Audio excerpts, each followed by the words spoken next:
Aus. Willkommen im Stream bei Click 04. Wir gehen heute rein in die Watchparty PUBG Nation Cup Day 2 Final Stage. Ich bin heute ziemlich gespannt, welche Teams heute punkten und absahen. Ich hoffe, die Deutschen holen sich wieder ein paar Punkte und climben ein bisschen die Leiter wieder hoch. Ich kann mir aber leider nicht vorstellen, dass sie von Top 1 bis 3 mit dabei sind, aber alles, was unter Top 7 ist super für die. Natürlich hoffe ich, dass die mehr erreichen können, aber es sieht tatsächlich so aus, dass die anderen Teams wirklich übertrieben stark unterwegs sind. Korea mit richtig vielen Kills. Vietnam hat gestern gezeigt, wer hier die Hosen anhat. Die haben 42 Punkte gesammelt durch Kills, whatever. Und die sind richtig stark unterwegs gewesen. Und ja, wir haben gerade eben Tingle gesehen, hier im Video von ihm. Er hat die einzigsten Kills gemacht, so aus seinem Team, so allgemein aus Australien. Von ihm hätte ich wesentlich mehr erwartet. Mal gucken, ob er heute mal wieder was liefern kann. Und die anderen Teams sind auch alle super strong unterwegs. Selbst die Bottom-Teams haben es faustdick hinter den Ohren. Man hat es gestern gesehen, die ersten 4 Runden. Brasilien war unterste Liste, hatte 0 Punkte fast, immer so 1, 2 Kills geholt und dann 5. Team wird geswiped, kommen sie trotzdem rein, wieder mit 4 Leuten und holen sich zum Beispiel einen Win gestern noch. Also man weiß nie, was hier bei dem PUBG Nations Cup so passieren wird. Deshalb bleiben wir dran und schauen uns das Ganze an. Didn't you guys get like 8th last year? Like we only lost by 1 point. And you're IGLing this year, right? Nah, that was just a fluke. We're the real deal this year, trust. You say that every year, man. Just, you gotta figure your stuff out. Korea's three-peat will be no longer. They will not win. Yeah, I don't think this year's for Korea either. We will make sure they will not win. I'm down. Guaranteed. Let's go.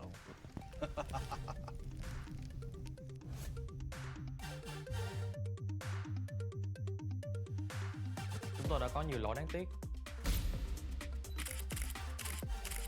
ก็ PNC ครั้งที่แล้วผมรู้สึกว่าพวกเราพลาดไปหลายจุดครับ Thailand war auch ผมรู้สึกว่า super stark gestern. 希望这次可以让我们没有遗憾吧。最后站在舞台上的一定是我们中国队。Vamos competir com muita paixão e dedicação. Và chúng tôi đã chuẩn bị rất nhiều. Và lần này chúng tôi xứng đáng giành được chức vô địch. One year has passed and we're back in Seoul. And this time we'll make sure to defeat Team Korea. And we'll show you what a powerhouse Team Australia can be. Please look forward to the birth of a new champion. Esperen que nuestro equipo sea muy fuerte este torneo. Survival stage itu sama saja ibaratnya kita main scrim biasa. I think the real games are beginning now.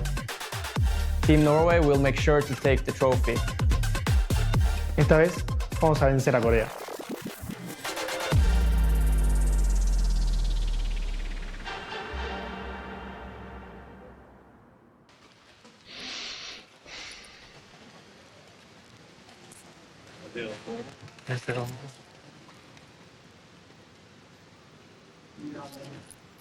안녕하세요. 안녕하세요.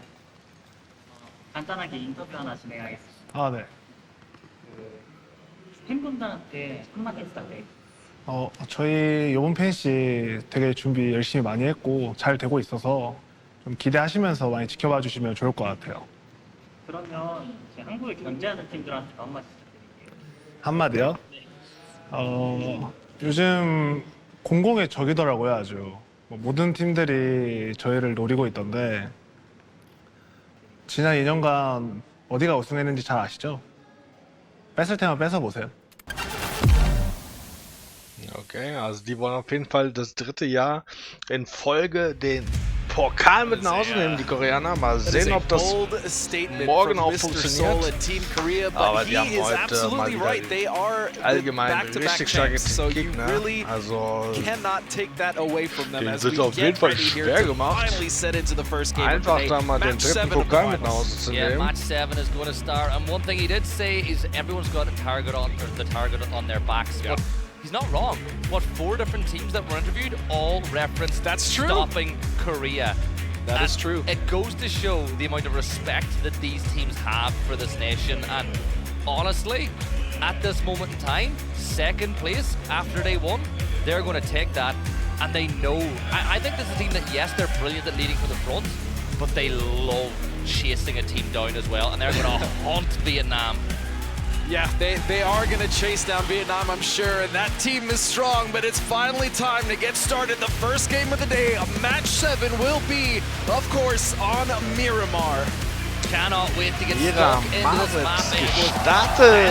Yesterday. Let's that crazy end zone between Denmark, Germany, Brazil, and Vietnam. It's going to be even more fun today, I bet. Flight path, though, is going to kick us off, going from the northwest just down to the very eastern side of the map. Yesterday, Germany would always drop early. They went to their alt drop quite a lot. They didn't want a hot drop with Thailand like they intended and water treatment. I'll be curious if they'll be the last team off the plane this way and stride a long drop down to Puerto. Yeah, we'll see if they go for that again. Now remember, this plane is cutting off a pretty significant portion of the south. If you're a Chuma team, if you're a Monte team, if you're a Leones team, or anything in that area, you're going to have to stretch farther, which means less time for you to Taktik die letzten Games immer gehabt. Im Early direkt rausgesprungen, sich ein ruhiges Plätzchen gesucht und Brex ist losgegangen, um zu scouten, wo sie hingehen können, wo die Zone hinfällt, und haben eigentlich immer clever gespielt. Die haben sich immer in den Early Fights komplett rausgehalten. In dem Midgame ging es dann bei denen immer zur Sache, und im Endgame, wenn sie bis dahin überlebt haben, erst recht.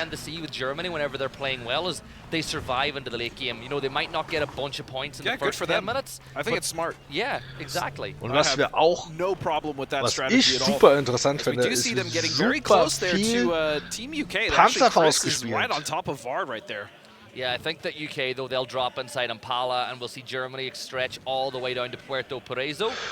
If you're Team UK, though, okay, diesmal Germany als letztes rausgesprungen, haben die Zone fast in der Nähe, sieht super gut aus, aber müssen aufpassen, dass UK sie nicht abfängt und aus dem Game kickt. I'm quite sure that's what they're going to plan to do here, especially with the circle as well as the plane path and how contested that west coast is going to be. Really, my eyes are drawn to Argentina. Argentinien richtig mittig in der Zone. Control point of the circle currently, so where are they going to choose to play? You can see Capitan currently looting and Cruz de Valle, but yeah, and this often becomes the most difficult part about getting circle 1 pop if you're dead center, if you have such a commanding position like this. Norway is also in that, but you know what, we'll get to my point in a second as we head to an interview really quick. Hello mọi người, mình là Himat, mình đến từ đội tuyển Việt Nam. Mặc dù chúng tôi đã có những lỗi lầm đáng tiếc, nhưng mà năm nay sẽ khác. Dù chúng tôi đối đầu với những đội nào thì chúng tôi cũng tự tin. Tại vì những con người Việt Nam không có dở, nên là số 4 là chuyện bình thường thôi. Bọn mình đã chuẩn bị rất kỹ, và nếu gặp Hàn Quốc ở trong game thì bọn mình sẽ đánh bại họ. Mặc dù đây là một trận chiến khó khăn, nhưng mà lần này chúng tôi sẽ đánh bại Hàn Quốc. Mục tiêu của mình tại giải đấu lần này chỉ là vô địch thôi ạ. Bọn mình sẽ cố gắng hết sức. Chúng tôi sẽ tạo ra một nhà vô địch mới. Another name drop of Korea again as a team looks to take it off them. But I actually love Himas. He's such a nice guy. He's so soft. Mit der Dragunov und der Barrel unterwegs. Yeah, but he is a menace inside the server. Und mit 250 Ammo unterwegs. You heard Seoul say, Wie ich vorhin schon mal sagte, Middleties wie Smokes, Granaten, Mollies, Flashbangs sind super wichtig in diesen Turnieren. Es gibt kein Team, das nicht damit spielt, und sie sind einfach super strong, weil die Leute wissen einfach, wie sie mit diesen ganzen Sachen umgehen, und holen sich damit auch viele Knocks tatsächlich. Gestern war auch super witzig, lustig gewesen, in den letzten 2 Games wurde sehr viel C4 gespielt. Also gucken wir mal, ob heute wieder es versucht wird, ganze Team-Wipes auszuführen mit C4 Autobomben. Oder Motorräder. All the way up on the northern section. And the curious thing about this einfach mal draufgehalten. Die Räder werden angezielt, weil die genau wissen, ohne Räder geht gar nichts. The first team to get caught on that is going to be Poland. Yeah, and they're going to hunt down Pufa now, who's going to be prone and crouched outside the wall. Wollen es aber auch wissen, richtig aggressiv gerade. Einfach mit dem Auto alleine rangefahren. Der zweite Mate kommt mit dazu, aber der erste Philippiner ist noch. But first blood has been drawn, and it's Poland and Philippines are locking in that fight. Pufa, well, he's got a fight with Tentra. Remember, this was a fight that happened multiple times yesterday. Philippines and Poland were way too passive. Polen unterschossen von den Thailändern. Much more aggressive stance here. They've actually stopped off. Could have potentially gone off, but that Granate, das ist, was ich gesagt habe. Granaten sind super wichtig. Die Leute wissen, wie sie die einsetzen. Die zweite Granate fällt und der zweite Knock. Der letzte Pole ist noch am Start. Kann er das turnen oder nicht? Das ist jetzt die Frage. Molly ist geworfen, einer genockt von den Polen. Ein... Der Pole hat einen rausgenommen. Aber die Polen sind jetzt raus. Thailand kommt jetzt vorbei. So langsam.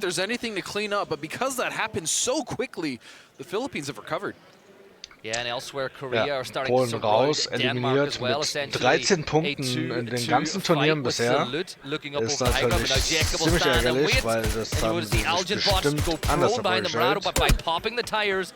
You give yourself a chance, but good shot from CJ. And look, Jacob, he's been in this situation where he smokes off that angle, can't quite get the knock. Auf jeden Fall super gespielt von den Philippiner. Ins Auto gestiegen, wieder ausgestiegen, auf der anderen Seite hingelegt. Also richtig fix gemacht. Das ist fast schon wie so eine Art kleiner Teleport. There was no reason to overcommit on a fully 4-strong team right there, and they still had Fluky and Rasiert in positions as anchors. So again, just fantastic decision-making from the team of Thailand. Yeah, Beamy's almost being hounded and corralled into a position here by Korea as being held. But I think he's realized that if there's someone up on the high ground firing shots in, it's probably a distraction to bring Absolut around this side. So Denmark have to be so careful. And I think that Korea are playing this really well. They're not taking too much of a risk. But they're just fishing, right? That's what they're just fishing to see if they can get someone from Denmark to overpeak. Yeah, but speaking of fishing, you're going to have Delvin here just kind of cresting over this ridge to see what he can find as they are scouting forward. He is the tip of the spear currently for Vietnam, and that's a hell of a player to have at the tip. Und mal sehen, ob diesmal ein bisschen länger überlebt. Indonesia, look at them, just cruising into the circle. They'll be the team's taking those E-pick up, and for them they have a lot of options on the east, but I will say the west and the center of this circle are very heavily contested. Pretty much everyone is inside of the circle except ziemlich gut. Einfach mal so fallschirmfliegende Leute aus der Luft holen.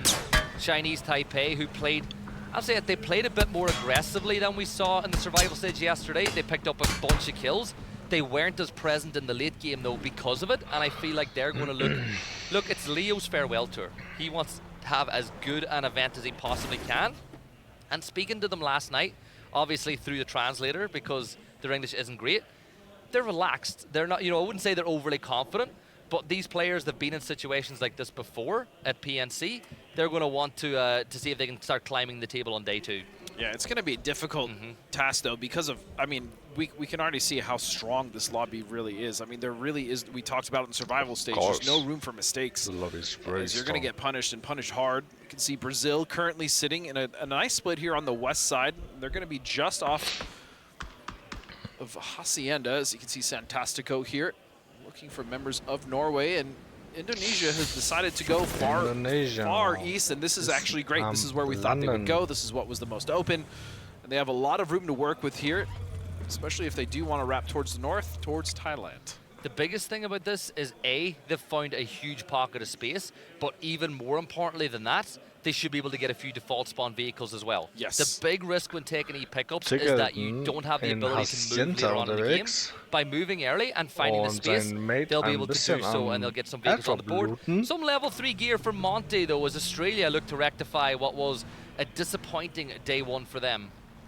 Yeah, they're currently in this very awkward position. They're split 2-2, but in between them is the 2-2 split of China. So it's almost like a sandwich between Australia and China here. Zwei Flashbangs. We'll see how that's going to consolidate. I mean, you can even see if Australia wanted to actually meet up, they'd have to potentially even go through Brazil. So that's going to be awkward, to say the least, as we can see 10 Trip now coming back. Does the rest. Yeah, look, he's going to go north. He's going to join his team. He'll be able to get some loot as well and get back on his feet. Sucht sich am Plätzchen aus, wo keiner ist, ein bisschen wieder an Loot zu kommen. Because of the ability he has to open up fights for them. But we've got, I would say it's a lot calmer here on Miramar than it was at this point yesterday. Wird von seinen and I think that does come down to some VOD review, and I think it comes down to the circle we've been given as well. Yeah, the circle was, I'd say, was fair, but at this point now it's cut a lot of the southern teams out. You can even see Australia there is going to have to move in. The edge now on the southwest is going to be Brazil. Denmark as well is going to be rotating right past Vietnam, and that's a dangerous rotation to make, but it looks like they are going to get out of the danger zone, at least for now. Tanvu in pursuit.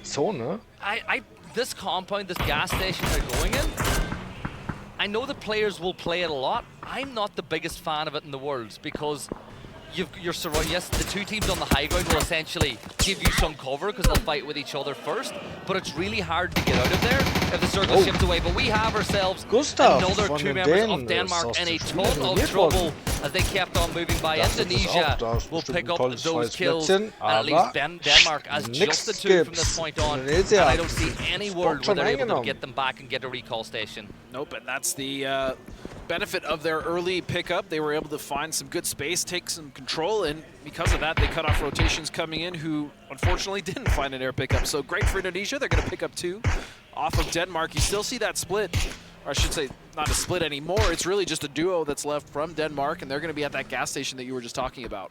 Yeah, they need to just maximize the points they can get as a 2 from this point, try survive as long as they can. But Argentina getting very close to Vietnam. Danger close, one would say, as Delwyn takes a couple of tags of damage from that MK, but Emmy will fall back into cover, realizing that his position isn't the best in the world for that fight. And not only that, when there's one, there's usually more. So he's going to fall back now, keep the vehicle safe, as we see that Germany rotate, and they're playing right on the edge of this circle, just staying out of trouble, exactly how we anticipated Germany to play. This is very much an ascend style of play. It does work for them. They're able to get points in the late game, so again, it's not surprising to see that. What really is going to be an issue is for all of these teams on the south, we can almost assume that this is going to go probably north of that Death Valley we talked about in that survival stage when we saw Circle end here, and that's going to cause such a cluster in the middle for so many teams to try to get past. You can see Vietnam there, Argentina, Indonesia is currently set up there. You still have the duo of Denmark. Australia is also off to the west with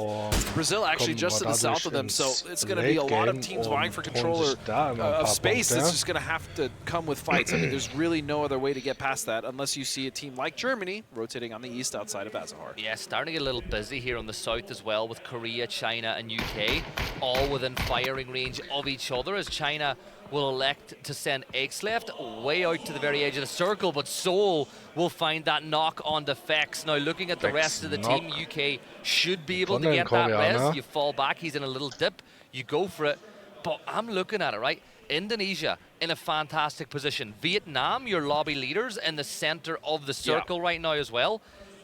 All these teams, teams that you'd want to see in good position to pick up points are in position, but in different ways. Like Vietnam, they're in a good position for later on the game. They're guaranteed to be in the next circle. Korea, though, they're going to be in fights. Yeah, Korea is going to have to fight this one for sure from the south. Unless they opt for a far eastern wrap, if they can see that option available. We did see Seoul take out Fex, right, or at least knock him, so they are aware that that's going to be Team UK. But just behind them is actually going to be China, and look at that shift. We are going all the way to the west. Yeah, Argentina, how long do they Germany hold muss that schon 2-2 wieder split super now? rotieren. Like, Müssen you've aber got a lot of aufpassen. Da ground. oben sind die Philippiner, I'm die happy wirklich either stark way. sind. I like it if they play Indoneser, aggressive and die keep it, auch but I also don't sehr mind stark if they sind. play a little bit passive Die haben and collapse. beide Well, I think what's going to happen Vorlauf. as well is the teams around them might actually protect them from Haben sie other gezeigt, teams was sie rushing. Really, their können biggest threat right und now, waren I auf would say, jeden is going to Fall be Denmark's duo or ziemlich weit oben der Vietnam for whatever Liste. reason, but they're not going to leave that compound. They actually have a great position currently, so they actually might be able to hold that for quite a Korea while. geht's As we now jetzt see richtig Korea wild. getting onto the backside of the compound here of Norway. Yeah, Seoul will try to open things up with a nade, and utility was his perfection list. And it is again. Seoul with another brilliant nade. He's been so good with those over the course of the last 2 days. Einfach mal so da reingeworfen und Glück gehabt, einen getroffen. Zwar außerhalb des Gebäudes. Die Granate ist anscheinend durch die Tür noch gegangen. Really bad for Norway if Yumin can hit that shot. And the best part about this fight for Korea is it's happening within the circle, so they don't have to rush, but it's going to be Biel. He's going to find Highman, so that's 1 kill stolen already from Korea, and now the utility is coming back their way. They are stuck in that long building. And Sparking is closed the gap as well now with an arm in his hands, but Itzy with a good molly will find that knock onto Seoul. Now do Korea go for the res? Guman will continue to wrap around with that Panzer, waiting for the opportunity, but Sparking die Panzerfaust ging mal gar nicht klar. And that forced them back into cover. And really Unlucky Brazil für are die Norway's Koreaner. best allies in this fight at this point in time. But I Die can Granate also sieht see gut that aus. Sparking has taken. I think China have just tried to kein crash Knock. on with a C4. They did. Yeah. Der Fight ist They ziemlich did. intens. It was on the side of Australia, and that fight's happening on the southwest. We'll get to that as we're still in this fight. They were able to get up that Schaut, knock. ob sie da ein So bisschen Korea was is back up to abstauben kann. 4. Meanwhile, in the distance, it's China just devastating the team of Australia. Und Australien Yeah, wird topping auch on the angle now, though. Brazil hops have genommen fallen von dem back. Sparking Vietnamesen. couldn't get the kill that he wanted, so Von China. he'll just play back into Mensch. position as X-Left will Jetzt haben keep wir aber the hier back in the other fight. Flackendreher But drin. Korea back up to 4 players standing. Human with another nade. And look at this. Now UK and T-Bone want to see what's China going on komplett as they're Australien starting to look over the rausgenommen. fight between Korea and Norway. Also and China bleiben sie bei ihren has just 22 cleaned up Punkten für das Australia. You can see Game. the disappointment on those boys' Zickeln faces. sieht nicht erfreut aus. As Korea now look at Norway, they're pushing the pace. AT's going to fall to Rating though, and they are going back and forth. But again, they have to be careful of the teams trying to third party. Yeah, they're doing damage onto Korea, but not enough to get the knocks, and Korea don't miss. 3v2, oh my Der god! zweite. Just Boah, deleted was war team das für from ein the Spray? window. Seoul Der getting wurde knocked on the richtig other außer side, dem though, genockt. It's really just mutually assured destruction, but it's all down to intent. He's dancing around. Und da hat Korea, da hat man And die hear the roar from the Fantribüne. crowd as they've Die won that fight, sind für but now they Koreaner gotta da. focus forward 'cause the Die zone shifted away. Fans haben auf jeden Their Fall only richtig saving Bock, grace there is that both Brazil dass die and Koreaner UK auch decided to ihr let off the gas on that dritten fight Pokal just mit nach because of the Hause circle. nehmen. So even though Korea did win, their consolation prize is a rough rotation into the southern edge of this circle, as we can now see Germany as well starting to make their entry into the circle on the east side. Setzen and Simoy Germany combining haben to sich wipe bis out jetzt CJ aus as den ganzen Indonesia Fights auch move up to rausgehalten. 4 kills now. Philippines just sprinting away, and Kiss Boah. will get the knock onto Algin. Monster Sprays hier von den Thailändern. Der Philippiner ist eliminiert worden. Quicker than Kiss for Thailand. No, Kiss has just been phenomenal, even on his team of Forest Gaming. He's now representing his country, and he's doing it der with pride, as Vietnameser hat Philippines auch ein will fall to 13th place. rausgenommen. Now it's Chinese Taipei trying to hold out China. Yeah, China rotating through Chinese Taipei. The nade's going to get thrown. Is it good? It's going to go just a little bit too far behind as X-Left will move on by. So Chinese Taipei not getting a knock onto China, but Savior might get the opportunity. But USA will find that one from afar. So USA not too far away. Look, USA guarding. I love the recall system. I absolutely love it. I'm so glad you mentioned that. They are fighting around that system, making sure nobody else will not only get the res, but that's actually such a strong position in the circle on that west side, divided by the road. They have all the high ground there to work with. This is phenomenal for USA. Yeah, they should be able to flush out Savior now too, but Korea and UK within touching distance. Absolut once more will just delete Vard. He will crawl back towards Michael. Michael will stay on his feet in the fight until T-Bone can get into a position to provide some cover. Or else no, he's going to pick him up, he's going to put him in the back of the truck maybe and fall back. And interestingly enough, Korea not getting aggressive off that knock. They're using it to reposition and get into a better position for the fight a little bit later on. Yeah, because what waits ahead for them if they are able to get rid of UK is going to be Vietnam, as they are right next to Fex. He's the only one in the circle as the other three members are trying ins Haus gegangen, aber jetzt recover here. Leo's going to find Axlev in the distance, and Kickstart is going to find a knock on to Malrush, but a trade from Leo. He's going to find Alo.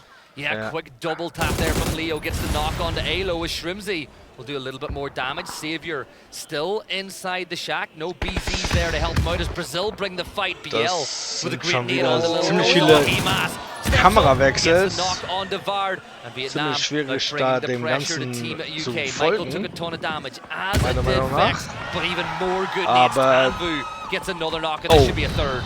UK is in so much trouble. The last member is going to be T-Bone. He stretched out to fight Korea to make sure they weren't able to third party this, but it doesn't even matter. As Vietnam is going to clean up what's left of the UK, it's just down to T-Bone. He will fall as well. And Vietnam get knocked onto Korea too. And this is huge for Vietnam. They can bring the fight to Korea now as the closest rivals and not worry about getting into the zone just yet. So keep an eye on that. Brazil did fall at the hands of China. And it looks like Argentina have extended out towards Korea now as well. And Argentina needs to get as aggressive as possible. They need these points and they need to get rid of Korea and then push the fight towards Vietnam. But that is a tall order as these are the lobby leaders currently. Savior gets a knock on Alo as well as Chinese Taipei doing serious damage onto the USA. Very serious. 3 members down now, they're trying to get a res, but Chinese Taipei fighting back. Argentina will have to go up against 2 members of Korea now. Ribo will get the knock onto Salute. It's just 1 player standing. Yumin, the man of the tournament yesterday. Let's see if he can wrap around and get a brilliant spray transfer. DraftKings shuts him down and Korea fall in 10th place. Well done by Argentina, but again, they have to deal with Vietnam. And as you stated, it was Chinese Taipei that ripped apart the USA. We didn't really get a chance to see it. USA is out. And Leo will pretty much single-handedly take them out, and a spray comes from Capitan. Bottom Fragger der Liste. The retirement tour continues for Leo as they wipe out USA, but China are now focused that way as Leo will fall. But Argentina, they get the knock, they get a flush onto Vietnam, and now they're going to put more pressure. Well, actually, no, they're falling back. They're going to focus on getting into the circle. Fights sind ziemlich intens. Let's give Denmark credit. Yeah. Alle sind hellwach, haben ihre Red Bulls getrunken anscheinend. They managed to slip all the chaos and find themselves some placement points here. As you can see, Zhao and Axlev are the last 2 remaining for China, and they have a decent position here. Yeah, Denmark are going to send Ketter a little further away. He'll come under heavy pressure from Thailand as we look at Germany. Und Germany anscheinend ziemlich in Trouble da in diesem kleinen Häuschen. Indonesia haben sie im Visier. Oh, spray coming in now from Teddy. Da ist Xerath genockt worden. Mika ist raus. Germany eliminiert leider. Keine Punkte geholt für die ganze Runde. Ziemlich ärgerlich. Will join them in a few moments as well as they focus on getting in, but heavy pressure. Look at that, Indonesia with another knock and putting loads of pressure onto your lobby leaders. So Vietnam, just 2 players long as we have a look at this nade from Zhao Wu. Great damage found with the nade, and he just keeps on. Oh, was ist das denn für ein Spray am Nackol? Ach du heilige Scheiße. Einfach 11 Licks, 3 Knocks mit einem Mac geholt. What the fuck? 4 players up for them. Thailand and Indonesia the same. Oh my goodness. Argentina are happy. This is such a big opportunity for them though, Gibson. They cannot squander this. It's very rare in a lobby like this, you're given position like this, and they worked for it, don't get me wrong, but they have to make sure that they are picking up and cleaning these kills, and they do not get backstabbed, more importantly, by China. Yeah, and Emme, he's the player that's keeping an eye on China to watch that rotate in. Everyone else full focused. Vietnam are loving this as well, because Argentina are putting long-range pressure on. As Simoy got knocked in Thailand. Indonesia da ziemlich in der Zange. Thailand und Vietnam haben ein Auge auf die. Oder China. got to push aggressive. There we go. Look, 2 members from Indonesia have fallen. And all these little fights are playing into the hands of the likes of Argentina, Denmark, and Vietnam. Indonesia were 4 strong. Yeah, and I mean, this is even an opportunity for Vietnam to flex out if they realize too many members are not watching their edge. They can actually hold out Indonesia. That's an option for them. They are only 2. But it is an option nonetheless. You can see TD really the closest one to the circle now for Indonesia, as Thailand do have a corner of their compact still in. So I imagine they're going to take this northern ridge and start to really enact their control from there. That's exactly right on cue. Rasiert is taking up that position, stepping in as IGL savior from Chinese Taipei. Looking to get some revenge on the China, getting 8 left down to 1 HP. Another good shot from Savior will get China really low now. But Savior in this 1 versus 2's got to pick his moments as DraftKings flexes out. You said they needed to start picking up some kills from this position and cleaning them up. That's exactly what DraftKings is doing. Yeah, wonderful stuff, but they still have a lot of work ahead of them. They still have a full team of Thailand on the opposite side of the circle. They just need to get rid of Vietnam first, maybe with the help of Indonesia, and then take the fight to Indonesia, and then they'll worry about BME and Denmark and China. Yeah, China now full sending it into the circle to both players, just 1 shot away from falling. Xiaowu almost, he was just centimeters from safety. Taipei hat auch noch einen Headshot will fall to the blue, and XLEF, the last player standing. The vehicle's been completely immobilized, and so is XLEF. China are going to fall as Thailand pick up a couple more kills. 5 teams left alive. Argentina, the only team alongside Thailand with 4 players up, and Denmark have just been staying out of trouble. And we're just waiting to see what the circle does at this point. You can see Argentina are holding their ground strong. BME maybe coming over to take a peek and see what's happening. He does see Emmy. He's going to take some shots, but he's not going to find the mark. Meanwhile, it's going to be Thailand now that are starting to move and flex about to the east. As you can see, Denmark has been eliminated. I love this. The 2 teams that are 4 strong are on opposite sides of the circle, as Kiss will pick up Trick. Another kill on the board, and that leaves just Teddy left standing. Indonesia Vietnam just getting more and more points. 93 for them now. Teddy's feet are exposed, but Capitan will just prevent Kiss, at least for now, from getting that kill, because Argentina want to get that one of their own. 567 damage for Capitan as things stand. And look at that circle shift.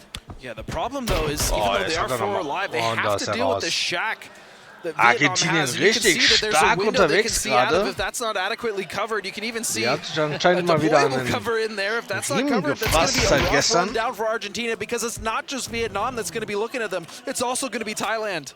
And that's such a hard position to push, right? Because if you try to take Vietnam out by crashing that spot, Thailand or Argentina are going to put pressure on. It's perfect for Vietnam. It's so good.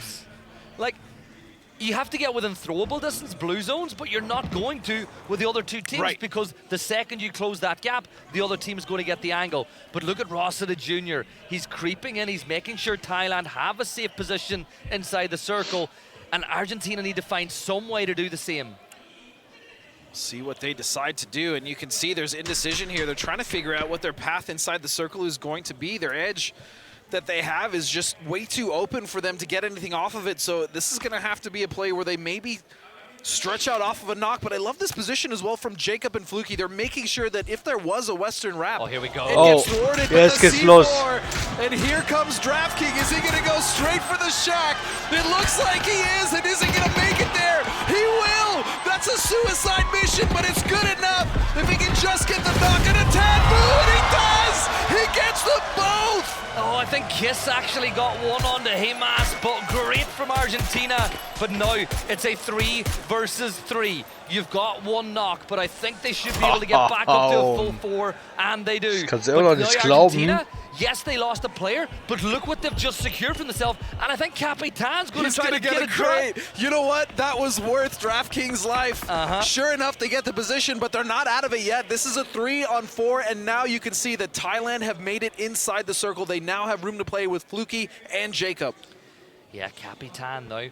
His position's going to be known. He made a lot of noise moving here, but he's got the benefit now of a fresh 3 vest, a fresh 3 helm, and a Groza, which absolutely shreds players.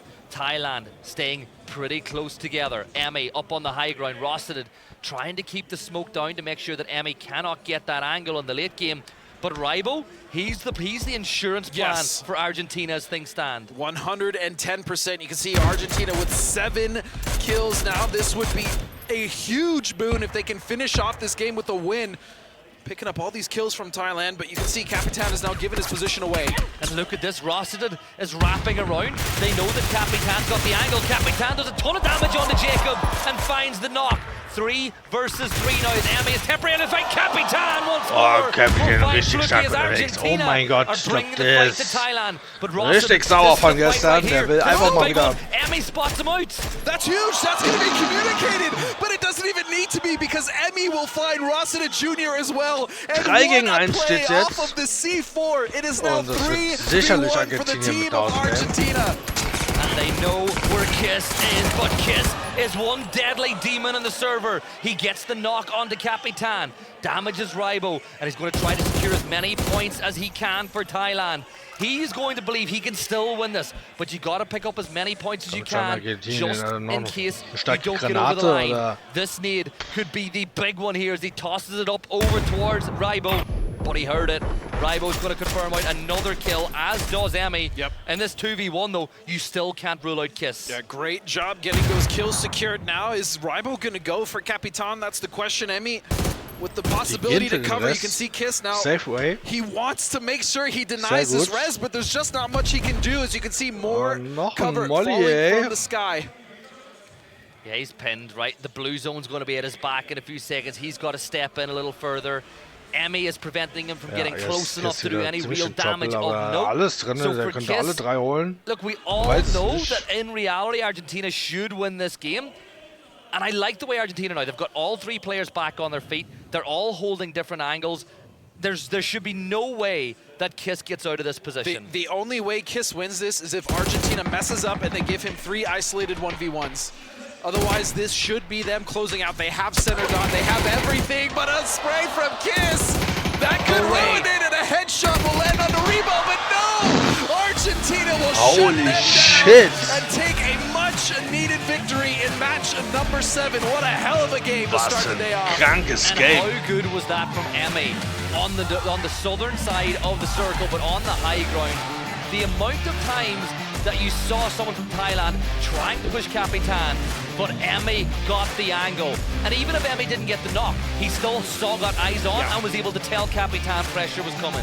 That, man, I can only imagine how the players feel. I need a break after that one. What an absolutely incredible game. It slowed down at the start. As you said, it wasn't as breakneck as we saw in the previous day on the starting day of this lobby, and that makes sense, right? These teams went back. They were able to look at the VOD and say, hey, this is going too fast, or hey, this mistake here, we got to fix this. And so you can see that measured approach. But once we got to the mid game, once we got to the end game, it was all out, balls to the wall, and man, what an absolute, I'm excited for the rest of the games. Yeah, it's going to be a good start. And even more importantly than that, for those of you who like the history of PNC, that brings Argentina back level with Brazil for the most chicken dinners in PNC history. And that alone between those 2 nations is a fight in and of itself. I also just, man, I mean, this fight, we didn't really get to see what happened between them and Australia because they kind of ran Australia over, but what was truly incredible was the fact that China went from one team to another. They were able to get the double, wipe out Brazil, and get a good amount of points before they eventually did fall. Yeah, and honestly, I think for some other teams, that's not the way they wanted their day to start. You know, Team UK, USA, Korea did manage to find a couple of kills, but Vietnam still extended that lead at the top. And I don't know if you just heard it through your headset, but I looked up. In front of us, we've got a block of China fans, a block of Vietnam fans, and then the rest of the arena, apart from 2 tiny pockets of Norway and USA fans, are screaming on the home team. Yeah, this is an absolutely incredible crowd. I wish you guys were here to experience this, watching at home, but the love for the game here and the fans that have come out, it's truly special, and it's why we love this game so much. I spoke earlier with some of the UK players about yesterday, and they said they know when Korea gets a circle because they can feel the stage shaking. I think Shrimsy equated it to getting like hit by a grenade because it's so loud you can't hear anything else around you. But I mean, that's just how much they love their players here, man. It's great. This is really good though. Like again for Argentina, that was a brilliant start. And you know, you and I, we know these players really well. Capitan, he's so pumped to be here playing alongside one of his best friends at Eme. It's really, really good for them. Let's have a look though at our top 4 from that game. Argentina, of course, 11 kills, 11 for China as well. But most importantly, Vietnam, 7 kills. They didn't get the win, but they're still picking up points. They didn't get the win, but they still got 7 kills on top of getting placement points, right? Like they were in the top 4, and that is just so difficult. If you are in the chase, if you are, let's say, Korea or even China, who did very well this game, you need Vietnam to slow down. And so far, I mean, we say it's only been 1 game, but they're not slowing down because they've extended that lead even more, which makes it devastating for the teams that are trying to catch up. So Vietnam, if they can't be stopped, they might run away with it, but we're not there yet. Yeah, I just looked at the utility usage from Argentina as well. Only 4 frags the whole game, but 14 stun grenades and 12 smokes, as Capitan will get man of the match for the side. You know something? Sat beside him watching some of the maps on day 1 when you were casting beside paper. He was so locked in and excited because, you know, he's got 2 lands back to back now. He is feeling so good. And look at those damage numbers. Yeah, I mean, it speaks for himself. And he held such a crucial angle on the north side of that circle against Thailand that pretty much won them that fight. So great job for them. Now looking at the match leaderboard for that match, we can see 21 total points on the side of Argentina. Again, that's going to be a massive boon, setting them up the leaderboard. China, 13 points, and it basically came off of kills. It was all kills for them. We saw them fight Brazil again. Australia in the beginning, they were just relentless. Yeah, only 1 point for Germany, USA, Australia, and Poland, which is not what they would have wanted, especially Germany playing that passive game and trying to get into the late game. But let's have a look at our overall leaderboard now. 95 points for Vietnam through 7 games. Korea, 21 points behind.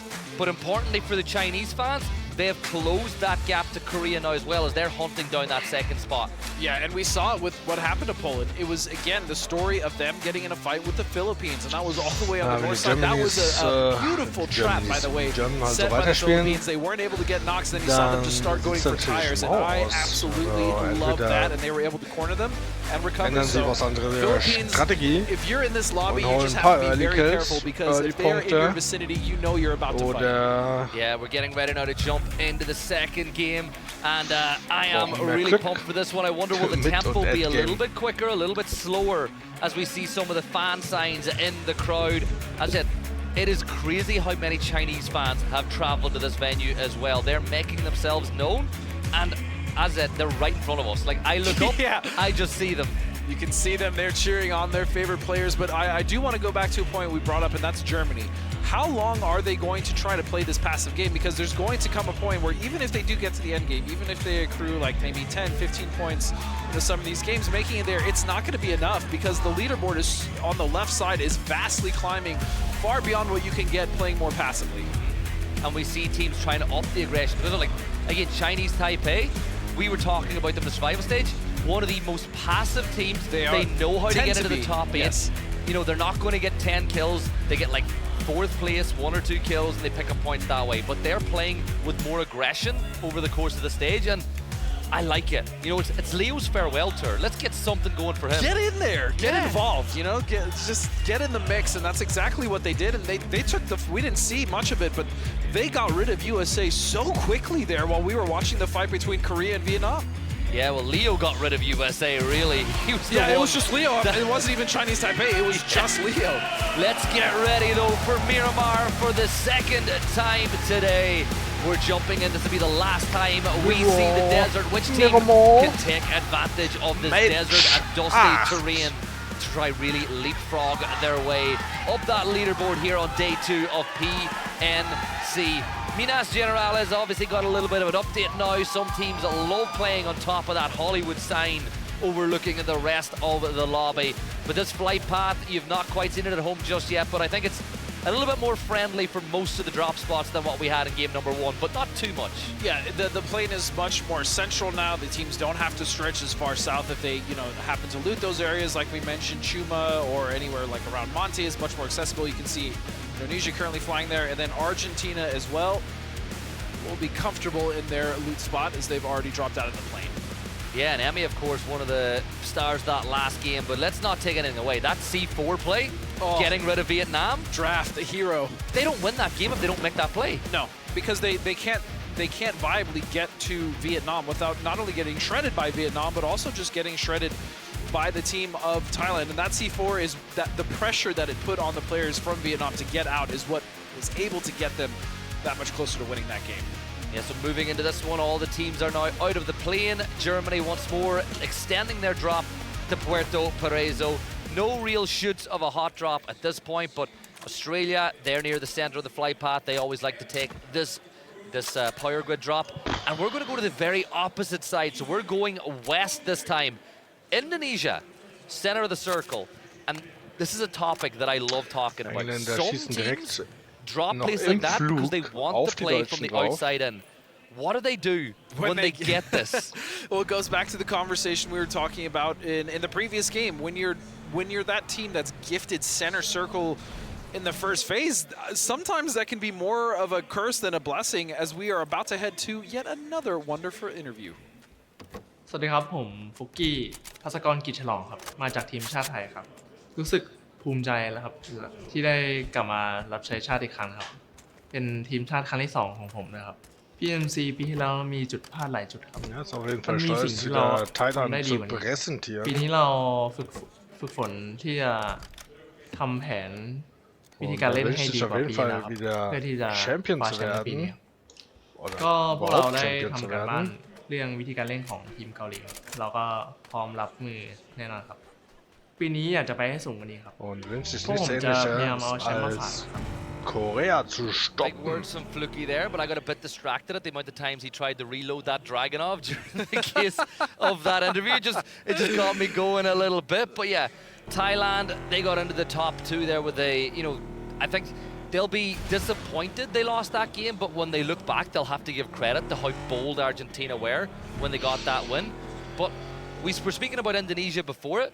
I just want to make that point where sometimes when a team like that gets center circle, they spend too much time looting. Well, we've got loads of time. Really, the best teams in the world, when they get center circle, they still do their 1 or 2 minute loot phase, and then they are out of there. They go, this is the compound we want. This is the 2-2 positions that we want to play in. In particular as well, I want to talk about Argentina to the south. They have a great spot in this zone, and they've got their pick of these 2 mountains on either side of the valley, from Valle del Mar to Monte Nuevo. Yeah, but this is where the difficulty in that decision-making comes in. If you choose the wrong ridge there on that valley, again, it's very similar to the Death Valley we talked about there just to the west of Azahar. Crossing to the other side is almost impossible. So that's why these difficulties, especially on the west coast, because we can see so much of this playable area is actually it's just unplayable grounds. So that's just more of the circle that's cut off, on top of the fact that you might have to make a decision on which side of the valley to play. And even more importantly than just the fact that it's unplayable, it's unenterable. So realistically, there's only 75% of the circle that teams can enter into. So if you're one of the teams that take a position to the extreme west, you only have to focus then inwards. You know nobody's going to come from or behind your position, which means that if you like playing the edge, you like being aggressive, it's really good for you. While that was going on though, we did see Germany get up into the sky. I think that's when they're at their best. Get Brax up through the sky, scout ahead. And we spoke about it yesterday with Paper.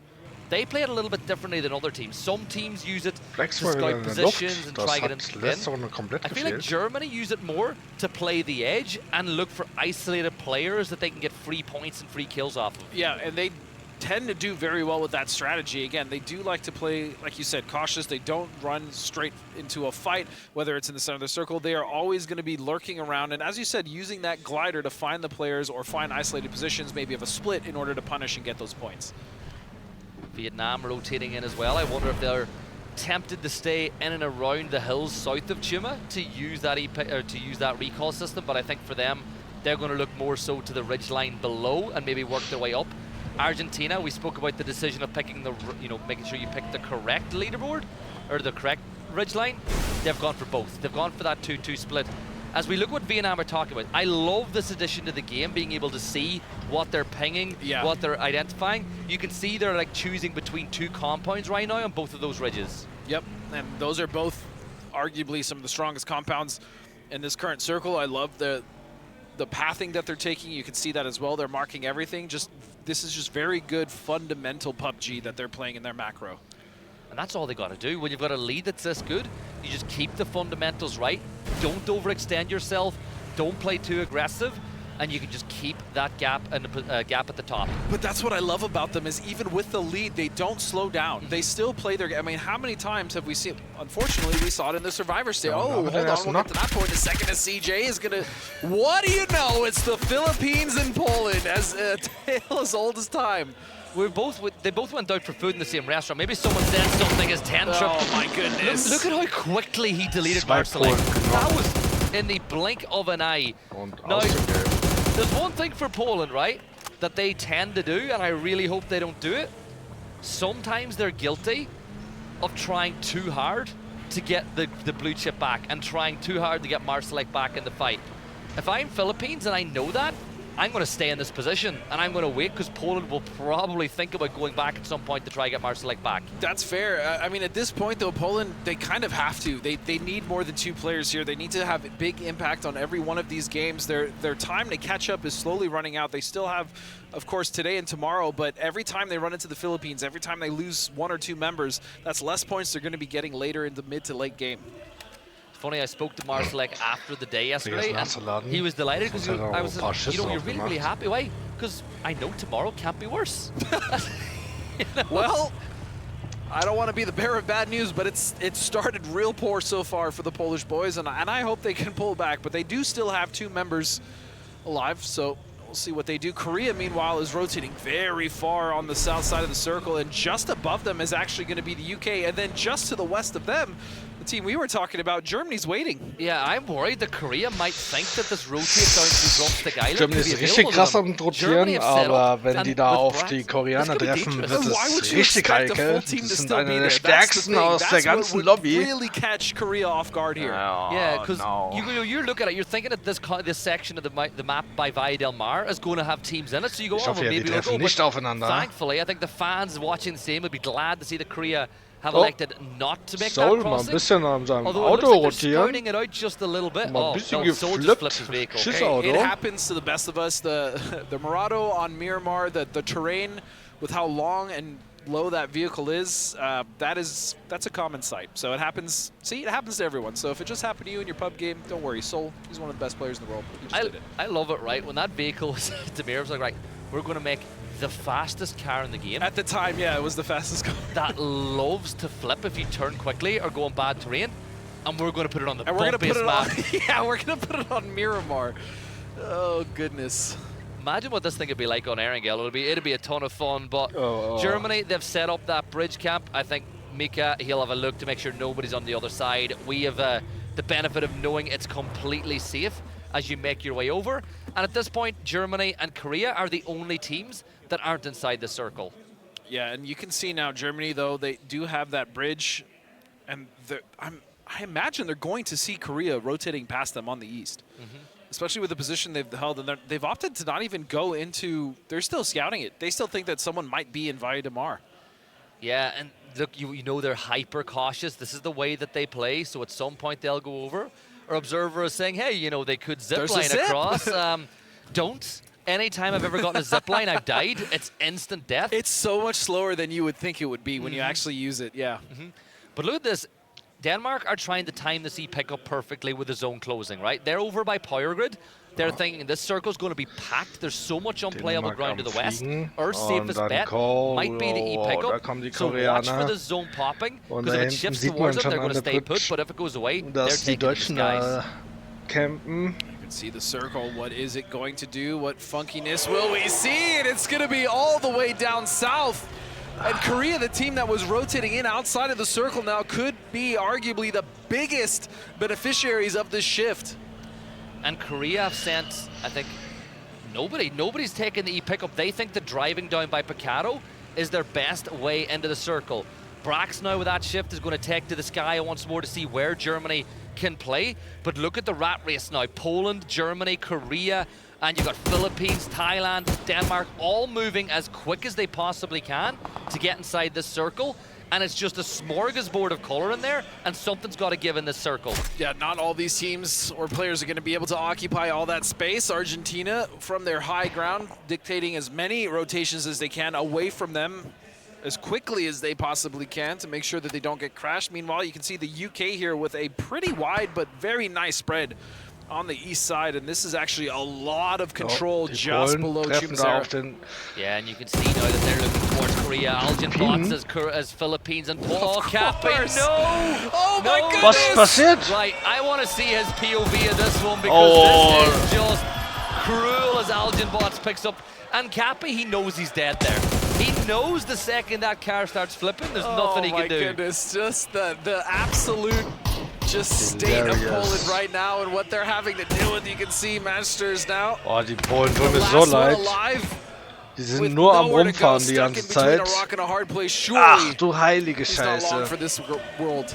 Poland were driving north. Were they going for Mörser-Action's blue tag? I think they were trying. Yep, I think they wanted those chips. And Philippines know it. Remember what I said from the VOD review? You're not wrong. You called it. They stayed in that position because they knew this was going to happen.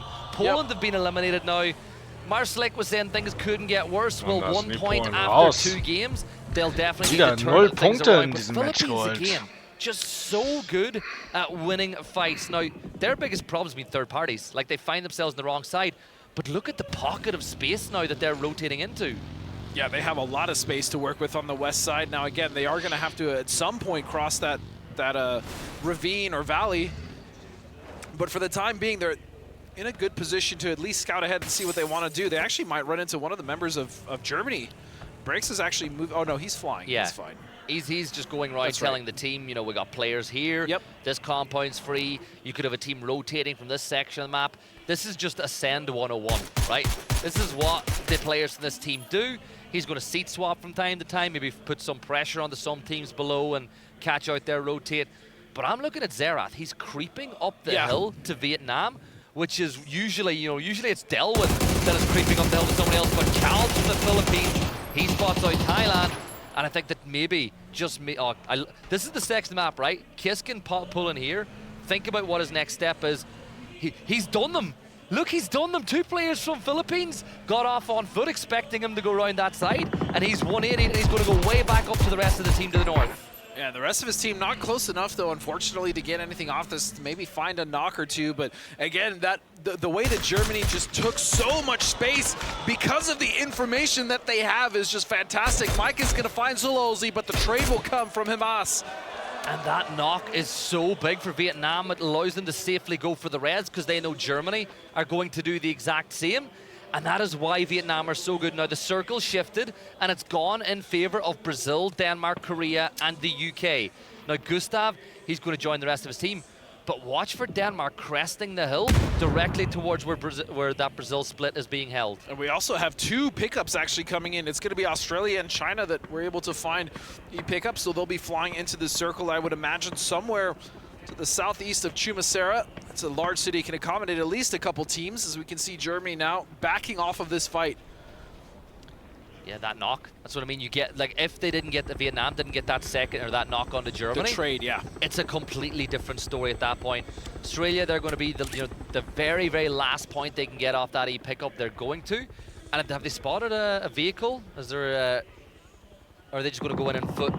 Yeah, I think this combo is just about inside. Yeah, they're going south, but the problem now is Brazil can see that. Brazil is just going to try to gatekeep them on the south side. That is a very difficult uphill battle to fight when you are Australia in that position currently, especially when you're just barely in. And then you also have Germany on your west side. Yeah, this is going to be a battle for Australia for sure. Yeah, the only thing that could work in Australia's favor is if Brazil and taking the Terry. He'll get that knock on the Capitan, and that's Argentina losing one on the rotate. Back on that point, like, if Brazil and Australia get into a long fight, Denmark are 100% going to get involved in that one to clear their southern border. And probably, it's possible Germany, well, actually, no, not Germany. They're set in their way, but look at, so China has opted to go for Chumacera, but look at all the tracers. The entire server is shooting at China, and BB will find a little ghost. Ming Ming very low as well. Oh, he's going to get there. Oh, just barely. He gets inside. But China, look, Leo, Leo is just going insane again, this time with a P90 in his hands as his farewell tour is looking like a fun trick. He gets the nade out, but Mao Rush will get that knock onto him. And Chinese Taipei, they're up to 2 kills now, and Simoy too far away to do anything. And Chinese Taipei pick up another couple of kills on the edge of the circle as Vietnam extend their way to the northern side of the circle. Yeah, and they're just sending it dead center. They found the gap in between USA split, and they're actually going to make it just to the warehouse right next to Norway, which is prime real estate right now. So what a crazy good rotation from Vietnam. And there was no way for them to really know what's going on over there. You can see they're still trying to find position as we now see Zerath is going to get entangled with the Philippines. The trade goes back and forth. Yeah, Philippines just flexing again, but Germany managed to find that trade as I think Brazil stole that kill away. Looking over in this distance, Mikael will look to pick up Algen bots as they get 10 triple fall. Yeah, and Korea get that circle shift once more. And there's a lot of teams in brilliant compounds, but the problem is there's so many teams alive on the edge of the circle that they're going to get so much pressure coming their way. Look at Brazil, look at UK and China. All these teams are in heavy traffic sections of the circle, and normally you don't get into situations like this. No, not at all. And you can actually even see USA is just like, you know what, we're getting off the edge. They actually had Purdy go up, find a forward position in this one shack, and they're going to send it there. Now, they will be okay for now, but it's the issue is the UK above them. It's a huge threat and a big stopping point for them to even get to that position. Alo might fall, but no, Kurt's going to shoot him off. Yeah, that's a great shot from Kurt. It's not a knock, but the shot puts the UK back into cover. It takes the attention away from Alo, and it allows you to pick up and get it. Like, you don't always need to get a knock or a kill to buy your team a massive favor, as CJ is now moving up towards Germany. The nade's going to get thrown, but Sparking from Brazil with a great off angle will find that knock. Chinese Taipei, Leo again, and it's Delwyn this time. I love the way that they are playing this edge. They are taking their time, and they are finding the most inopportune moments for the other teams rotating away from them to strike. And so far today, you can tell that they have a strategy, and they are enacting it beautifully. This is the second game in a row they've been able to do this. So much better from Chinese Taipei, especially from an entertainment factor, as Seoul will tag Tanvu's Vietnam now really struggling inside the circle. Mao Rush will get his kill confirmed, but we have, you know, Korea, USA, Vietnam, UK, all not too far away as Monte with a big nade as they look to breach onto Brazil. Okay, and this is the fight we were worried about for Australia. They managed to actually make it all the way up this hill. Impressive to say the least. James will find a member of Taipei. It's going to be Mao Rush.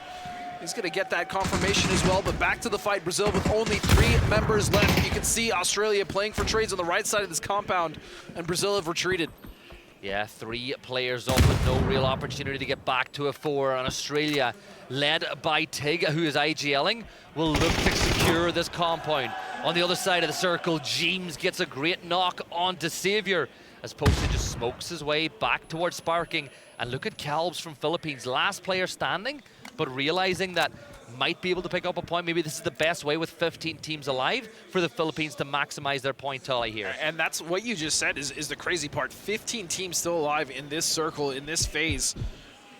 And you could just see how bunched they are. Everyone is just clumped on these edges. It's so difficult to play the center here, which is why everyone is just vying for what control there is on the edge. X left, wrapping around. Thailand looking to take the ground as we also see Thailand is firing towards Rossiter Jr. as he makes his way inside the circle. Korea with another big shift as Philippines will get eliminated. Santa able to spot him out, but now all these teams on the south need to work their way in. I love this clip, this scene. You've got UK, Vietnam, USA, Argentina, and Korea all in that one frame. And none of them can really do anything about any of the other teams because of that terrain. And this is the other thing. Vietnam, whenever they do lose a member or two, they're able to find these just really awkward spots, like right below UK that's on a road that's on the face of a cliff that just can't be shot by from anywhere else. They're so good at salvaging the games, finding spots where they can be protected by other teams. Yeah, T-Bone got that kill, but now Brazil, Sparking is going to fall as Australia looking really good in this fight with Brazil. Luke will drop down to 47 HP now. Santa up on top of the roof will tag flood, but only 18 damage is there to be found. On the other side of the circle, Ketter from Denmark He's putting the pressure on, and Jacob will fall at the hands of Vexen. It's a race to steal that point, but Vex will get another point from Team UK, currently sat in 13th place. But look at how much more coordinated and clean this is from Australia. We didn't see this at all yesterday. No, we did not. And the problem, though, for this is it's taking too long to get rid of this last member of Brazil. You can see Dofi from Denmark. In fact, Denmark's position is fantastic, the way they play this edge. They were kind of looking to see if they can third-party this fight, but finally Australia has gotten rid of Brazil, which means that they can start to make their trek up towards the circle. Yeah, and the next shift I think is going to be vital for the circle with the stepstones the way they are. Germany pushing up now towards Korea as Seoul gets within throwable distance, and he's been so good. But China, Teddy and Trick, he is so damn, as I said yesterday, he just keeps putting people to bed with how good he is. And he switched over to the micro Uzi as well, knowing what urban warfare is. And here comes James as he misses the Panther, and Trick makes them pay. Trick already came out to make sure he pushed that angle before they could get comfortable with the fight. Intense now, going for it, but no, they're split. And their angles are so good to stop this push. Setsuna will get the gas can explosion. Oh, That'll wipe out James, and boom! Perfect nade there, as that is going to be the end of Norway on this map. 9 teams left alive now as Australia push into the circle. And this is mental, because again, Argentina in no rush to move. USA, they're not leaving the ridge. Vietnam are not going anywhere. UK aren't going anywhere anytime soon. So really, Denmark and Australia is the most likely natural fight to happen next, unless the circle does something crazy. If this goes south and Argentina, USA, Vietnam, UK are somewhat displaced, this could be curtains. Yeah, the big issue as well, you can see why there's so much space in between. It's so open. There's not much cover there. And more importantly, the UK actually have devastating sight lines, and what a circle for them as this shift will favor their ridgeline. And you can see the amount of control that they have. This is a really good opportunity for Team UK to kickstart their grand finals weekend. Australia, 4 kills on the board for them. On the south side of the circle, they seem to have a pretty good idea that Denmark are not too far away. I think Germany's natural push is in towards Korea, but it's really hard, especially when you're on the low ground. You can see that Mika's got a bunch of nades that he can use, but he's just creeping and crawling. Korea it's Salute. Salute's the player that has to be the first warning bell for Korea if Germany push up over. And what I will say is Salute has been phenomenal for Korea. His sprays, I mean, we saw it with the barrel. He was just deleting people in that last game. We'll see if he can actually get something more off this against Germany. And I'm sure with that off-angle position, he probably can actually. Chris is starting to push up here. You can see the utility coming out. But this off-angle from Salute is just so damn strong. Yeah, but he doesn't have the angle on them just yet. That nade, it blows up the door, which means that Seoul, when he peeks, he'll not have the ability to bait some shots away with the barrel of his gun. But here's the push. Shrimsy looking to repel Argentina on the other side of the circle off the back of their last win. Australia making a send into this direction as well, as we got 3 teams dancing on the southwest of the circle. Vex gets some damage on as well, but Chris gets the knock on the Salute. Your safety blanket is gone. That was supposed to be their anchor, their safety, as you said. Oh, jetzt mischen and sich now the 3 just sitting in the compound Australier ein. Kind of just hunkered down. Ich habe zwar gesagt vorhin, of course, Rating is going to go out mehr looking von for Tickeln more. sehen, aber ich finde, This is a risky situation here for Korea. Yeah, Vietnam just staying out of trouble while all this is going on. They're on 96 points as they enter the placements now. Gumin with the nade, one thrown his way, chases that nade, but the molly will force him back a little bit more, but it also reduces the angles that Brexco can push from. Raining stepping out, taking the fight. Australia really locked in on what's going to happen between these 2 teams. And yeah, Gumin gets the angle, but somehow won't find the knock. But the extra cover is here. Here's the rest of the team. Gumin will wipe out Germany, and Australia are really disappointed that Germany couldn't get more knocks, which means that they have to be slower in this fight. You can see how difficult it was for Korea to even spread out and finally or break out of their compound and get those kills, but well done to them. 4 games. Also, I want to point out, the UK, 12 kills, they absolutely cleaned up Indonesia while we were watching that fight with Korea and Germany. So just utilizing their position and making sure they get every single inch out of that is what's been so impressive about the UK right now. Yeah, Kick doing some damage on defects as the UK really do hold the high ground within this circle. And that shift just goes towards UK once more. And Korea now need to run the gauntlet. But look at USA, Vietnam picking up a quick double knock and flush. And Shrimsy will find him ass. But that is not what the USA thought at all. They didn't expect them to be there. And well, I think that USA, they're going to have to do magic now with Shrimsy and Kickstart as the Falcons duo will need to maximize points for the US as they push up, and the UK just ain't making things any easier for them. And those nades, I mean, they're not even getting close to where they need to be, unfortunately, and it's just USA trying to fight back. If they can get on that road, they do have some sort of a reprieve of cover. You can see the nades that Kickstart was trying to throw, trying to get rid of Argentina, but he just can't. He can't move out because the pressure from up top is too great. Yeah, now Shrimsy's going to go for that quick res as Australia begin pushing this way as well. Tan Vu still alive for Vietnam, but look at Denmark wrapping up towards T-Bone. Yeah, Denmark with an opportunity here to backstab the current 13 game dominators, and that is the UK up top of this hill. They did open this up with a knock, so now this is also going to be an opportunity for the teams below them to maybe get up, to maybe start to move up that road. You can see Korea now, the duo of Seoul and Reigning, holding out what's remaining of Australia. The momentum is just swinging back and forward as Australia move towards Korea now. You can see that Luke 12's got an angle. Gustav, though, holds back Tig. Tig, you're in a really dangerous spot now as Tan Vu. Vietnam get another knock and a flush. He will. There's no way! Tan Vu deals with Korea, and the Vietnamese fans go wild as you can hear a pin drop inside the venue now. Kick's going to get knocked once more as Vex got a smoke grenade in his hand.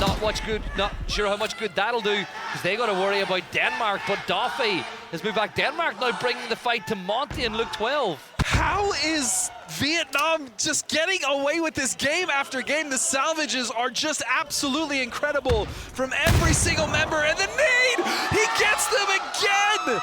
Oh More points for Vietnam! And it might not be done yet. Tiggleton is pushing this way. Is another player going to fall at the hands of Vietnam?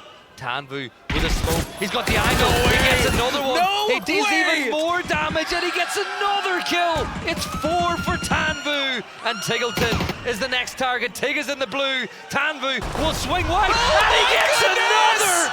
It's 5 for Tan Vu, and Vietnam. I said it's a marathon, not a sprint, but they're sprinting the whole damn thing. It doesn't even matter what happens to Tan Vu at this point. The damage has been done. The points have been acquired. The kills.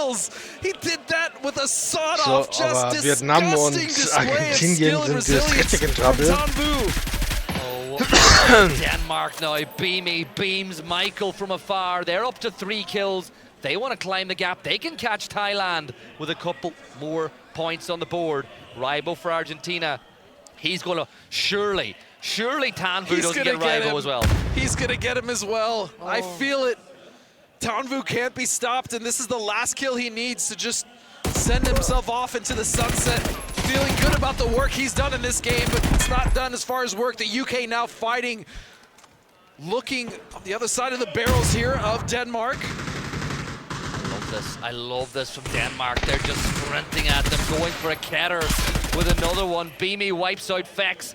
And UK 14 kills. Of course he does! Yeah, he's just him. He's decided he's the main character. He's winning PNC.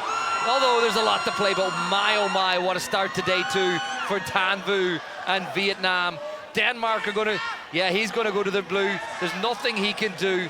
But what a salvage game that was. Beamy's gonna try and get the kill with Superman. He does it! Beamy through the sky wipes out Tan Vu.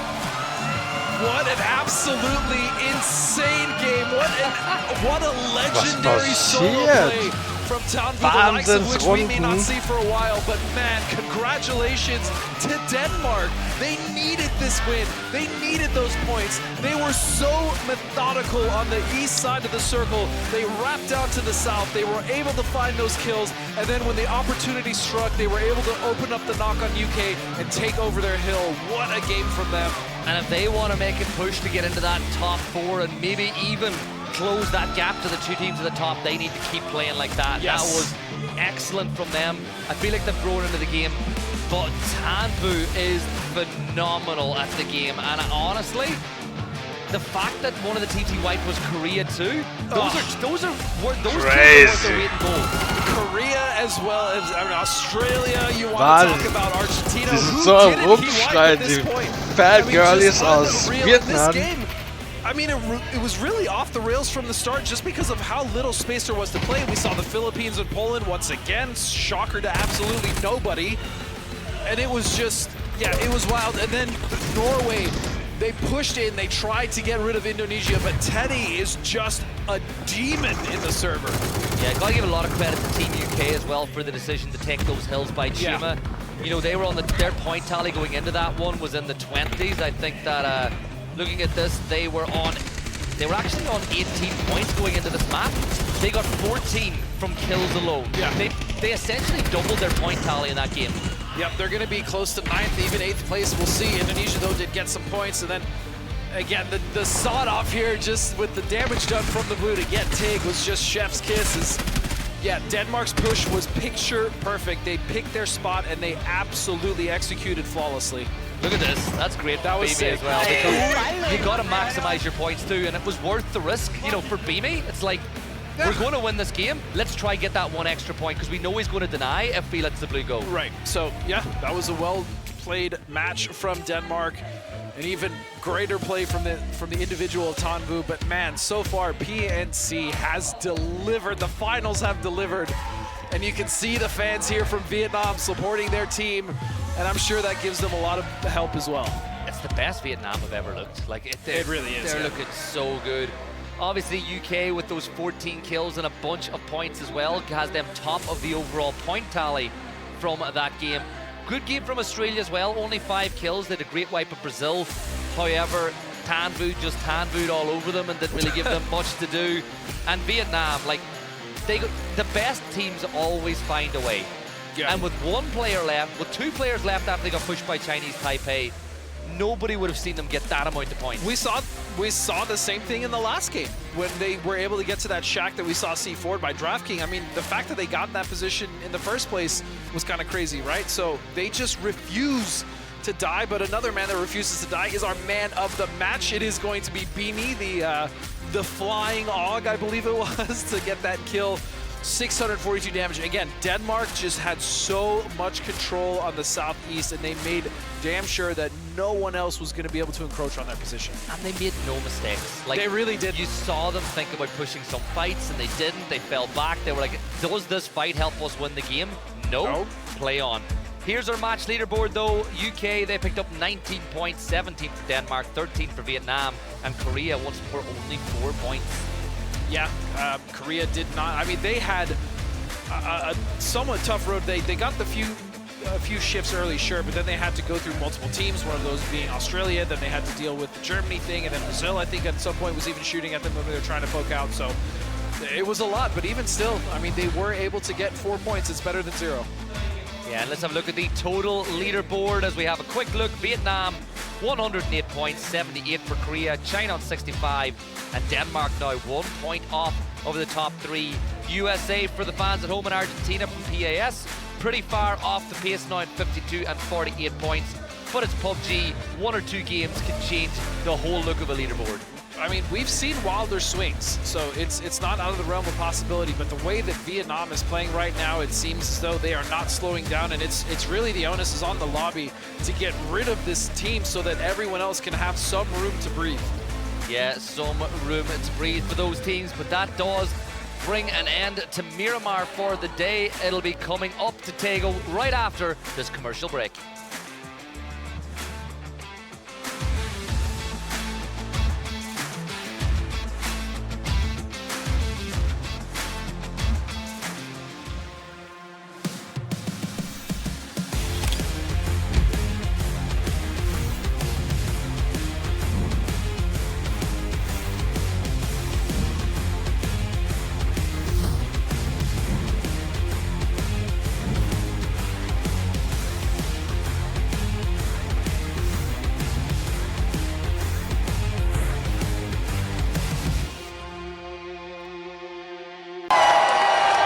by the same passion as esports athletes, Zowie continuously develops tailored products, empowering gamers to bring their best out.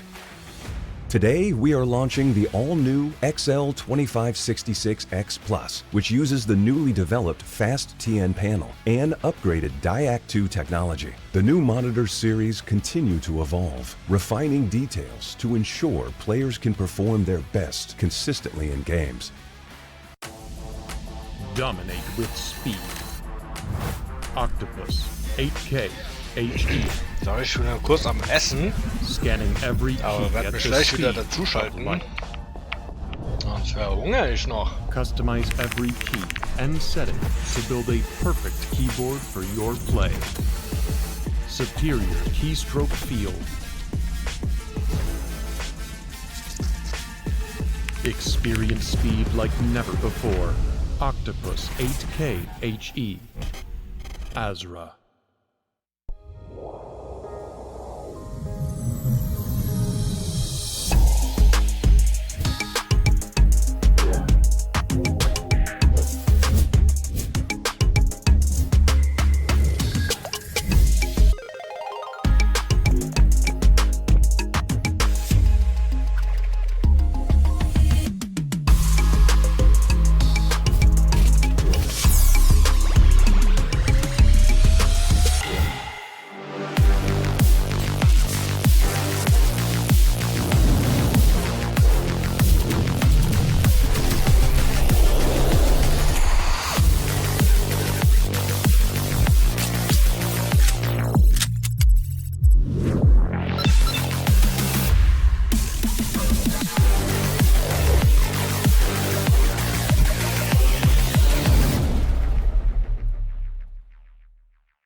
original, straight from the underground. Listen to the real funk. Hold on. You better go stop me. Watch out, the furious. Better be focused. Listen to the real funk. And it goes a little something like this. It goes on and on and on and on. It goes on and on and on and on.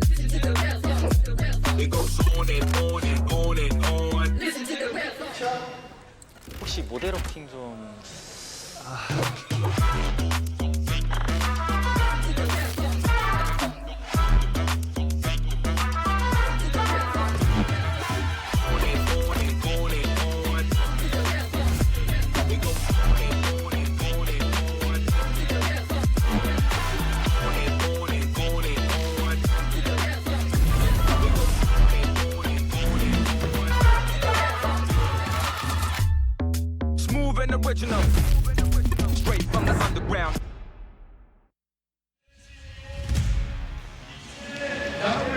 Welcome back. We are 2 games down here, day 2 of the finals at PUBG Nations Cup 2025. And what a wild 2 games it's already been, Gibson. It has been crazy, particularly if you are a Vietnam fan. But it's pretty much the trend that we had yesterday. Vietnam continuing to extend that gap over the first 2 games of the day. However, this is where things started to slow down for them. And more importantly, this is the final game of the first half of the whole weekend. Once this map is done, it is essentially the second half. Yeah, and we are heading now into Taego, as Taego was just a barn burner yesterday. Again, I expect it to slow down today, especially with what we've seen with the beginning stages of Miramar today. I imagine Taego would be no different, and probably the same for Rondo and Erangel as well. Yeah, it's definitely going to be one to keep an eye on. I know for a lot of the teams, though, I hope it's going to be, that basketball could have thought they had us in the first half. I'm not going to lie. Really got to go and try to bring your A game for the rest of this event. But Taego is a map that we saw some crazy. This is essentially, I believe, where we saw the start of the Australia, UK, Brazil madness. Yeah, around Terminal, yeah. Exactly. I really hope that doesn't happen, because I want all 3 of these teams to show us the very best foot forward. They need to try to avoid each other. And a flight path like this, it's another player-friendly one, because it means everybody can essentially get to their drop spot. However, we saw the Palace hot drop between USA and the Philippines yesterday, with Thailand backfilling and third-partying. I wonder, are any of those teams going to... It looks like Thailand are off early, but do you think USA and Philippines are going to run it back? I wonder if it's worth it to the USA. That's the thing, right? We did see that fight initially in Palace. It didn't really work out. It looks like USA have already out the plane, and so I'm not convinced, no. Yeah, USA, they're going to go towards a little bit further towards the other side. And I think, had USA been on 60, 70 points, they probably would have gone to Palace. They go for that hot drop. But they're thinking to themselves, it's not in our best interest to go ahead and try to continue that. We're not going to cut off our own nose to spite our face, right? Right. As Brazil will drop nearby Norway. Norway will pick up some of the hard spawn vehicles. You'll see Brazil try to get a knock or 2 on those players as they leave. But at this point, all teams are off the plane. UK, though, they've gone for that really late drop up towards the south side of Shipyard. Yep, and as you can see, Norway wants absolutely nothing to do with Brazil. They just want to steal their vehicles, and this circle is going to be fairly even for most of the teams involved. Yeah, and a lot of people would look at this, right, and say, oh, this is bad for UK, they're the furthest team away. In fact, it's not. They can rotate all the way down the eastern side of the circle and come in around Ohiang, or even if they want to go further south towards Hospital. So even though the UK don't have the zone, it's a really good circle for them, and they should be guaranteed a 100% safe rotate into the circle. Don't be surprised to see Germany maybe follow the same track and go all the way around that east, because as of right now, you know for sure it's going to be safe. And look how quickly USA have made a move to get into the circle on that side as well. Love that from the USA, and I completely agree. Your assessment of the East is going to be, again, most likely what the UK as well as Germany is going to take. Also just based on the play path, right? Not a lot of teams are able to stretch that far. None of the teams really do stretch that far to loot anyways. And so that area around Ohiang, I, again, imagine is going to be where a lot of these teams end up coming in from, or just the south itself. Yeah, other things to keep an eye on. Obviously, we had Brazil, UK, and Australia get into locked into that. Oh, here we go. Mörser-Action caught out, maybe potentially by intent. This is a 1 versus 1. Mörser-Action with the M249. Having a look at the map, the rest of Poland are now on their way here. Pufax, Masters, and Kapi are coming. And really, for Norway, you needed to get that knock quick. You didn't want to give the rest of the team chance to get here. And you can see Norway are trying to back off now. He's looking to get in his vehicle. He wants to get out of dodge before reinforcements get here. Well, Sparking is going to try to get rid of 8C, but it looks like he might just make it past. One of the tires is out. Hold on a second. Is he going to spin? It might be safety for him, and it looks like he will get away. Something else that I noticed that I'm very actually happy about is that the Poland has not run into the Philippines. Not yet. Not yet. Not yet. There's still a chance. Wouldn't be surprised if it ends up being Indonesia they bump into their other colleagues, but Intent has stayed here. Oh, 8C. Oh, he should be done. He should be done. Himman gets knocked by Sparking as the South American, the LATAM teams are dealing with him. Little Ghost actually stealing that kill away as China get the first kill, but Emmy will find HC. And for Norway, who were stars in the survival series, it's just not going the way they would want in the grand finals. No, not at all, as Cappy is going to find Intense. So Norway is just getting picked apart, but not only the two South American teams, but also by Poland. You can see James just quietly coasting in. Yeah, he's just going to wait, maybe see what happens later on in the game, maybe try to get those blue chips back and bring his teammates back into play. China, they're going to rotate not too far away from Sparking, but Xiao Wu will just keep the terrain in his favor. He's fine, it'll flip. Nope, I lied. It did flip. It just didn't flip back. It just didn't flip back, yeah. And something actually I was just thinking about as we were both talking about Norway and James getting his team members up. I agreed with you until I just realized where their chips actually are. I don't know if he's going to be able to do that. That's a fair point. I think one of them are out in the open, one of them's in a compound that Poland are going to hold, and realistically, it would take an extreme shift for that Poland compound to not be in the next zone. So that's a fair point. This might just be a James show. Yeah. He's done it before. He has. Argentina, though, look how close they've gotten to Vietnam. And Himas usually doesn't miss those, so that's really good for Argentina, but Ribo's not out of safety just yet. And man, what heroes Argentina would be to this lobby if they can get rid of Vietnam quickly here. Or not even really quickly, just get rid of Vietnam at all. Yeah, there'll be a big shout from the crowd if Vietnam are dealt with. But I don't think Vietnam, especially with Delwyn, getting into this flank, he sees him, he knows exact. Look at this, Argentina, like, they're like, we've been in this situation before, we're going to smoke it out. Delwyn, one more shot, he'll get it. Ribo! Was für ein Lack. Oh, da wird er aber trotzdem von Tanvo aus dem Leben genommen. And Ribo is flushed out. Yeah, and DraftKings gone. He's not, look, he's wrapping around. I don't know whether he wants to take this fight, but this is the thing, Hosan with a recall system, that's why Vietnam are playing there. Yeah. They can take this position. Had Himas been flushed, you just bring him back in a few minutes' time. And I'm really curious here if Australia is actually trying to jog for position on Vietnam. Maybe they think that they can take them out and also not only get points for themselves, but maybe just kind of help the lobby and slow things down. But that's wishful thinking, because of course Australia is not going to do that. I mean, that would be a crazy play for them to go for. I just saw them rotating up towards there. They heard the fight with Argentina and maybe thought they could get something out of it, but no. And Monty's just checking out the compound. The trick is in right now. Korea setting up somewhat of a late bridge camp here, as well as Denmark will send everybody through. But here comes that crash. They know the trick's alone, and they get the knockdown. Trick will get one from the grave, but Teddy is coming right on in. So that one knock, and now the rest of Indonesia to potentially get involved. Setsuna with a great knock on to Monty. Now is the 12 will throw a nade as a rebuttal, but Setsuna with one of his own. He comes under pressure from Lux Lane, and that's a great nade from Setsuna. And Argentina will flood is gone. Poland look like they've left their compound. They want to taste what's going on right now. And Magsters is just going to delete Teddy. What a shot from distance. That was disgusting. But even more disgusting is just the state of Australia. They just cannot catch a break. They got the first knock. Had that nade from beyond the grave not got the knock, I'd say Australia would have been fine. But that just goes to show how things are in such a fine balance inside of a game of PUBG. Indonesia now, they're sharing, it looks like Poland, they got their point, I think, so they're going to fall back now. No need for them to fight with the rest of Indonesia as they get everybody back on their feet. But in doing so, that's opened up a ton of space on the west side of the circle now. Thailand, they've got a bunch of space they can play. UK, the position that UK are in right now, they're going to extend a little bit further north. I wouldn't be surprised if they stay within touching distance of the recall system just south of their position. And Brazil, they're the same. Like Brazil are playing right by that recall system near the center of the circle.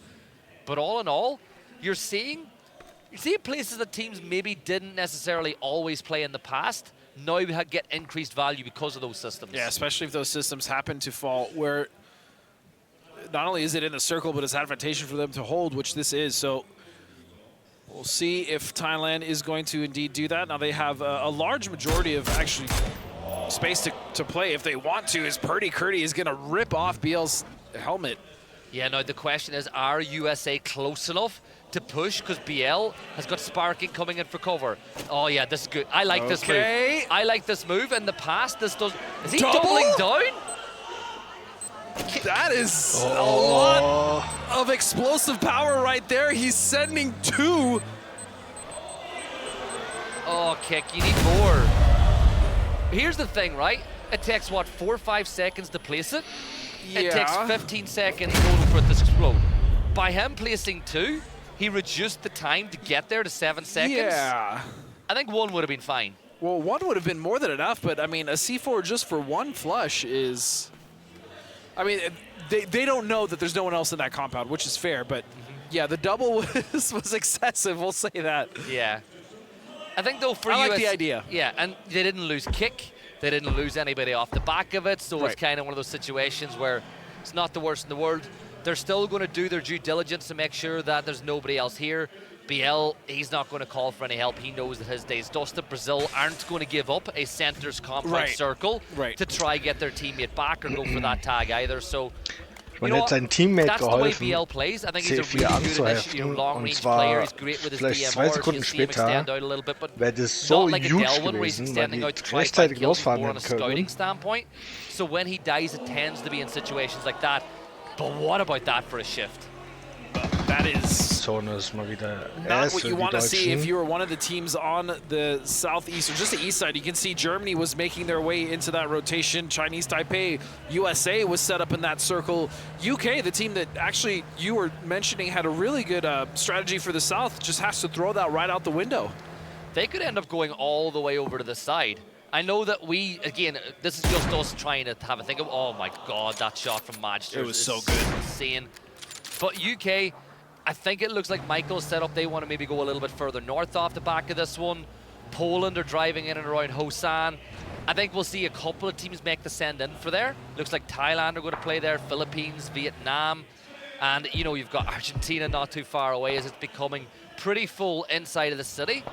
But what that does is free up tons of space on the periphery of the zone. Like, you look at the Northwest, it's completely barren. It's completely open. A lot of these teams also figure that they want to be inside of the city just in case it does go there. It is looking that way, but I like Korea's stance better. I think it's much easier to crash the city than it is to get out of it, especially if Circle happens to shift off of it. So I think they're doing great. Same thing with Philippines. They have a split on the edge of the city. You can see Algen bots up to the north. Wonderful stuff. And Australia is just down to Flood. And he's just going to hang out here. There's no reason for him to do anything else. He just needs to salvage points. Now, playing devil's advocate, does he wait till late? Because it is only phase 2. Yeah. He could wait for the blue zone to close, go back in phase 3, get those chips, go to somewhere like school and bring them back. So I don't think it's a bad play. Yeah. And it's a play that 2 or 3 months ago isn't possible. And it changes what a salvage game can be. Yes, the only issue is that even if he does do that, where are they going to land? Especially when we look at how much time it's going to take. This is probably going to close, so wherever they would want to loot is probably going to be in the blue, and that's not a guarantee of finding enough meds to actually tank it so that you can loot. Well, if I'm Flood, I'm putting some stuff in a car, right? I'm going to get a couple of med kits in there, a couple of helmets and vests to make that possible. Indonesia now pushing in towards Himas from Vietnam. Himas with the nade at the ready. This could be really good. He tosses it underhand. That actually might go. The fence caught it. Yeah, I was going to say, if that fence didn't catch it, that might have landed right on top of Setsuna. As that one pretty much did, so he's going to get low. Yes, Indonesia trying to cover here, but Himas putting damage on everybody. And the problem is Himas can peek from 2 or 3 different spots, which is a problem for the side. Draft King with a good nade will wipe out Cappy from Poland as all these teams inside Hosan start to lock horns. Delwyn joining the rest of Vietnam in this fight now to a Setsuna. Just wants to smoke his way back into some cover. Himas, 320 damage so far, no kills on the board. And that's good shots. Those shots from Teddy just pushes him back into cover, and it gives Setsuna the time that he needed to join the rest of his team inside the barns. Yeah, and speaking of that wrap rotation you were calling from southwest to south, or southeast to southwest, it's actually Germany that made that rotation. Of course, Breaks doing what he does best, and yeah, he's led his entire team to a completely open west coast. Yeah, and I spotted that Flood is gone now, so I think he has gone to get those. The compound he left, depending on how quickly he gets it back in, but this circle right now becomes a problem because all those teams in Hosan are begging for that to go their way. But if it doesn't, it's just meat grinder. This is what I was talking about. It's much easier to get into this or crash the city than it is to get out, especially when you have this just absolute crazy condensation of teams. Oh my God, Fluky. Just deleting Alton bots on the north side of Hosan as Philippines. Was die Hälfte des Servers ist in dieser It's City. something that I've always preached as well, yeah. Like, it's so difficult to get out. It's the teams that play the extremities, like Indonesia and Vietnam, that have the best chance of getting out. But if you're Argentina, if you're, you know, I think not China. I think that's Poland that are just inside with them. It's so hard to get out of Hosan from here. Well, also if you're on the extremities, you can just try to farm the teams that are trying to get out. So it just works out beautifully. As we can see, Korea, Absolut now is taking the fight over towards the UK. And they're now sandwiched in between Denmark. This is a very precarious position for the UK. Yeah, and what did Denmark do? We saw their decision-making be perfect in the last map. I think if the UK or Korea get a couple of knocks either side, they might just be tempted to go this way. Salute down to 42 HP, but Seoul with a scar will find Vard. Wrapping his way around again, now getting the nade at the ready as Vard is about to bleed out Team UK after a huge game in match number 2. They've gone head-to-head with Korea, who seem to be pretty annoyed that they've been losing ground to Vietnam all day long. And I can see, is that Philippines sending mortar? It is. It is. Denmark too. It's double mortars here just on the side of this hill that you can see the UK fighting on, and they're not getting too close, so there's still some time for the UK to try to recover, but Ketter now will find another knock. Yeah, Raining keeping an eye on where Michael is playing. Salute has an idea that Fex is down on the other side of that rock, having read the kill bird. As we'll keep on casting as Ketter will get that point onto Fex. But UK, they wrapped into the one potential place you didn't want to go, and that was right into Korea. And while all this is going on, nobody else is really pushing off the back because everyone else is locking horns. Look, USA and Brazil on the south side of the circle, they're causing themselves some trouble as well. Yeah, the issue for them is China waiting in the wings for whatever happens between these two teams, especially if knocks start to go out and they're no longer able to recover efficiently. That's when China's just going to come in and swoop up all these kills. Yeah, sparking inside the blue. Raining will get that knock on to Michael. He was trying to escape. That's an headshot. That leaves it all down to one play. Oh my God, it's a T-ball. What is happening? You know what? All gas, no brakes. Brazil, they take a few to the grave with them. USA with just Halo left alive now, and Kurt. But that was, you know what? If you're going to go down with like Brazil, go down swinging. I mean, if that's what you want to call it, they just drove straight into the vehicle of USA. For better or for worse, as you can see now, Korea making their way into the new edge, and the Hosan saga will continue as it is starting to just barely get inched out. Does T-Bone have any utility? Can he throw anything into the smoke as Denmark begin wrapping around Chinese Taipei, who've been much improved over the course of the last 2 days from an aggression standpoint? They're rotating in. And I think, you know what, go back.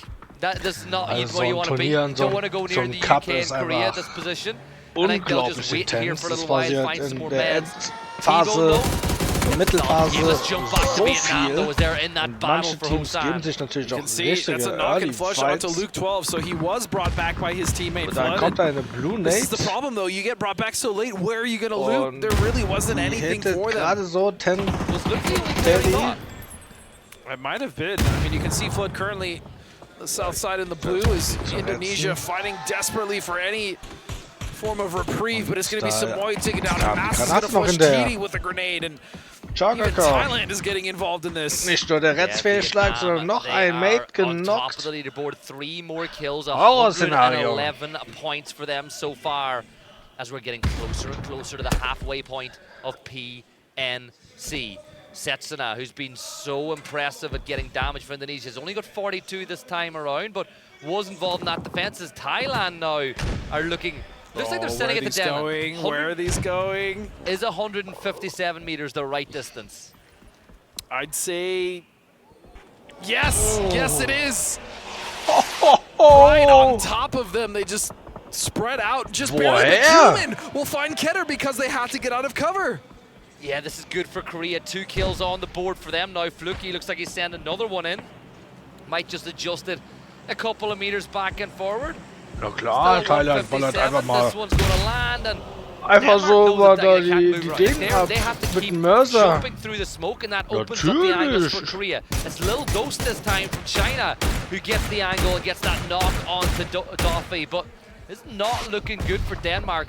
It's a good position, but the utility is from other teams is putting them under threat for the teams that can provide Overwatch. The problem is it was a good position even before, but they knew this. I mean, Gustav knew that this was going to be the case. If they can somehow survive this onslaught for the Circle to actually close and put pressure on the other teams, they're in a wonderful spot. But because everyone is so focused on them, they have absolutely nothing left. Smokes, probably next to nothing. Their vehicles exploded, flipped.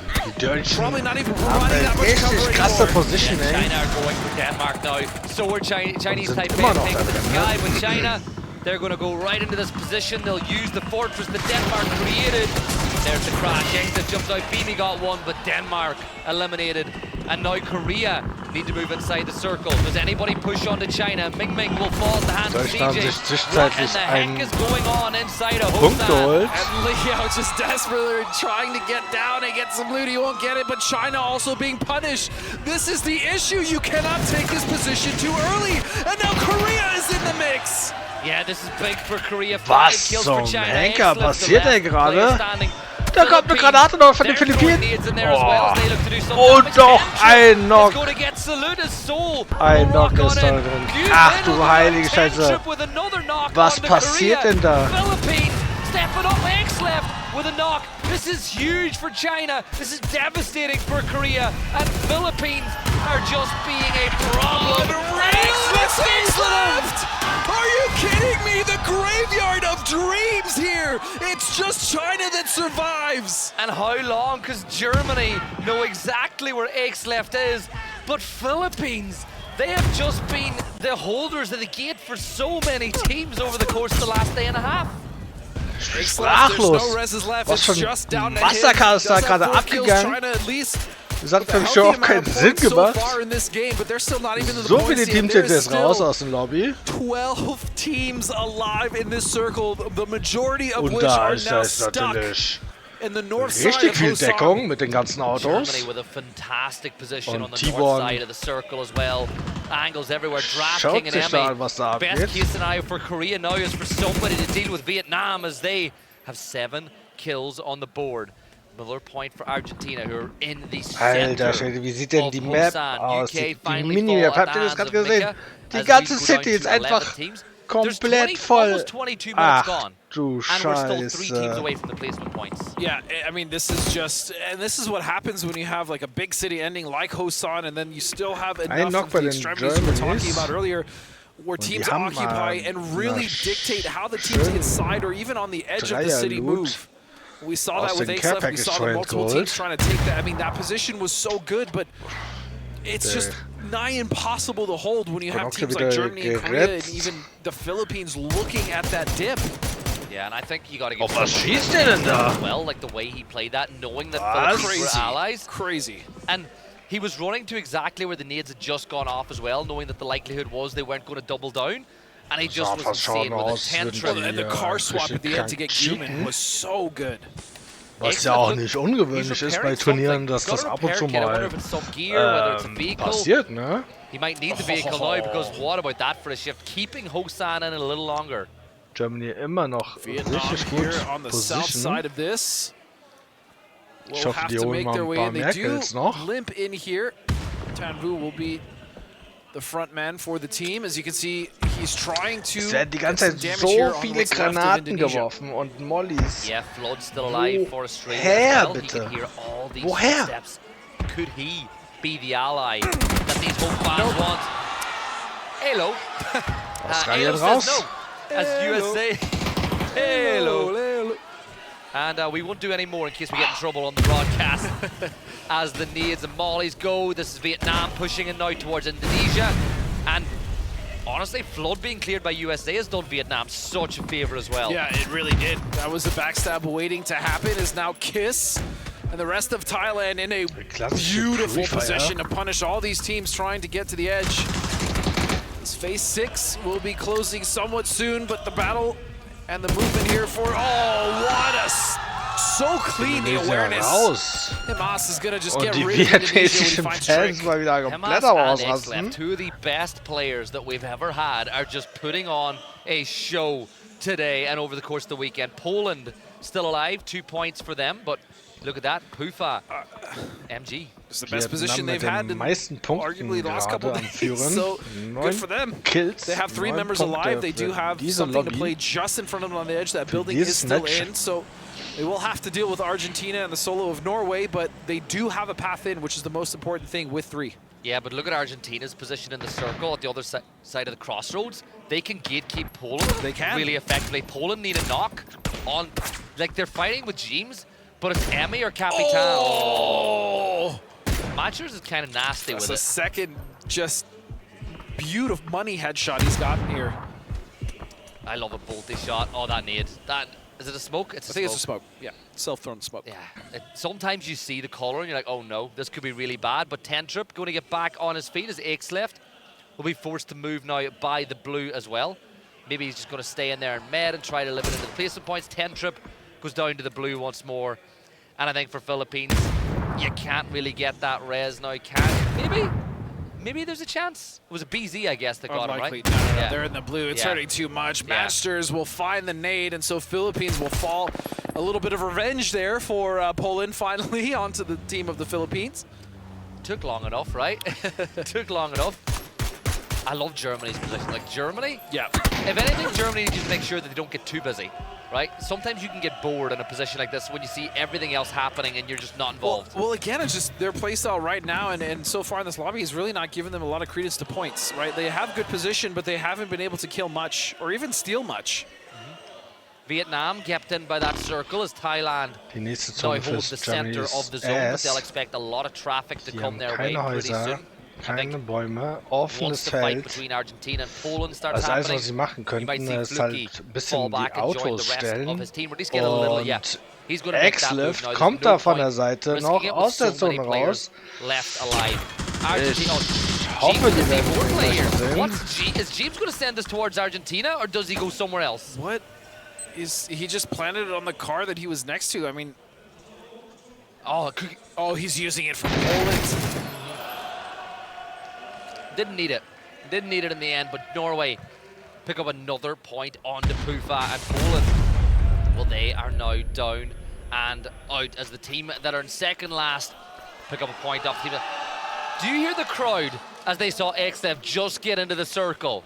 They got so excited about that Godspeed. And that's a good spot for him as well. It's going to be impossible for anyone to see. Now, he is just outside of the circle, but that building, he's got so much space to work with. Meanwhile, Emmy is going to get the double onto James, and he will go down, so Norway is eliminated, but a nice salvage from him for his team.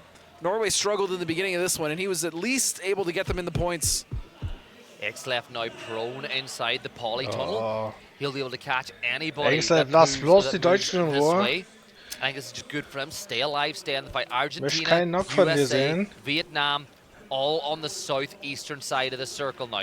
USA have done a great job having lost players earlier, avoiding trouble inside of Hosan, but they've got to make their next step inside the circle. Do they go towards Argentina? Do they go towards Vietnam? But Vietnam, look at where they're looking. Those players' eyes are solely locked on the edge of the blue and any potential threat coming from inside the city. And I'm trying to see the terrain that Germany is working with on the outside here. How much they're actually going to have to move as Alo sets up with the Panzer. It's just him and Purdy. They've been able to move and navigate throughout the city fairly unscathed as a duo. So you can see the 3 members of Argentina and Capitan are also in this very position. The spray from Himas still 3 strong, 9 kills for the team of Vietnam, but they are currently not even in position to get punished by anyone else in the lobby. I mean, they're just going to crew unless Thailand pushes and takes more space, which I don't think they will because there's no need for that risk. Vietnam's probably just going to get right underneath them. Yeah, Thailand are just happy with what they have right now. And one thing about Himas shooting that window, that gives Argentina a good idea of where USA are as well because they hear that glass break, so you now know where the other team is. Argentina, they look like they're on the move now. They're trying to consider their next step, and Elo, he lets the first one go. Much like when you see cars rotate past, he's waiting for the last player. He wants to get the final one that moves in, and this could be so clever from Elo if he pulls it off. USA are the furthest ones out of the circle. They have to move forward into that nade on Capitan. If he can get a second one and a knock, that's an opportunity. He is going to get out of the way. So it's going to have to be the hard way here. Oh, there we go. Da ist die Panzerfaust noch, but they Mann. need to cross the street. Time is running out. Blue is starting to push them. Draft King. Thing is, And Tanvu steals it. Of course, Vietnam Genockt steal und that point away. Tanvu Kurt now with the hielt S12 sich da diesen shotgun. Kill. Halo will fall with an Oh eighth mein Capitan. Gott, da machst du so einen geilen Panzerfaust, Knock, aber kriegst keinen Punkt dafür. USA. But he's not in. I don't think there's no time for the Das sind res. Style Points. It's going to be tight. No, I don't think there's time. There's just not enough time, and Kurt realizes it. Yeah, so he's going to get whatever he can off of Halo. He'll get whatever med kits, whatever utility. He's going for it. He's going for it. Oh, he gets him. Oh, he gets my him. goodness, that was so tight. Oh, he's going. The wall's just outside the circle, though. They still need to take another step, and it looks like Vietnam are ready to take advantage. Das wird gerade so spannend. They're not in. That's not in the circle. Oh, this is tight. Vietnam as well. They're still. Vietnam are in the circle here as well. They're in such a good position for another salvage game. The X-Left from China will get that kill. This man, he is just loving life. And Fluky gets both with the nades. Yeah, I mean, they had full vision of exactly what USA was trying to do. Even though the knock came out from X-Left, it didn't matter, but X-Left with a P90, hold on a second. He finds and flushes Fluky. 5 kills and a P90. He is still not done yet. Vietnam, they're going to close the gap now. All that happening has opened up the opportunity for them to get closer and closer to Thailand.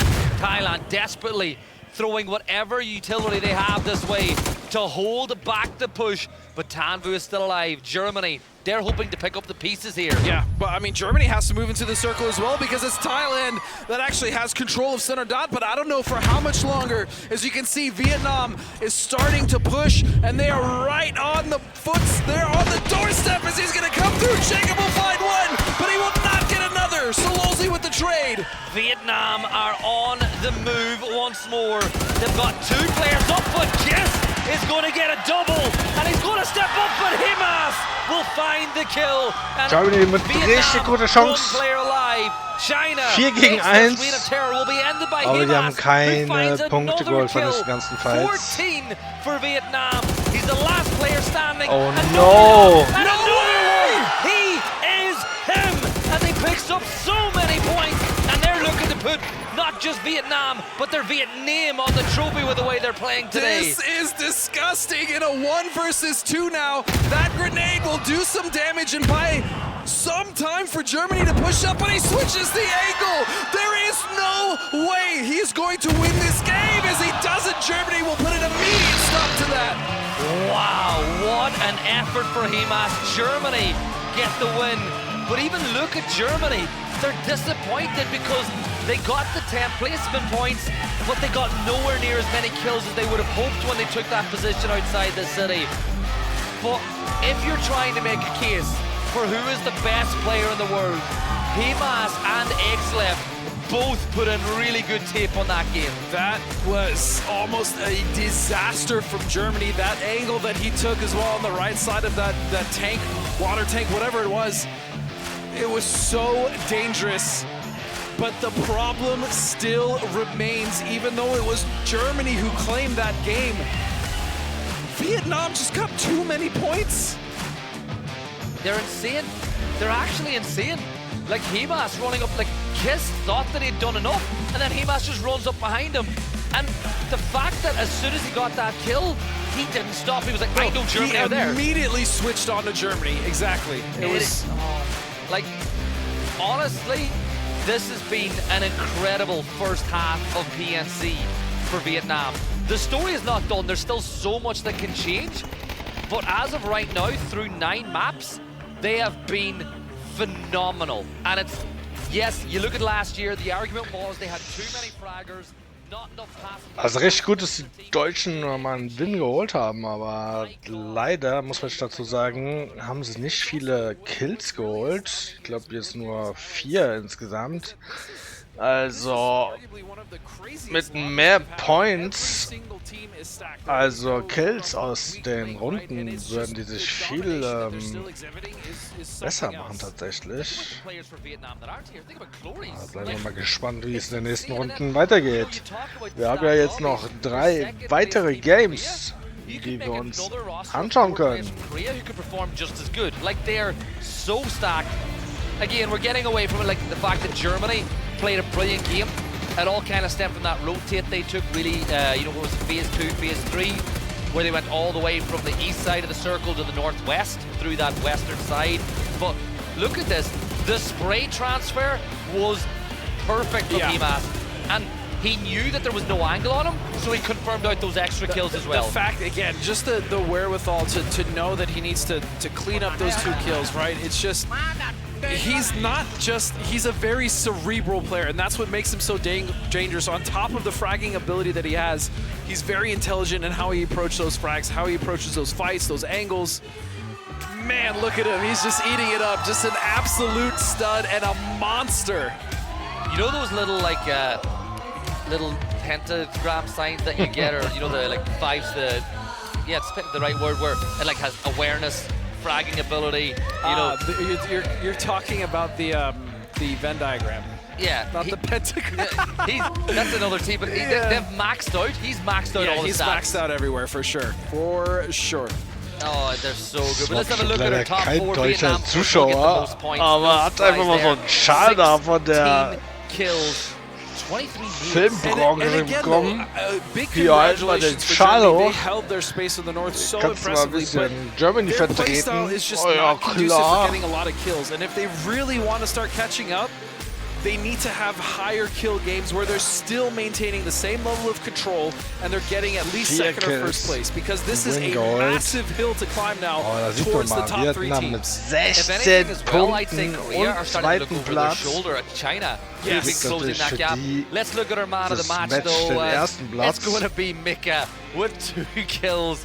And yes, we're going to give it to the team that wins. But again, Germany from a macro standpoint played a brilliant game. Yes, they did. I'm not going to disagree with that. But again, with how crazy this lobby is and how stacked the top already is when we look at the leaderboard, you know, getting 12, 13 points here or there, unless they're getting it every game, I mean, they need to have more kills throughout the day. It's just, that's just how it is. And that's just not Germany, by the way. That's every team that wants to try to break into that top 5. Yeah, and it's going to be so hard as we look at our match leaderboard. See how many points were garnered in that game. And it was a 22-point game for Vietnam in second place. Germany got 14, China with 14 of their own as well. And then you look at, like, I hate to bring it up, but our reigning champions just have not had the start to today that they would have liked. I believe the first game, I think they had like 5 or 6 kills. They were kind of getting in the mix there, but yeah, they have been thwarted, especially when we look at the last position that they had on the north side in that graveyard where we saw so many teams go. There really wasn't many options, and so it was kind of rough for them to get anything else off that game. Yeah, Vietnam now on 130 points at the halfway point. Like, they're not going to replicate the first 9 maps, but if they did, they would get 260 points over those games. Korea now just 2 points ahead of China. Thailand starting to close that gap as well as they get to 70. Denmark with another okay game for them has them on 65. Argentina still ahead of USA, and Germany rounding out our top 8. UK though, still nice to see them climbing the leaderboard, but for Poland and Norway, who were 130 Punkten nach dem 9. Match ist natürlich massive. They've just really not got super schwer. No, they haven't, but at least for Poland in that last game, they got out of that entanglement they had with the Philippines, and they were able to get to an end game with 3 players. So that at least is a bright spot. Yep. Hoping they can continue that moving forward, because they absolutely need to. Yeah. So last night on the bus on the way home, Shrimsey had said, you know what, it's not too bad. We're 2 games off the top spot, 2 wins off top spot, 3 before the 6th game. They're about 4, they're about 5 now. It's insane. The gap is just getting wider and wider, but USA did manage to kind of salvaged that game, right? We saw it was Kurt and Alo at the end, but even then, not a lot, but a couple of their kills got stolen anyways. I think for Denmark, though, like, they're in a really good position, too. Like, their opportunity to break into the top 3 is in such a good spot right now. You look at the roster they had, I'm actually so happy because I talked about it yesterday, but I bigged up Ketter and Doffy so much to you and Paper, and their day 1 of survival stage was not good. But how good have they been since that point? Like, Ketter as an upcoming player inside of Europe, a lot of talent, so much potential. Yeah, a lot of talent for sure. I mean, we've even seen it from players that aren't even in this stage, right? Who didn't make it. There's a lot of talent up and coming in PUBG, and that's we need that. We need that fresh injection of players, of younger players coming in and learning the game, learning from the experienced players, and then becoming the superstars, you know, that they can possibly be. Well, look at how good Brazil has gotten in the last few months with giving some new players an opportunity and sticking with some rosters too, with the likes of BL and Santa. You know, they earned the right to be here. I think, you know, you look at like maybe Argentina, the faces are a little bit more storied. You know, they've been around for a long time. But Argentina have had to put on a good showing here as well over the course of the week. Yeah, and they got that win early in Miramar, so that was a good boost for them, but they really need to build on top of that. And one thing with Argentina that I'd love to see is they are starting to get more and more proactive. It looks like even though it has been somewhat of a struggle, they're still finding that confidence to get those kills and push out of their compound and be more proactive. Well, the 64 players have got through passport control. They're on the plane and we are changing our destination. It is Rondo coming up now for these teams, and this is a map that plays oh so different to the rest. It's got its own intricacies, it's got the EMP zone, it's got those monoliths, those spires that teams like to play on top of, and not to mention probably my favorite vehicle in the game right now, the Pico Bus. Yeah, Pico Bus is awesome. But the one thing to note about this plane is it's very southern, so I'd actually love to see a Tin Long Garden ending. Like, just the terrain all the way down to the south is so good and conducive for just playing on foot and pushing teams. So I would really love to see that. As long as we just don't go to Jadena City, I'll be happy. The thing is, right, Tin Long, some designers, map designers and developers made an absolutely beautiful part of the map. Like, it's so scenic down there. We never see it. We never see it. So, oh, what is this? Hold on, there is 3 teams in Jadena City right now. When is there ever 1 team in Jadena City? Right, anyways, we're going to get stuck into the action here. Godspeed. James running towards 10 Trippy. Looks like he doesn't have a gun in his hand yet. Wonder how well 10 will he fight. Oh yeah, James. Oh, James. Point on the board there. Now you look at it, right, Norway, it looks like Philippines went for like a Jadena City split. And Norway were like, yeah, we can't get to our main drop, we're going to go to our alt drop. But I can't remember the last time if I've ever seen a first kill of a game on Rondo being in Jadena City. Yeah, I don't think so either. And if you're Poland, you're looking at the kill feed like, yes, you know how it feels. If you're USA or Australia, you're probably going, yes, 10 Trip's not here either. Right. I mean, the Philippines have been a thorn in multiple team sides. What I love about that is we've had a kill, and the players met it up and looted, and Germany are still parachuting from the plane drop. Nice and slow is the best way to describe their play style, but it tends to work for them, so they want to be the PNC 2025 champions. I think that's a tough ask, but inside the top 8 as things stand, a good performance here can put them right up alongside Thailand and China if they can secure a win. I think this is map yesterday's where we started to see some of the good play from Argentina really start to come in. They've got another good circle. I think this is the sort of circle that suits them better. They didn't get direct center, but they can loot and move into positions. Lil Ghost has extended up from China, from test track, to take his position in the center of the circle as well. Shrimsy with the same mindset. So a couple of individual players with the same kind of mindset. Let's extend away from the team, secure a compound near the middle of the circle, allow the rest of the team to loot, and then join me a little later. Yep, and you can see that's kind of what Little Ghost did as well, even though China was already well positioned in test track. You can see, though, that Australia is getting dangerously close to the team of China. Meanwhile, it's going to be High Man hiding from Calbs, trying to maybe get a little something cheeky off this rotation out of Jadena. He's heard something. The only reason he's here is he feels like Philippines are going to go for that tag or try to take on the fight. Because let's be real, Philippines are another team that's been really good at using the recall system. So it's a good idea, a good situation of understanding your enemy, understanding your opponent. But Calbs has gone for an extremely wide wrap, and that could be a problem for him and if he isn't aware. And I think that Calbs is being really clever about how he's playing this. He is, but the problem is Norway knows exactly what he's doing. Hyman heard his vehicle, so they know he's there. And even though he is trying to be sneaky, the element of surprise really isn't on it. I mean, you can tell he's not even worried about Jadena behind him. Yeah, he's keeping an eye on the other side of the bridge to make sure, or just to double check if anyone from Norway had already left that position. Are there any vehicles there? But that's kind of the main talking point that we have. Other things worth noting, I suppose, at this point is how close Germany are to Denmark, as we just get that brought up on your screen by Zhao Tin as they look to move in. I think that Denmark should be aware. Both teams dropped off the plane at the same time. You'll see Germany rotating this way. And if you look right here, I think that's Doffy is getting so close to Mika. Yeah, and I wonder if they're just going to run into each other here. Doffy, I'm not sure if they've seen each other quite yet. And this fight is just taking right outside the circle. So realistically, if Denmark wanted to, if Germany wanted to, they could take the time to fight this. And there really isn't another team near enough to them to actually punish this. So this could just straight up be a 4-on-4. Yeah, Calb's rotating back this way again. He's done a lot of scouting work, a lot of good work for his team.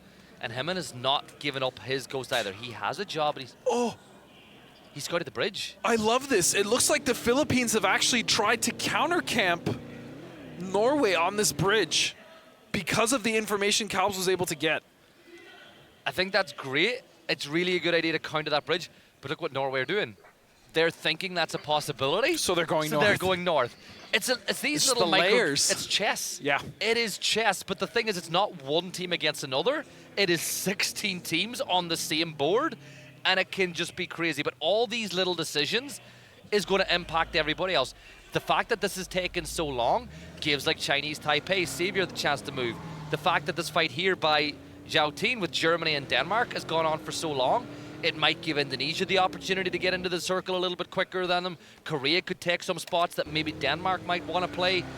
Everything is having an impact on, every player has an impact on every other player, and there's no game like it. That's why we love it. Especially at this level, watching these teams make those decisions, navigate the difficulties, and just the variables, because that's really what PUBG is about. It's about managing the variables. Sometimes you can't. That's just the way the game is, but other times we see some truly incredible plays. You can see it looks like Australia is starting to really chase down China, and looking down, Norway still is in Jadena City, at least James is. Yeah, Calbs has got the idea that they're still going to hold for that recall system, right? And that's why Himon is still here. He's like, I want to make sure that they have no chance of getting it. Himon has gone down to the low ground, and that might cause some problems. They're so close. They have no clue. This is crazy. They're running. Oh, I think he saw him. He knows. Hyman finally saw him, but knows. Calbs turns. They both know. They both know. The game is up. The game is up now. The jig is up. Oh, my. What is going on? They're just mirroring each other. This is the dance. Both players like, I'm going to outbrain you. You're going to run back. Or you're going to keep running. I'm going to run around and wrap and catch you. You know what we need? So silly, but so sick at the same time. I mean, this is, it may look funny, but this is actually very high level. You know the Benny Hill music? Yes, I do. You just play that over this, and it is perfect. Himon, though, I think he's got himself in a bit of a tough spot because he needs to vault up now or jump, which will make a ton of noise. I think Calbs, if I'm looking at the rest of the players, you've got CJ looking this. Oh, the rest of Norway have come back. They want to deny this. This is going to cut him off. This is so much fun. Itzy's going to get up onto Calbs has seen Itzy now too. And he sees it, and he knows he's in trouble now. But there's another player from Norway looking, and it's going to be James. He's going to take a spray. Nothing hits. Fortunately for Calbs, and he's going to make it out of there. They're just going to give up. All that for nothing. You say nothing, but I mean, oh, look at this. He's like, ha, I bet they think I'm truly gone. It's just like every player's like trying to big brain the other one. And this is all for 10 trip, by the way. Yeah. The battle for 10 trip. That tag, it's like Saving Private Ryan. Hashtag battle for Tentrip. I mean, that's literally what this is. Norway refuses to give up. And you know what? Tentrip is a damn good player to keep off the field because he is a menace. And Norway have nothing to lose here either in 14th They really place. don't. Yeah, I mean, well, also with the circle being the way it is, they have an easy path in on the east if they get rid of Philippines. So this is fine. And get more points. Why not? And the longer this goes on, the more space that actually will be opened as teams move closer to the center of the circle. Now, as we see, the blue zones got involved. Norway are pinging out where they think these players are. Calbs has got... See, Intense doesn't want to shoot until he's guaranteed the knock. Yes, which is wise. And that knock won't come until Calbs spots somebody. There you go. There's the hit. He needed the second shot. I think he fired at the right time because Calbs whipped out the bolty. Well, he also stopped in that bush, and he thought he was probably unseen. Yeah. So what's going on elsewhere? What's been happening on everywhere else inside of Rondo? Not much, honestly. All these teams have just managed to find themselves a good position in the circle, and everyone is just waiting. I mean, that's pretty much the game. And with a map like Rondo, generally every circle is going to be on playable land, right? You're not going to have too many areas that's unplayable. So this is generally what happens early in Rondo. You don't see too much craziness happening as far as fights, early crashes, because there's just so much real estate that you can actually play. And Saving Private Tentrips looks like it's about to happen, so Philippines will go get that tag, and Tentrip, the menace, will be back. Inside a Neox factory, you've got UK getting really close to Australia, who are holding on to this position, not only due to its value, but due to the fact the recall system's there. Australia's done that a few times over today. Yeah. And I think UK, Vard, with the eye in the sky, he's decided, you know what, I don't think this is our best play. I think you're better to fall back. And Vard's going to scout out the circle. And that's going to shift heavy to the south. And that's really good news for Philippines. That's incredible for Philippines. All right, that's good for Philippines, but that's incredible for USA and for Thailand. They are in prime real estate position. Calbs, of course, will get up Tentrip. And you know what? I love the fact that Philippines just weren't going to give up. They're going to get that fourth player, or they're going to fight a team and die for it. Yeah, and look, he's worth it. Like, Tentrip, to me, has been worth it. He's the breakout player of PNC for me, right? His stocks are on the up. Denmark are hunting down China now. Zhao Wu and Little Ghost are in the same Datsy. They're going to hit a tree. That'll hit them and move on. And I think Denmark, they hopped out for the fight. China are going to move on. They'll continue to go north. And there's no harm with Denmark chasing because they're still so close to center. Yeah. And I think that even though you didn't get a knock, just by putting that pressure on the China and forcing them away, it's a good move. It is, and China also just getting away from that fight also find themselves in a strong position here currently in this split. The only real threat is going to be the split above in Brazil, but they don't have to move for a while either. Chinese Taipei, they're rotating in from the north. They'll intersect Korea and Australia, going past test track as things stand. Salute spots them out, but even as good as Salute is, that's a tough one. Give us some dogfight. Come on, Vard. Well, yeah, he's going for it. A little aerial battle, if you will. Flight of the Valkyrie should be playing. Now, we had Benny Hill earlier. Now we should get some Flight of the Valkyrie as these two but the teams. blue zone, or I say the EMP zone. Ixlef will find sparking in the distance. That's a really long knock. Yeah, it is. I mean, the sparking should be able to get picked up. That shouldn't be a problem for him. Little Ghost, though, is going to take some time to get a spray out towards Chinese Taipei, and there, I mean, I would be surprised if he hit any of those. That is a crazy distance to try to hit something. Gustav as well will find a small amount of damage, but nothing crazy. I say that, but Ixlef will find Malrush, and the flush will come from Zhao Wu. Yeah, Saviors looks like it's going to jump out too. It looks like they're going to lock into this fight with Denmark as Gustav will start tossing his nades across the road. They've got deployable shields up to provide extra cover. Leo is looking to wrap up onto the high ground on the other side. All these nades are going to naturally flow into the valley that Denmark are in, so even if you go long, it rolls back. But Leo almost had the he had him dead to rights, but he didn't get the knock. Oh, the Snade, though. The Snade could be absolutely huge. It bounces, fortunately, for Denmark, but it's Savior now with a separate angle. And a molly. This is so much pressure for Denmark to deal with, and they're getting picked apart. Gustav down and out now. Doffy and Ketter need to work together. Jawei with another nade of his own being thrown in. That's another good nade, but the vehicle's going to take the brunt of the shrapnel. That nade could be a little bit better. The vehicle explodes and Jawei eventually gets it done. And Denmark deleted. And here come the Chinese. Chinese now trying to pick up the pieces. The problem is Chinese Taipei didn't incur any losses at all. None of them knocked, but they might get punished here for going for the loot. The terrain works for China as they push towards Chinese Taipei. Good nade thrown on in, could do a ton of damage. Ming Ming will find the knock on the Savior, and now it's all systems go for China. Another nade will be tossed as he tries to read a player, going for the res. Fluky was in the sky, and he's just been... I love that opportunity. I was going to say Fluky generally will flex out from Thailand and try to get involved in these third parties to pick some points, but he just happened to knock himself. I don't know what happened there, but China now full steam ahead is going to push forward. Leo will find one to try to stop them, but Zhao Wu will get control. And Brazil got a push now. China are weak. They've sustained a knock, but how quickly can you get into position? Sparking and BL just do the exact same thing China did. Throw your nades into the valley. Trick from Indonesia gets Sulawesi from Vietnam, and that's a big knock for Indonesia as they look to secure this section of the map. Himas is still alive though on the south side of Yulin. Himas, he's just better. It's not fair. He's just better. It is what it is. It's like, honestly, it's not fair. He's literally got plot armor, he's got level 7 gear, he's just insane. Himas is going to move in, he'll get the res on the Tanvu. Trick will do the same on the Setsuna. But Delwyn, he'll start to get the off angle here as well. The rest of Vietnam, or these Vietnamese players, they've been in this situation before. And this is a crazy rotation from Korea, as this is completely blind. There's no way they could have known that any of this space was open. That's why they currently are out in the open area. I don't like this position. I don't like it either. I mean, they can get protected by USA depending on what UK does here, but yeah, I mean, at least they made it into the circle for now. Yeah, UK will rock up onto these silos here, and that's bad news bears for, I think, Korea if they get that angle. But for now, Korea will just look to set up.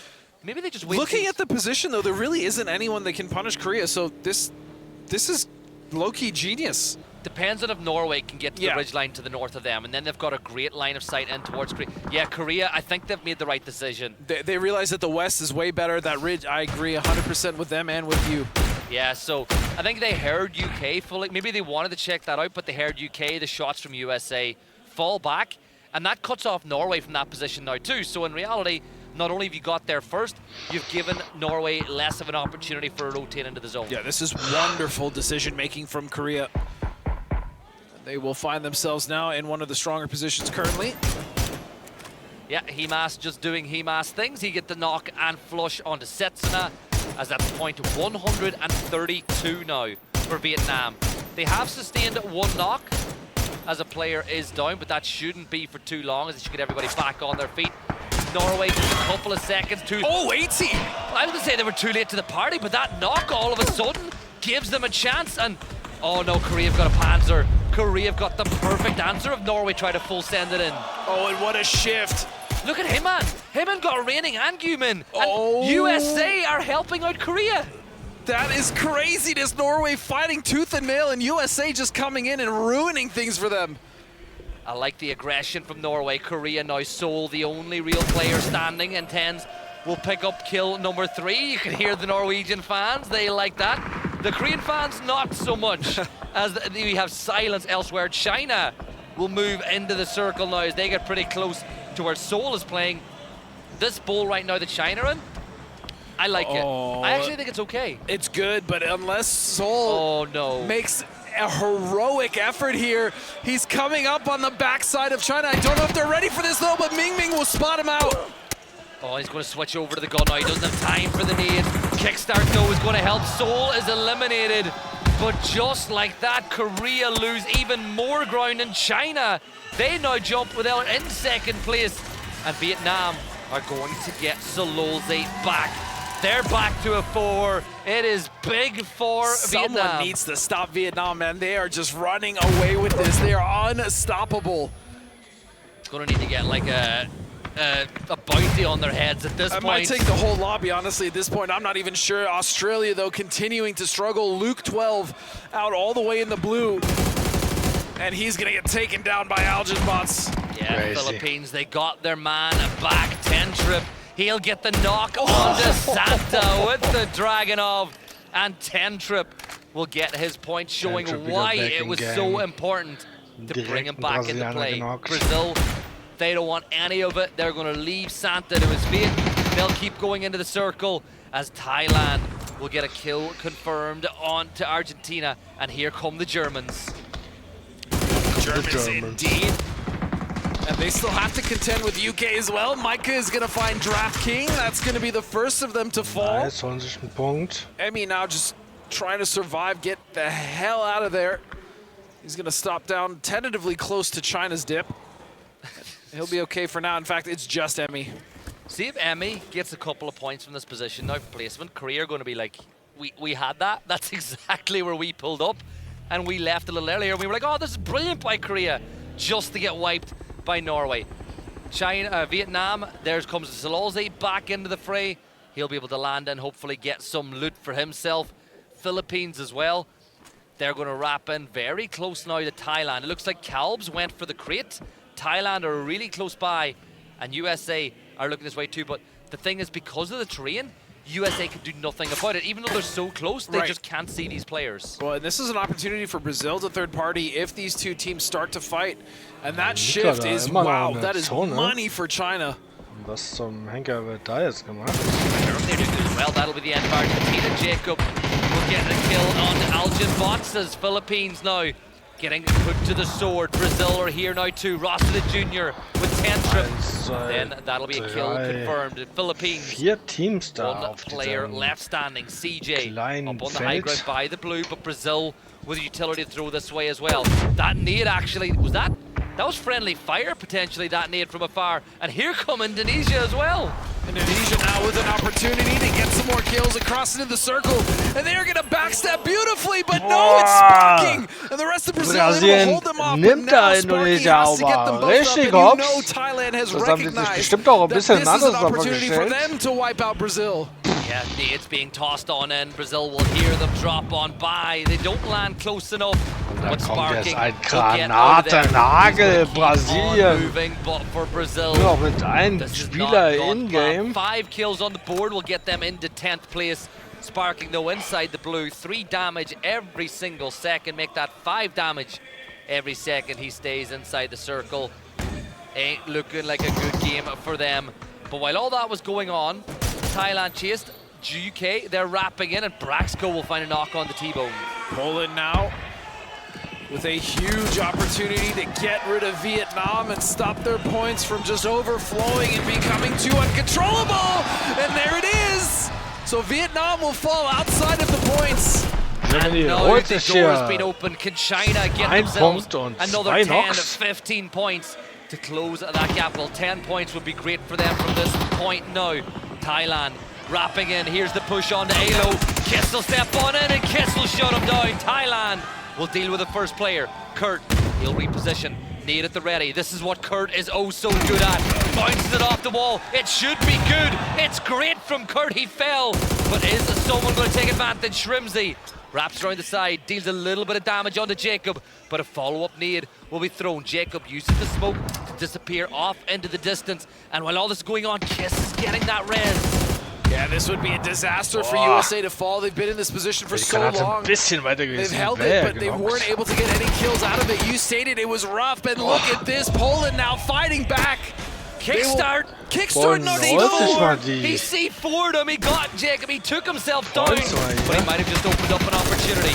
Itzy with the MG3 firing towards Poland as they want to get involved. Cappy will fall. Norway eliminated 5 kills from Poland. So much better for the Poles over the last 2 maps. They are really coming alive, but it's just down to Shrimsy. He has the Panzer, the Molly is out the front. He's gonna get one, but it's not done yet. His work is not over.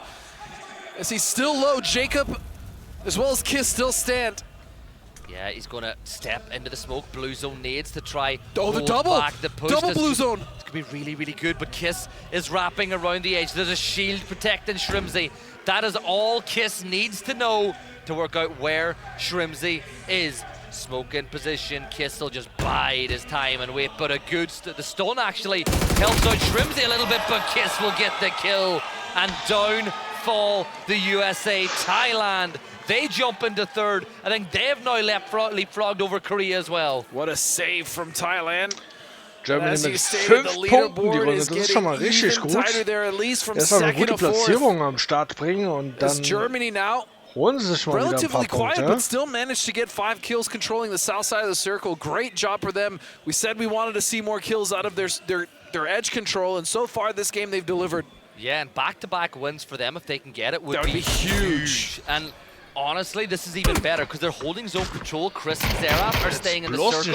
Brax and Mika are watching what Poland are going to do from this point. I think Poland are making the right choice. Maybe play the edge of the circle a little bit longer. Even wrap north. Yeah. And like Sparking's still alive, by the way. Worth pointing out. Crazy. This blue is hurting, by the way. This is phase 6. So the fact that he's still alive, I wonder if he has enough meds to get in. You can see Ixlef now and Little Ghost, the duo left of China, trying to fight the duo of Thailand. Kiss and Jacob now inching closer and closer in. This fight is happening inside the circle, but look at Poland. The opportunity for kills is there. Yeah, the opportunity as well. China looking to get up into the 90s, and you got Thailand looking to hunt them down. Ixlef throws it down. Cappy gets the angle onto Jacob, but not enough with one to get the knock. That'll be Chris finding matchers as the Germans turn their attention to the Poles, and Chris will pick up that kill. Poland down to 2 players left alive, but Cappy not done yet, firing towards China as they will dip back into cover. 2 players up. But do Thailand have the utility? It looks like they don't after that fight with USA. No. 1 nade could be all it would take to deal with China. And you can see the position here of Germany. Brex holding far anchor, and then the other 3 members pushing up towards the team of Poland in order to wipe them out and get a few more kills on the board until they start to turn their focus onto Thailand and China. Germany looked like they might have gotten some level 3 gear as well. Sparking, you can see the damage he has taken as he sprints directly behind Thailand. And you know this guy as much as I do. If he sees a Thai player, he will die in the blue to get that kill. He will, he couldn't. Pufa spotted him out. Another point for Poland as they climb that leaderboard even more. Thailand with a 2, China with a 2, Poland with a 2, and Germany with 4. But look at how far Chris Germany has to be careful. Yeah, I was going to say, if they eat a knock here, and there it is. It's Chris will go down, and so their man advantage is just down to 3 instead of 4. And you look at the angle that Thailand have. Why was Chris extended so far? He had 0 cover. I mean, he just wanted to get some utility onto the feet of Poland, but yeah, it definitely came back to bite him as they're all going to retreat. Now you can see Germany very careful now. They do not want to lose another player and throw this game. Yeah, 3 is a lot. It's a lot more difficult to win a game with a 3 than it is with a 4. You can see Kiss using that shield, but Thailand need to move pretty soon. The circle is closing in on their position. I will say, though, the good news for them is that the other teams are not in, and their path in is not easy. So Germany's still in the driver's seat. We'll see if they can execute properly here, as China is just looking for a way in, but there really isn't one. It's just rocks. The only cover is really rocks inside a circle like this, and Germany have great angles on all of them. Cappy, no kills yet, but begging for Jacob to peek this way. Mika, don't take too much ground. You know, you don't need to get too aggressive at this point. You saw what happened a little earlier. Smoke is now going to bloom as Brax. Yeah, this rock. I think it's a good move. Brax go. Jacob turns his attention over, and Jacob is going to get a knock on to Cappy as Poland will suffer a lock at the edge of the circle. Ixlef now. You can see that he's looking for that angle, but time is running out. The blue is closing in. This is phase 7. It is, you can see it chunking. Jacob will go down. Kiss will follow.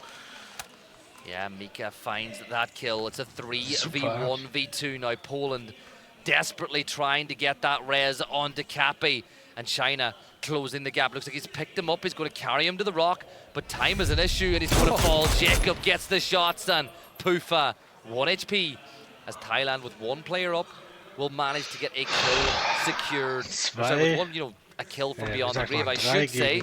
But this should be Germany's game. Yeah, and to Germany's credit, they're really making it difficult for the other teams. They're taking a good position. Seraph will find Pufa. He will go down, and now it's just a 3-on-2. Germany versus China. Oh, but a knock from X-Left. That could start things. That's the worst thing you could have done. Don't give China a knock. And the way Germany are playing, they're all isolated. You're giving another 1v1. You're giving X-Left another chance to get a knock. And this time it's on to Zerath. Nade, this could be brilliant. This could be so good. It bounces Mika, almost falling. But China looking to bring this game back from the brink. Mika delivering 24 damage of his own here, Godspeed. But this is 50-50. There's no support here for Mika. He's got to do this solo. You can see that angle's cut off from his teammate of Zerath, and X-Left is just working this angle. But look at the circle. Nobody apart from X-Left and Mika are in it. There's nowhere to play for these teams once that next circle pops. So Lil Ghost is going to try to crawl his way all the way around the edge of the circle. Zerath isn't even looking this direction. He's focused on X-Left's position. He's dropped his backpack. He's dropped whatever he doesn't need to make him as low profile as possible. I'm getting flashbacks to day one PUBG. Yeah, the snake in the grass strategy, and he's making his way. I mean, Little Ghost might find a spot to play. Oh no! X-Left with a massive double and another headshot. Unreal! China looks set for victory. Germany snatching defeat from the hands of victory, but China's X-Left is so damn good. Little Ghost, backpack gone, but still looking to put Germany into one. The nade is thrown, but it's a little bit short. Mika needs a knock. Desperation plays now for the Germans as they try to get the win. X-Left forces Mika to eat another round of 5-5-6. But China are so good. Little Ghost with a win, and they close that gap to Vietnam. That's gonna sting. That's gotta sting if you are Germany. Look at the fans. They're right there. They're loving it. They're waving their 3 flags. gegen 2. But it just goes to show, China zu no matter how verlieren many players you ist have, so bitter. no matter how good a position you're in, Das if tut mir someone beim like Zugucken X-Left weh. is given just an inch, he is going to take it and more. And it started with them losing Chris. It started with that, then they had 3, then X-Left isolated another angle, then the pressure was on, then Little Ghost was able to prone, and they lost track of him, so it was all down to X-Left to really make the play, and of course, the second that he was given anything, it's just barely a pixel of a head, he ripped off Mika's top, and he was able to close out the game. What a player. And that's some of the better aggression we've seen from China. That whole game, they didn't back off of a single fight. They brought the fight to Chinese Taipei with a third party. They did it successfully. They brought the fight to Thailand. They held their, I think just staying alive in that fight with Thailand was so vital to their survival in that game. Like Thailand not having a nade because of the fight with the USA is another reason why Thailand were able to get that victory.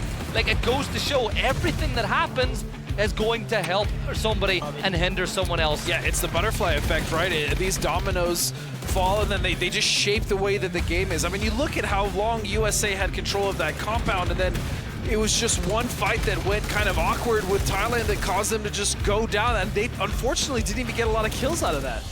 No, they didn't, and it's just kind of been a story of the tournament for some of these teams where positions have been good. Here's a little look at the Kickstart C4.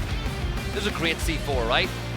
It was. He could have gotten so much more. The problem is he hit that building. He had to reposition, but he was out of time. And then, Kiss just with 1 HP, getting it on Shrimsy. But that was the game. That knock from X-Left was 100% what was China's path to victory. And X-Left was just keeping all the attention on him as well, which allowed Little Ghost to make that move. Like, even when he's not getting knocks, enabling his teammates, helping everybody get the win. But that's a big win for China as we move forward. So I think we'll have a look at the, we're going to have to see how many points teams got off at the back of that one, and particularly the top 4 teams. But big game for China.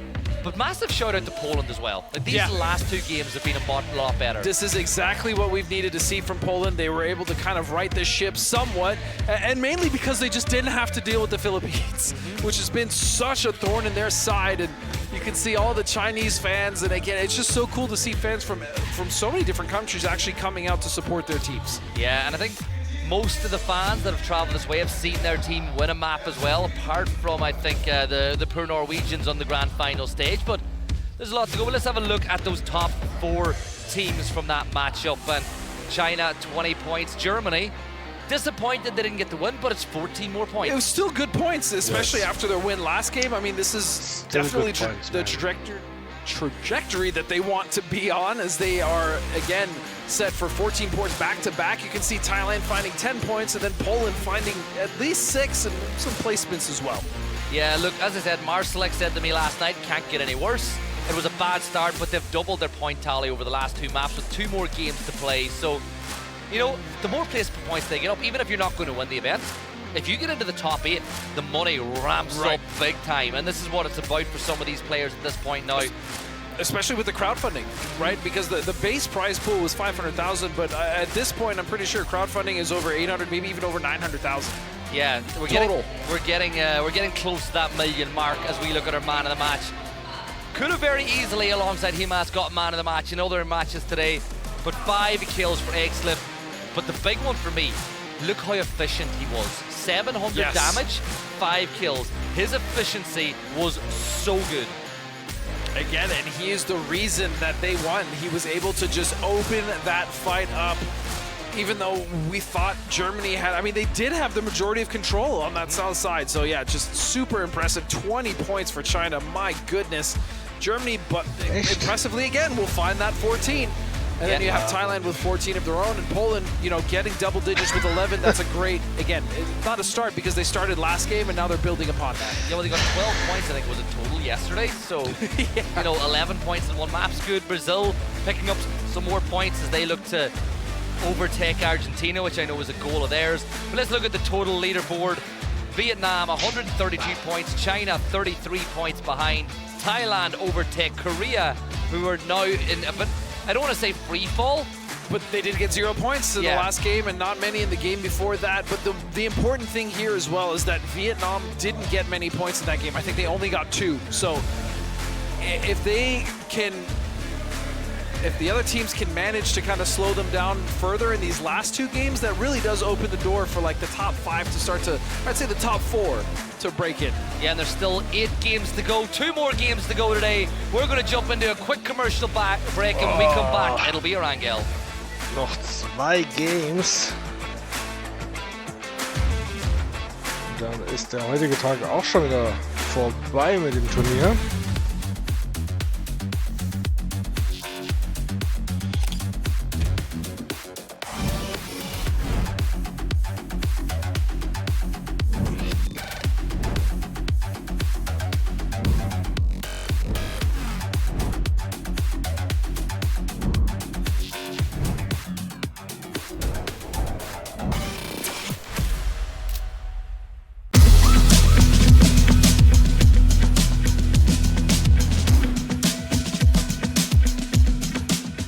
They get involved as they're at the ball for the second time. But Mika with the M249, how many times have we seen this in the past? Really shredding Denmark apart. They fall. The overlords of what's going on, and if they can spot out Adam, like, Philippines hold the key into the circle for both of these sides. Look at the 3 players stacked up now. Zweimal Erangel. By Tantrip, and this could Das not be wird more richtig better geil. for TPK. They're trying to steal the kills away. Tantrip with another one. Vex gets the last one, and Canada fall. Team, they assumed that this position was clear. Was there. Elsewhere though, Turkey, they're going to run into Chinese Taipei as a quick triple knock will come through. Savior, who we heard from at the start of the game, he's holding the MJ3 and that weapon. No, no, no. No, no, no, not like this. Don't do Cappy like this. Don't do him like this. Oh, what a shot, Trick. No, not like this, Poland. Come on, man. Lemon will get himself flushed. Chinese Taipei fall. Another reposition, switching between sites. Wants to find the best one for this moment. Red dot seems good to me. And over, AT headshot found. AT has to prone down, needs some help from Intens. Intens Right behind him there. And, oh, he goes for it. He's got it. Woohoo! The double kill.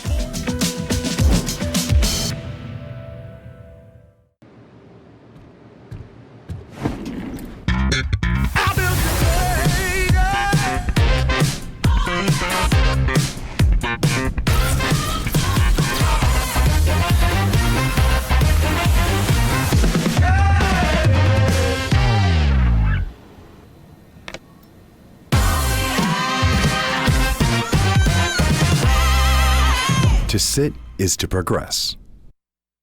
Sit is. 스펙스 BMX 팀 유소년 선수 김한결이라고 합니다. 어릴 때부터 자전거 타는 걸 진짜 좋아해서 지금은 본격적으로 선수 생활을 하고 있어요. 처음 경기장에서 BMX 레이싱 선수들의 경기를 보고 와 진짜 멋있다라는 생각이 들어서 본격적으로 시작하게 된 것 같아요. 스포츠는 나 자신과의 싸움인 것 같아요. 어제보다 발전하기 위해 계속 도전하게 되는 것도 스포츠인 것 같아요. 내가 과연 유망주인가?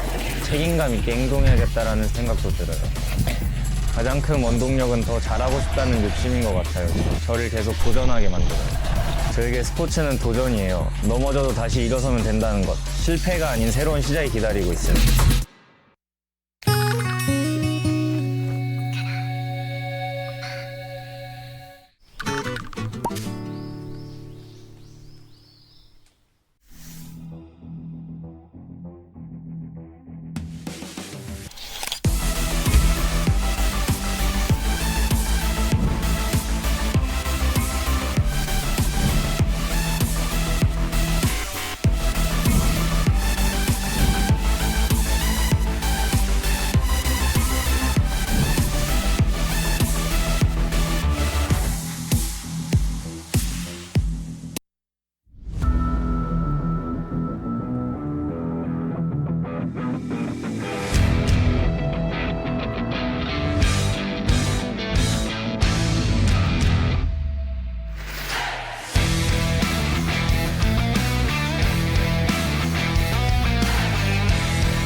Straight from the underground.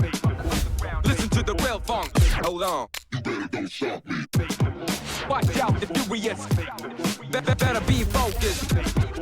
Listen to the real funk. And it goes a little something like this. It goes on and on and on and on. It goes on and on and on and on. It goes on and on and on and on. Listen to the real funk. 혹시 모델업팅 좀...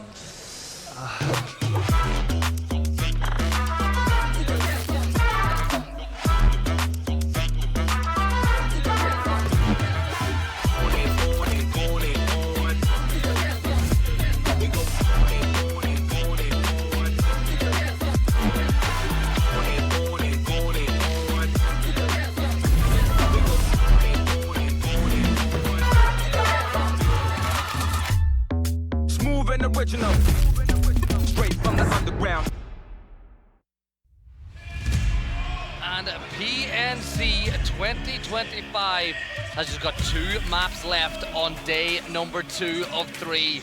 And I said today was moving day. Well, one thing is for certain, Vietnam have not moved from their spot. They have just been picking up points after point after point. But Godspeed China, they are having themselves a very tidy day. They really are, but you could argue that Vietnam is just moving more and more into the stratosphere with how many points they've been able to get. But China, as you said, is on the hunt. They've had some fantastic back-to-back games now, able to get so much, a lot of which has been off the back of ice left, man.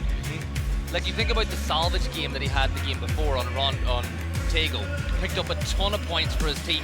And in the last map, he just obliterated Germany at that point. And I think that going forward, China have a real chance of catching Vietnam? Because there's still so much game, so much to play. Only if Vietnam slows down. That's really what that's kind of been now the narrative of today is when, if ever, is Vietnam going to slow down? So some of these other teams who are actually in the chase are able to catch them. Yeah, and speaking of teams in the chase, Thailand have entered the fray now as they seem to have finally gotten their feet beneath them. And we are getting ready to jump into a wrangle for game number 11, game 5 of the day. And we'll see who can take the first chicken dinner on what is essentially the most storied map inside of PUBG. First question to you. Australia, Philippines, USA backed off the hot drop earlier. Do Australia do the same? Australia is in a big slump right now. They're at a big struggle, so I just don't think it's wise to hot drop. But I mean, maybe they feel more confident in today. I'm not sure. We'll see. Pachinki is able to be dropped on from the flight path that we have. Very southern, going from the east to the west, just below Milta, finishing just north of Quarry. As we look at China on the plane, Thailand dropping nice and early, heading towards Novo for that potential Millie Island circle. Here's the thing, you drop in Novo, you're like 90% sure you're going to find an E-pickup, so even if the zone does go really far away from you, you've got opportunities to get out of there. Yeah, but for those teams that don't find an E-pickup, right, that's going to be a long rotation depending on where the circle is. And again, with a lot of it kind of being more southern, we'll see how that plays out. You can see multiple teams still opting to go for Sosnovka. It's going to be, looks like actually Poland and Korea. Yeah, Poland. And Hot Drop is live. We're here. Yeah, we'll jump on into the action. I think it's one each, right, so far in this hot drop. But I'm going to put an asterisk beside it because it's one each in the hot drop. But if you remember correctly, Vietnam third-partied and ruined the Philippines' chances of winning it the first time around. Yeah, so then in that case, I guess it's just 1-0. If you want to really push that, sure. Whatever you want, Gibson. I just want to make things dramatic, right? You know, add a little West Coast circle as well. Big circle, bad circle for I think Thailand, unless they can get that E-pickup. But Tentrip, the menace, is ready and waiting, and he hits a headshot on the Tig, almost getting that knock. But Tig, he's down to 1 HP. Tig's got a Panzer though, and the Panzer does hit a little bit harder if Tig can get it in the right angle.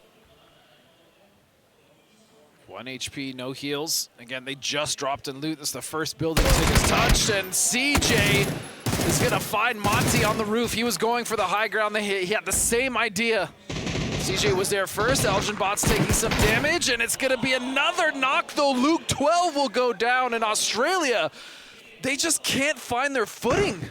Australia might see players go down, but the viewers at home could see their G-Coin stocks go up if they enter the code BRILLIANT on the PUBG Esports website. One of my favorite phrases is brilliant. I like to say that's brilliant for people from time to time, but Calb's with a Panzer of his own as Tig will look this way. No. Oh, the trade! Yeah, well, you get a Panzer, you get a Panzer, but all in all, it's still net up for the Philippines. Australia now with 2 players down, Philippines with 1, but look at the angle Flood has with the M249 of CJ. Crests the wrong side of that roof, he's in trouble. Especially if CJ didn't see him. Now, this will be yet again a recovery game here for Flood. He is seen, and he doesn't get the knock. That would have been huge, or at least an opportunity. Yeah, now Tentrip's going to hunt him down, and Flood does get the knock on Calbs, and Tentrip gets it done. He gets the kill. A little team ace for the Philippines. 1 kill each. Yeah, that's a rough one. Australien that might make eliminiert. things interesting tomorrow. Do Australia Tickerten hot raus. drop on the next map, or do they just say we can go somewhere else? We have alt drops. Lieben halt It's fine. We Pachinki. still want to make a lot of money at this event, Beziehungsweise and we're not going to Tickerten. get as much as we can sitting in 13th place. Aber No, ja, not at all. And that's the thing. sein Team There's still so schneidet much money. Even if you gar don't win, nicht there's still gut ab. so much money to Die play for, ganze and Turnier every bisher. single placement matters. So, yeah, we'll have to reevaluate. I mean, we're coming back to Wrangle in a game, so Hab schon we'll gerade see eben if that's the gehört, decision that they leider make, because verpasst. the last die 2 haben sich losses to the gegenseitig Philippines mit has been Panzer aus decisive, to say the least. genockt. And it all comes down, a lot of these hot drops come down to the first knock and just getting some space for yourself in the early stages. Philippines, what I like about that too, 4 minutes have elapsed and they've dealt with Australia already. So they're not really too far out of sync when it comes to rotating out of Pachinki now either, so they've given themselves the opportunity. That's a good, that's a very good point. They spent almost no time at all with that hot drop. So with that, you look at rotation opportunities, right? So if you've got the map stream open at home, exclamation mark map, if you do have a secondary device, you'll see that Argentina, they're going to rotate all the way up to the north. The flight path that we had has basically told them they can have South George for free. They're not taking any risks going down by Boatyard. It's a really smart decision to make for them. And they'll get tons of space as they go that way. The teams on the opposite side, though, of the circle, Germany, Indonesia, they're in no rush. Like, you're that far away from the circle. What you want to do here is let some other teams get in and then free up some space at the edge. But I suppose the big point to point out, Kick, is... But the big point to point out, Godspeed, is you're as talented. You know, you're as talented, but... That's okay, let's not lie. The big point, I looked at his name on the screen, but the big point I wanted to make was, look how much water is in the circle.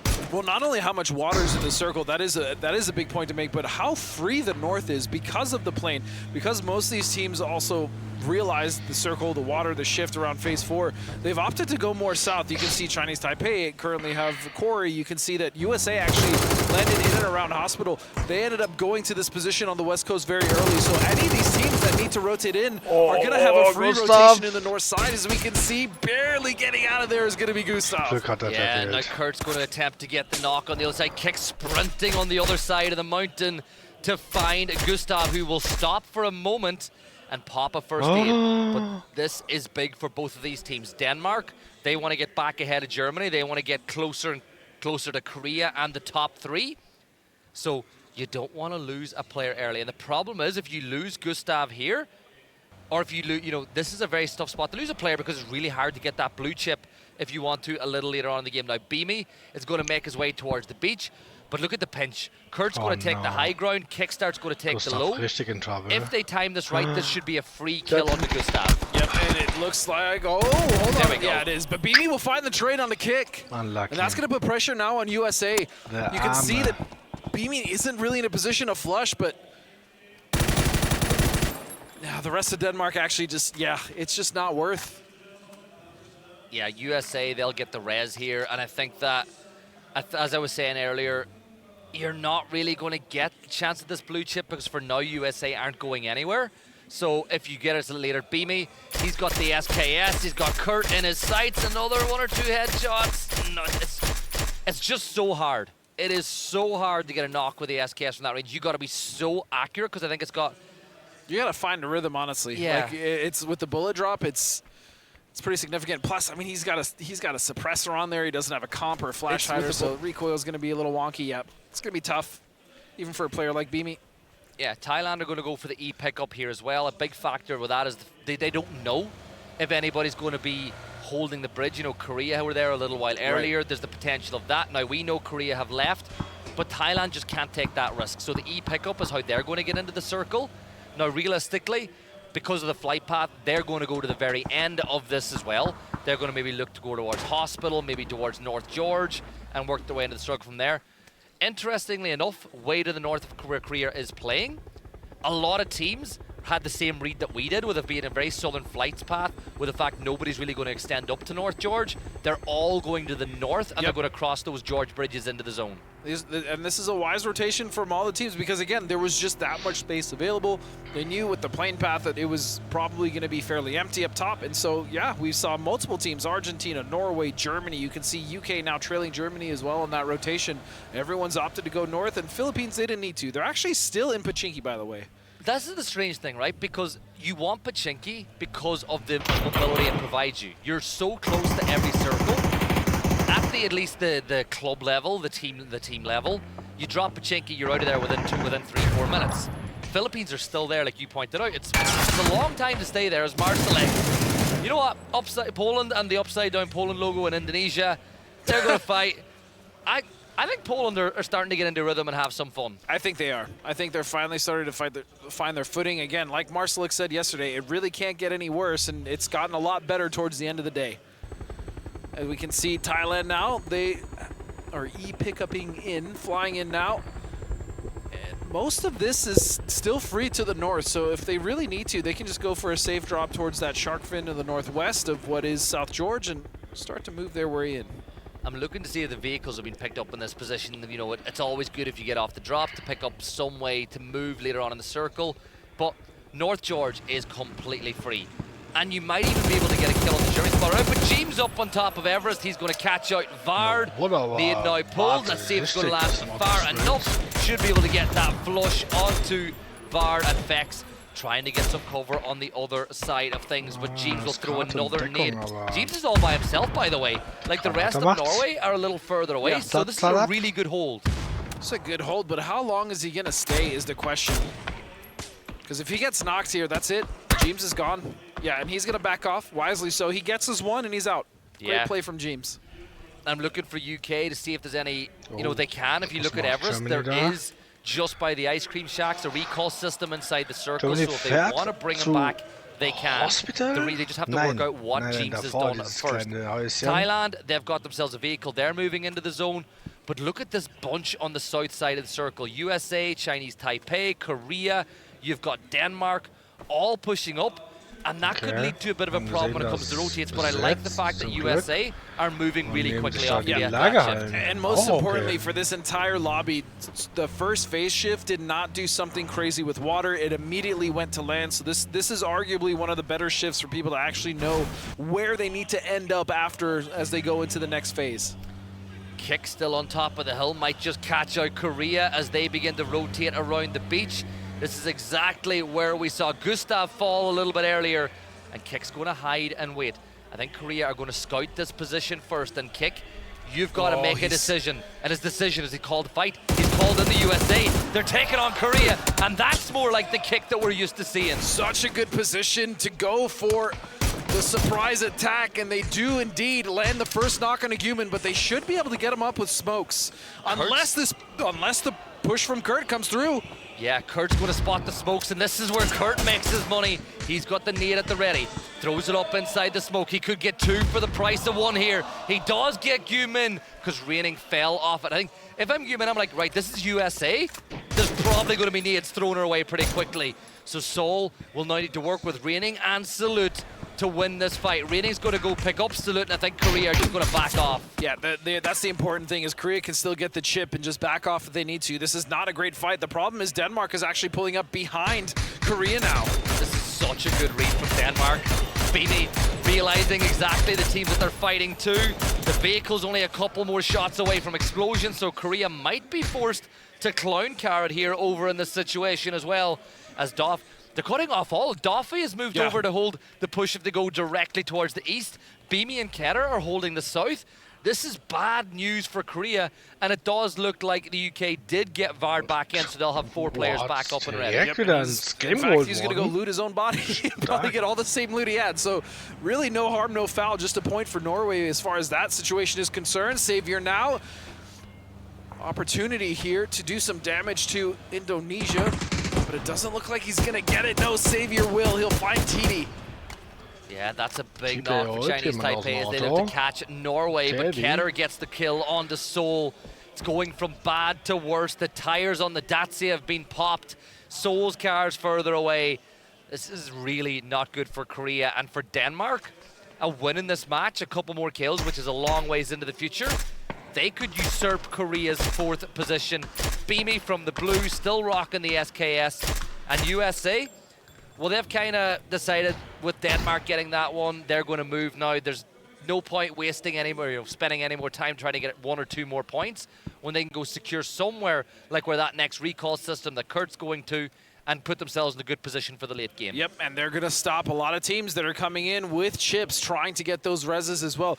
Again, I just really love the res. It's added so many different layers and options for teams, and it's been my favorite addition this patch. Oh, but what is that? A Gatka proper shift? Okay, let's go. No. And look who are in the middle of it. Vietnam with a 2-2 split in North Gatka and South.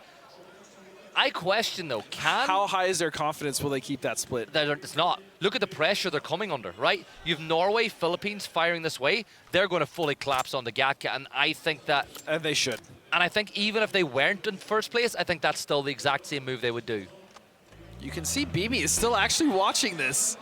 And it's got to be frustrating. You know that the Korean fans are not happy with him. Yeah, and well, there's some Korean fans that are. Remember, he's got a little fan He club does here. have a fan club here, which was very funny to see, but they probably aren't very happy with it. Yeah. Oh, well, Kickstart still here. Shrimsy is as well. They know that Kurt secured a position inside the circle for a little bit later. Poland are going to rotate through the red zone. Here's hoping that it's not going to be for the worst for them. But Team UK will look to take advantage of this rotate as the convoy goes on by. Marsalek taking a lot of damage. That information, you can tell that the UK know they hit Marsalek, and that's why they're not hitting the last player in the party. That's why they're focusing on the front car. You think so? And Shrimsy will find Salut's toesies, as he will get the knock and the flush. So now it is just down to raining. And I think Denmark are gone. Yeah, they are. They should be gone. I'd imagine they're going to go all the way around here and maybe rotate back in towards Chopsticks. USA will watch their rotating. Oh, the bad news gets worse for raining. There's no, yeah, that's the thing, is like he has their chips, but I'm pretty sure all of their vehicles got battered. I mean, tires gone, both at the front and rear. That's gonna be tough, and there isn't even a res station close to him, unless he goes to the one that Kurt had occupied. But now we see USA actually push straight down to the south into Chinese Taipei. Yeah, Chinese Taipei's Leo got the better of them last time, and it's Leo again who gets the initiating knock. Beamy providing some support for the USA, but Kurt is done, and the rest of USA will back off the fight. Leo just seems to be activated anytime it's USA that's locked into his sights. Another kill for him. Kurt's going to fall. I don't think they're going to get that recall. I think they're going to have to play as a 3. And it looks like they're going to fight on this hill line. So Xavier, he's going to hear them pulling up just to the north of that position. But Leo being down now with the blue closing in and a red zone, this is definitely bad news. This could be bad news for both teams. You can see that USA took that dip on that dirt road. It's going to be United Kingdom getting damage onto Germany. Micah's going to fall. That's going to be a flush going their way. Even though Varda's been knocked, that should be an easy pickup for them. It's all going to come down to what this red zone really does. Yeah, I think Denmark are the only team we've really seen suffer from it earlier, and that was on day 1 of survival stage. Circle shifts north, keeping Gatka again. Look at Poland. They took North Gatka after that one, and they're now in a brilliant position for the circle. And it's far too early to make a send for the little dirt path, the little gap below Gatka North. It's a little too early to go for the little dip as well by the dirt road. So at this point, teams are going to play on the edge until the herd thins out a little bit. I mean, you can see that it's Chris has that dip right next to the crossroads. That is it's too early. That dip is so susceptible to nades and utility. I can't imagine they stay alive there too long. But where are the other options, right? They don't really have many. I mean, you can play the crevices here just to the north underneath UK and go for the fight there at Everest. But yeah, the options are not great. You can see Leo, they just get we used to call them tempo reds for free. Okay. Yeah, that's a good position for them to get. I think USA beaten to the punch in that one, and now they're moving in a vector towards China, but back up on top of Everest. Kiss gets the knock on Defex. That's the second time to fall. Now Michael is closing the gap, but he's taking damage. Fluky has stayed below to watch, and T-Bone might be about to get an off angle. You can just see Fluky lining up Michael, but T-Bone is there. Come on, T-Bone, you gotta hit those. He was dead to rights, and now Kiss has got Michael exactly where he wants him, and it just goes to show in the matter of a couple of seconds, Team UK are going to suffer, and the missed opportunity from T-Bone has led to Thailand picking up a couple more points, and now they are on the brink of breaching 90. Hell of a play, though, from Thailand to just push straight up and take that fight. The angles were good. They were able to just dismantle UK, or what was left of them. Now Argentina is going to try their hand as the mortar from Little Ghost. This is what we were talking about. You just can't play there this early. And he just has to hit the exact same mortar strike again, and he should find a little bit of success. The second one comes in. It does so much splash damage, but not enough. Germany will get a couple of players back up. This is not good for Germany, though. USA, they're going to crash on in, and this is so bad now. Little Ghost got a bunch of the kills. Alo got one of his own. But USA now, they're going to rush to get Shrimsy back on his feet. Back on top of Everest, though. Argentina here, Godspeed. They're getting pushed by Thailand as well. I also want to point out it was Norway actually that got a mortar kill onto. Die haben halt so viele as we see Seoul coming Runden back down. keine Punkte Korea has geholt. 3 members coming down Da with no loot. I mean, lohnt they're sich about to fast just schon feed points. aggressiv die Early-Runden zu spielen. As there's one down, Yumen's going to fall, Salut's going to fall. China are the team that are taking advantage of this situation. That's terrible for Korea because China is the one that just surpassed them. I know, and it might just get worse now as Xlef will look to find another one on his tally. Ratings dealt with, but this is not good for Korea as what's been a disappointing day 2 here on home territory. Where does Seoul go? Do you just land on Everest and try to find a little Cragmire and hide? Do you try to... yeah, he's going to go Everest. That's his best option. He can see it. There's a fight. There's smokes there. There's probably a crate that he's going to be able to loot. He sees the vehicles. Oh, but Rossadin says, no, sir. You are denied clearance to land. And the Chinese fans loved that one just above us. Thailand up to 9 kills now. They have just moved up through the gears as the day has progressed. Chinese Taipei, they have got to move. One thing to point out, though, we didn't even speak about the shift yet. Poland now with North Gatka and a great spot. Vietnam with the tiniest little sliver of Gatka that they can play. But this zone should not go to them after this point. But they're the team once it's dealt with that can move up to that ridge line below North Gatka. And they're going to move last because they can see everything in front of them. That ridge is juicy to play, but it has to be played when everything else is out and they're just ripping apart Chinese Taipei. Yeah, that's not good. Now Leo and Mao Rush will push towards Vietnam. It looks like Ketter from Denmark has pushed in as well. Oh, did he C4? Has Ketter C4'd that position, by the way? It's worth keeping an eye. No way! Alo gets all of China! What a play! Let's go Alo. China deleted in Vietnam. Now gifted the opportunity to really increase the gap now at the top. Eine Granate, 3 Kills geholt, keine Knocks, instant Kills. And Alo, look at the amount of bodies he has as well. I mean, that's a lot of utility. That's a lot of smokes. That's a lot of nades, mollies, whatever he needs. On top of that, there's so much cover he can dance around. If you're a team crashing, you're not exactly sure where he is, then that causes confusion. And look at him go. 8C low on the right side. But with 3 members, it's going to be too much. A beautiful nade lands from Intense. Now, what do Brazil do? They're not too far away. Do they third party this fight as Tanvu will get another kill as Chinese Taipei are eliminated. BL with the M24 peeking this way. Norway with a down player looking to just hold back Brazil long enough to get the res. Does Thailand have an angle from up on high? And Fluky will get that knock.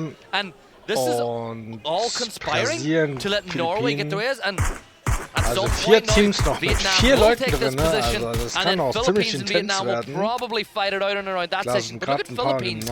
They have a 2-2 split with 2 players to the north of the circle, 2 players to the south. And this shift, wow, that's so...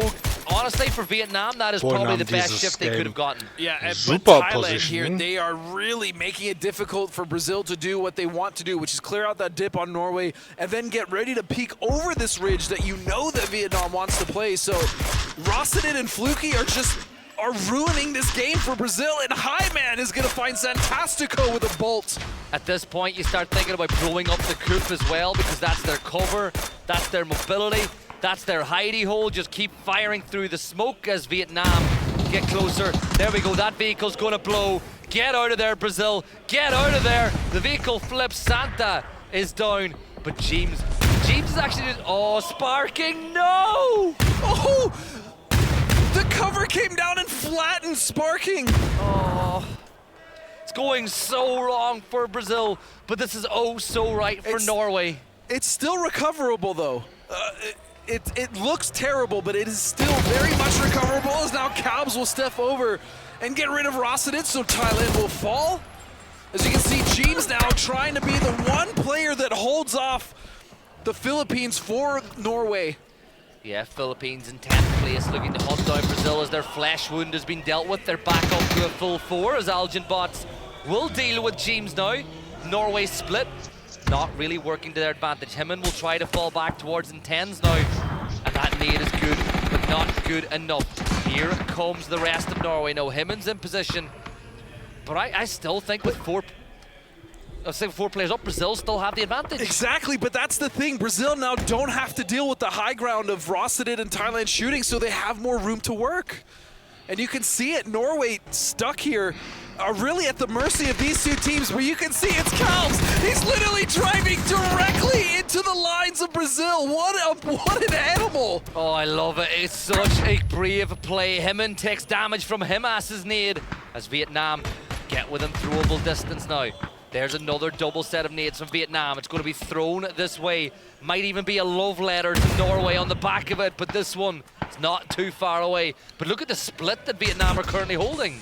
Yeah, Vietnam has come alive. Brazil was really the only team that could have stunted their push here, but because they were being dealt with, they couldn't, and now the nades are coming down towards Norway. Vietnam have already cleaned up the Philippines for the most part. Intense is gonna burn, and he's gonna get knocked as well to Tan Vu. The thing is, Vietnam are not going to push over that ridge line, so unless they have throwables, Norway should get back. This is what you would call an opportunity for Brazil to push, but because they'd sustained the knock on the other side, they can't take advantage of that knock. Philippines, they've retaken the high ground now as they look down, but we get ready for that next circle shift. And that shift plays into the hands of Vietnam even more. Poland still alive in the late game, but now Brazil have to make a decision. Do you go to Norway or do you go to Vietnam? The smart money's Norway. Yes, but at the same time, Sololzi is such a factor in what all of Brazil does. He is single-handedly holding them down in that dip. So even if they wanted to go to Norway, as long as he's still watching that angle, they're kind of stuck, which is crazy. And then you have the Philippines that have to make a move down. It's just 10 Trip, his teammate CJ, Das wird but they're not in the circle das either. nächste That's Match und Poland's für job die to make sure that they nächsten get those 6 points. Match übertrieben schwer werden, die Vietnamesen einzuholen. Also, wenn die nicht das Turnier nach Hause holen, dann weiß ich überhaupt nicht, ob man da for that knock that makes the push in towards Norway even easier at this point. Tan Vu, who's given that guy a lynx, by the way? He doesn't need, he's good enough as it is without giving him a dangerous weapon like that. And here comes the Brazil push, and they've got nades to spare. The issue is for Poland is they're really not getting Sparking will hit Iman with a nade, find that knock. They're starting to push up now. Philippines with angles looking for this, but Intense with a P90. That is so dangerous. It doesn't matter if it's a 1-on-4. If they don't push correctly, he's gonna melt them 1 by 1, even 2 by 2. That thing is disgusting. Up close, the nades come out, damage is going out. He's gonna find the heal, but it's gonna be BL. Yeah, the level 3 gear is like an extra life, but the BZ ain't gonna help as Intense uses that jammer pack to stay a little while longer. It'll beep on empty, the P90's at the ready, but BL takes the ground, and Philippines now will start thinking about pushing this way. But the thing is, for Philippines, for Brazil, the big help is, say, Poland and Vietnam, we're holding them out. The issue though is that Poland hasn't been able to get any kills. Mit 4 Leuten. They were in the best position, but they really weren't Game able to flex out. And so because of that, all these kills have gone to the wayside to either Vietnam or Brazil or even the Philippines before they went down. It's a 4v4v4 to finish things off. Phase 8, if it donuts, still keeps a little bit of that ridgeline on the road in place. You know, you think about the dump truck that's just by the edge. That's a good position. You just see it in front of Timas right now. Like, that's a good position to go to. The circle is going to shift, and it's exactly what we thought, the donut. So that truck now being in is bad news for Poland. And what are Poland going to do? Now, they do have a ridge that somewhat hides them from where Vietnam currently is, but yeah, the dump truck is going to be an issue. They need to smoke it off. If they can smoke off that angle, they can start to move in. But then the issue is Brazil. Brazil's on the opposite side of that with a wrap, and Vietnam doesn't really have a way to punish them right now.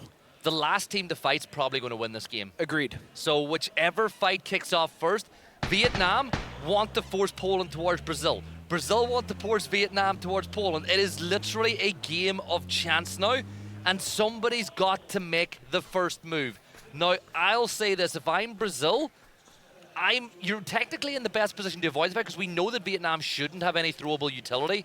They wasted it all a little while earlier. And Brazil are the same. Poland are the only team that should have anything, really, when you think about it. Oh, BL just fully recovers. Yeah, look, 3 nades for Pufa. Yeah, they don't have... Vietnam doesn't have much. You can see that Brazil recovered that 3 armor and helmet, so they're going to be very healthy, as well as that P90. You can see it on BL. You can see the deployable cover coming out now for the side of Poland, and this is going to allow them to sneak further and further into the center of the circle, because Vietnam's sightlines otherwise would just be much too strong. The fact that they were able to find that many deployable covers is very fortunate for the team of Poland.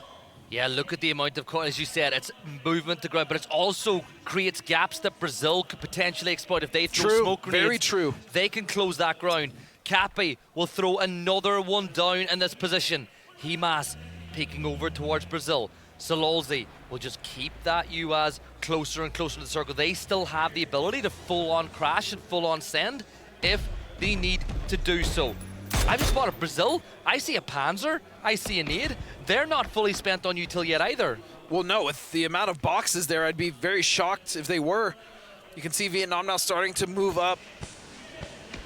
And they have to move first. That's the thing. Poland does it. They have Magsters on basically what is that center dot. As long as he doesn't get knocked, he's going to be able to help Poland move forward. I love this Pufa moving up as well, using that vehicle.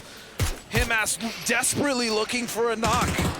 Yeah, Vietnam are using their last bit of utility now. Here comes the airstrike. Nade after nade after nade. They're going to do damage, but BL will strike first blood. They're fighting Poland now. They're on multiple fronts, but the smoke will create a fog of war. Pufa drops low. BL will confirm out that kill. He is holding back Vietnam. That is his job. He gets the knock on to Pufa's poster. Magsters turns his attention to Delwyn as Vietnam fall to 2, but Brazil still with 4 up. And the crazy thing is Brazil is fighting this on 2 fronts and they're winning. They're actually winning. That's crazy. But look at this. Poland will find a nade. And now this is down to a clean 3v3 and a battle for the center of the circle. And don't you forget, BL still has 3 armor, 3 helmet, and a P90. And Santa's got a Panzer. Brazil are going to go for the res, but Posa drops the nade on him. Cappy wraps around, but the Panzer's been wasted. Poland now, numbers in their favor. They said it couldn't be worse than yesterday. It hasn't been BL though. He will find the knock on the Mars, like you said. The level 3 here will be telling, but what a spray that is from Pufa. He subs in today. It's a 2 versus 3 here, Godspeed. And Poland though, the blues but right the on blue, their back. They have to be careful about the blue. Sparking is still up as well. The P90 is in play. BL going for the peak, and they are flash. He's getting the angle. He'll find one. All he has to do now is close it out. Masters is so blind, and Und Brasilien Brazil holt sich das letzte Match nach Hause. will close out game number 5. 20 2 points Wins on schon the board im for gesamten Brazil, but Turnier. even more importantly for bragging rights, Mega gut they gespielt. now hold sole control of the most wins on PNC. No longer tied, and it's a 2nd win on the grand final stage for Brazil. This is the thing about Brazil. When they get hot, they are so good, but the problem is they don't get hot often enough. The inconsistency, yes, but all 4 members of that team fired on all cylinders. The fact that they were taking the fight, they were winning the fight against both Poland and Vietnam, that was insane, and it did come off the back of BL being smart, having that repair kit, fortunately, getting the armor repaired, getting the P90 out of the hands from one of the many crates that was there that traded multiple hands. That was insane, but Poland as well, props to them for fighting that tooth and nail, making sure that they made that as difficult as possible. And that, yeah, that was the 5th game of the day. Match number 11, we still have, oh goodness, one more wrangle. The best thing as well, Brazil won out of that dip, and when we saw the move there early from Germany, we said too early, right? And then Norway pushed in, it was too early. It was the last team to push that dip that ended up getting the victory, because what happened is what happens when you go there too soon. Well, it's not even just the mortars that were being sent in that direction. Once you had like Vietnam and other teams within nade range, I mean, it is so easy to just get utility in that dip, and that's exactly what we saw when USA was there, and after they crashed, and then after Norway crashed, and then Brazil got there. It's just madness. Yeah, and even if you look at the grand scale of things too, Vietnam, 6 kills inside the top 4. They're still increasing that gap.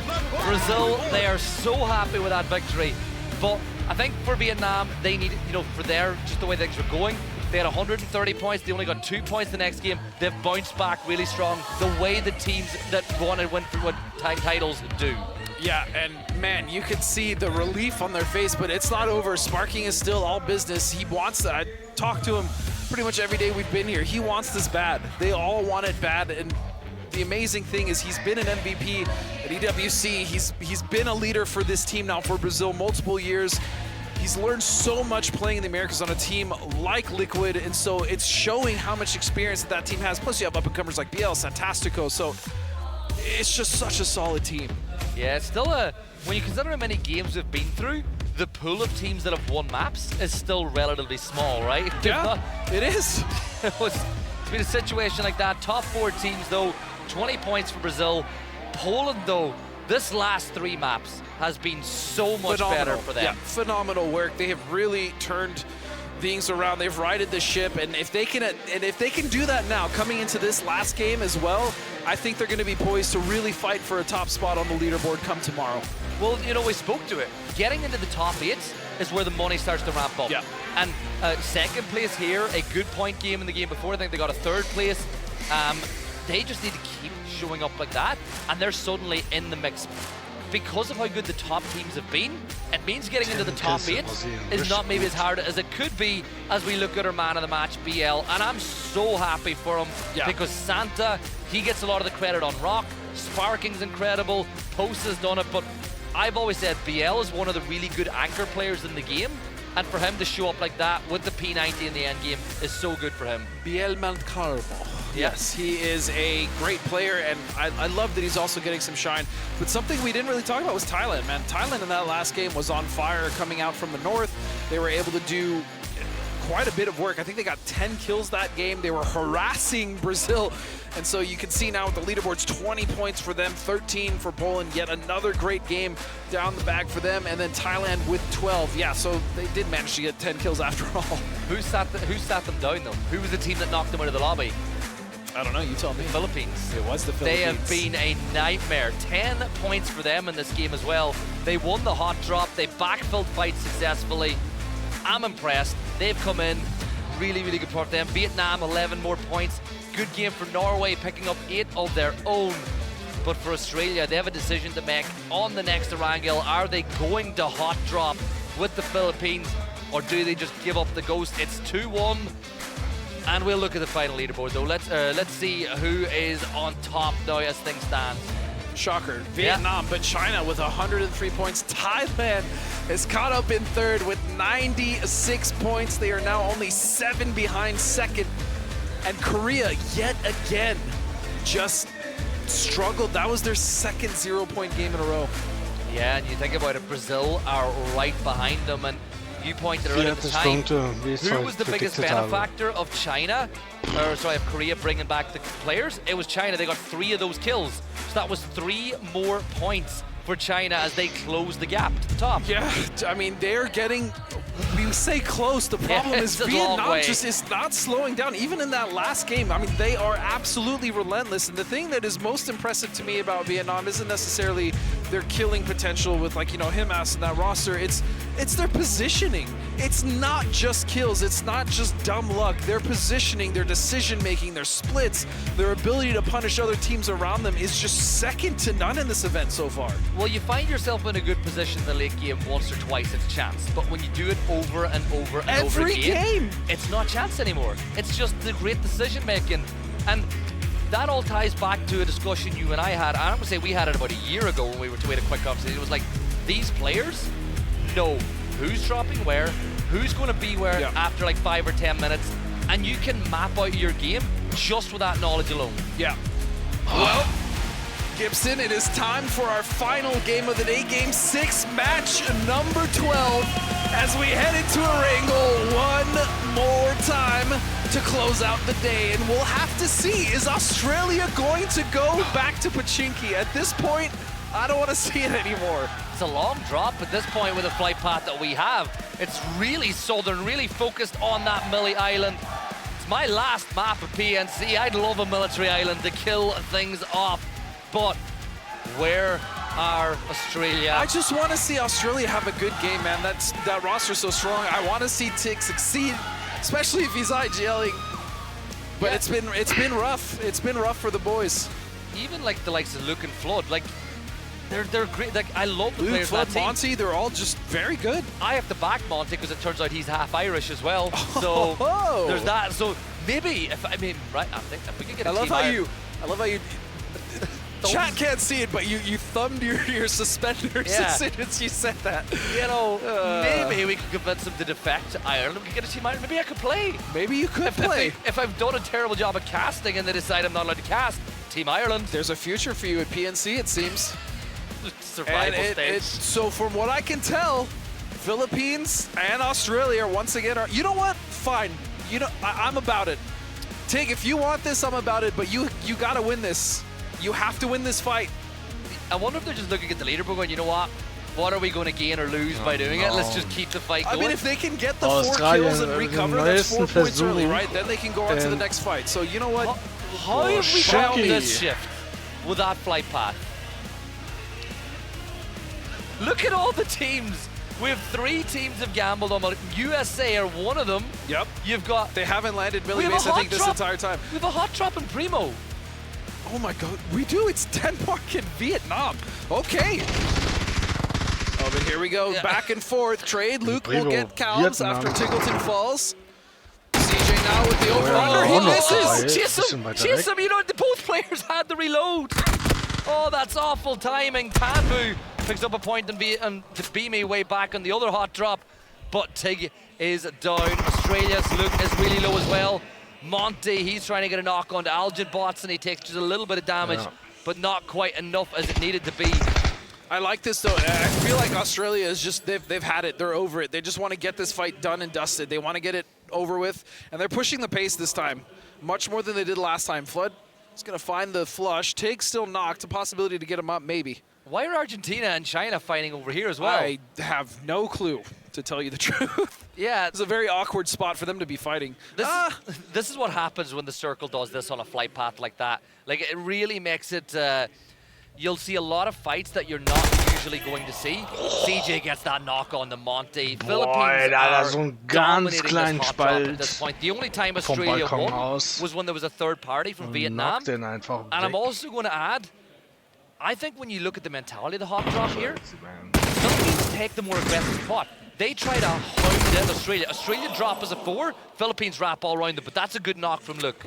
Yeah, that's going to slow things down a bit for the Philippines. Again, it doesn't really matter if Australia or the Philippines are down to 1 member. There is a res station and they can recover. The real danger is Chinese Taipei. I can tell that they're kind of sniffing something out here and they might want to get involved. In fact, Xavier is just on the cusp of this fight looking for that third party. Delwyn, the sneaky player that he can be. He's got the M24 and I'm pretty sure he's probably lining up. What is this? They're chasing down Kickstart.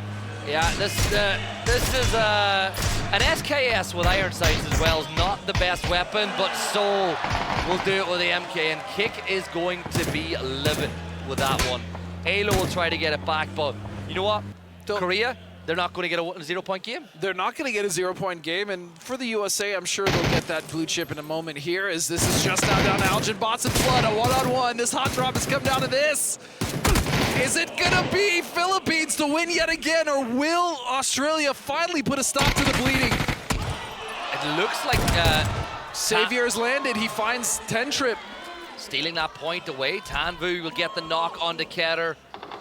Even this fight that's going on with Denmark and Vietnam, not a single Vietnam player looks to have been knocked. No. It's so efficient. Or even damaged. It's crazy frustrating if you're watching as the other teams, because they just seem nigh unstoppable, immortal at this point. Haben diesen legendary 1 gegen 1 Fight. Into the real thick of it as well. T-Peg Still that battle guckt going da on. ein bisschen Still nach alive. Running backwards now Koschinski towards rein. as well, and it's the wrong decision. He's going to get caught out by Leo. T-Peg, But how was he Leo to know hat that Leo would be holding that angle, and Australia for the 3rd time lose on Pachinki. But if I'm going to put an asterisk on their win, I'm going to put an asterisk on this one as well. Yeah, but it doesn't matter, Gibson. It doesn't matter at this point. They're just losing games and opportunities here to get points that they absolutely need. They're currently sat in 15th place, which is, I think, the lowest they've been, I think, ever at a PNC. Sieht ganz schlecht aus. It's not what you'd expect, right? Because it's a stacked team. It's disappointing. I mean, I'm just going to say it. It's disappointing. I'm going to add one caveat. They're one of the few teams at this PNC that don't have teammates on a team. That's true. When you think about it, all the other teams are going to have natural chemistry, natural cohesion, even if it is a little bit splintered. This is 4 players from 4 different rosters. It's going to be really difficult. I'm still not giving up on them. Yeah. Yeah, it was a bad day, but I'm still not giving up on them. At least to climb the leaderboard. I don't suspect they'll be in 15th place. Gustav, what a shot. No. That player is isolated. You're not able to cross because you're being held by Delwyn. So as desperate as Gustav would be to get this point, there you go, Delwyn. He is so good at that. And now Daffy is the last player standing. A little bit of damage onto one player. But if I'm Daffy, drive up the road a little bit, give it a little while, go back, bring your players back in, let Vietnam focus on playing the long game. But you know what? Vietnam has nothing to lose. If they really wanted to, they could camp here. They could just sit here and wait Daffy out and rotate in phase 2 or 3. They're going to have more than enough meds. Why not? They literally have nothing to lose. Look how much space is in the circle as well. We've not seen it in a while, but there's so much free real estate because of the fact you got that river leading up to the Tadpole Lake or Snake Lake. Oh, little look at Martin on screen. What a good-looking man he is. All right, moving back here. Looks like Vietnam will 100% hunt this down. Marsalek coming down, and that's not what you want to see if you're Poland. Now, how hard do they try to get him back? Because they do like to try bring Marsalek back. I mean, he's somewhere in Yasnaya, right? That's all we know. I don't actually know where his body fell. It could be recoverable, but the only good thing is he'll know, because you know the way on the map you can see where your blue chip is.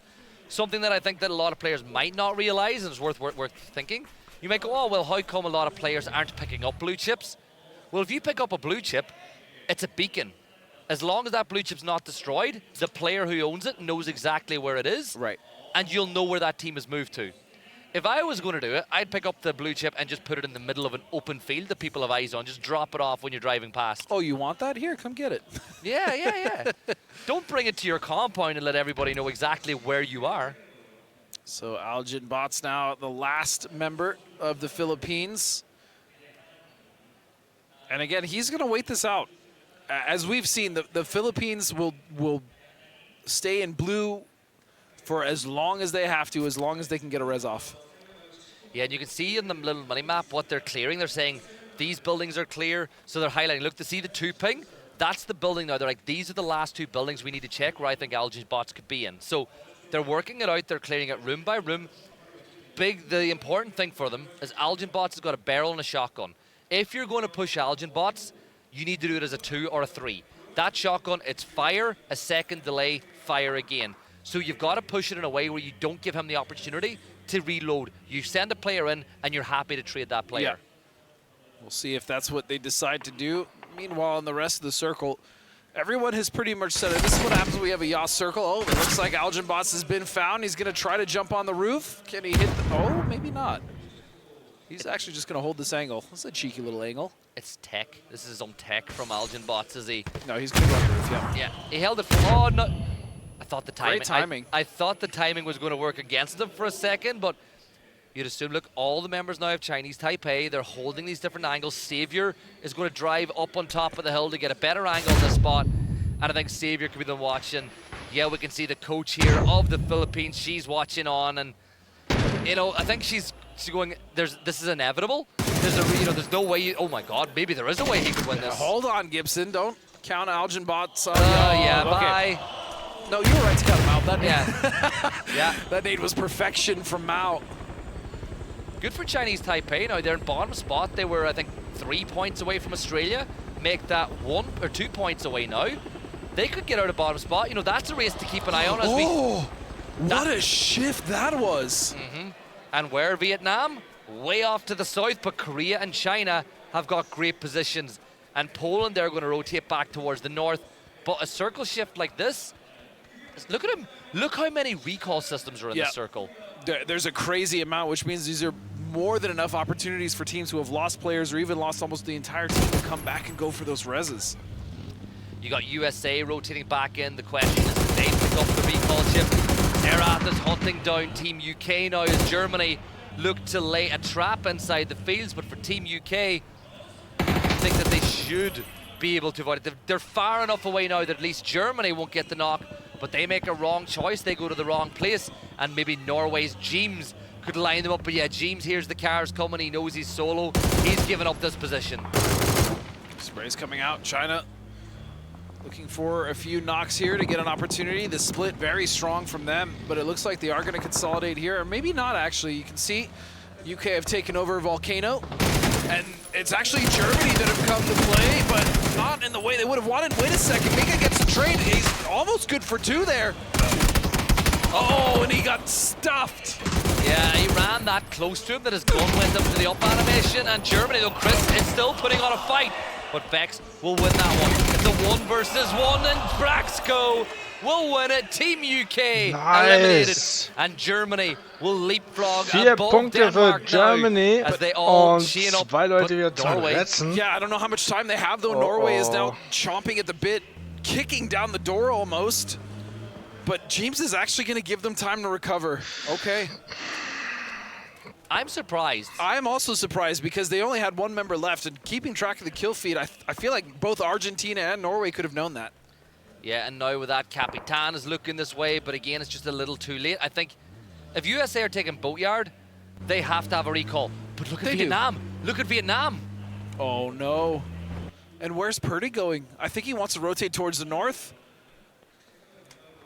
Oh, no. This is bad. This is very bad for USA. You can see Delwyn lining up the shot, but he's going to think better of using a bolt, prone in a spray, and there it is. He's going to melt Halo.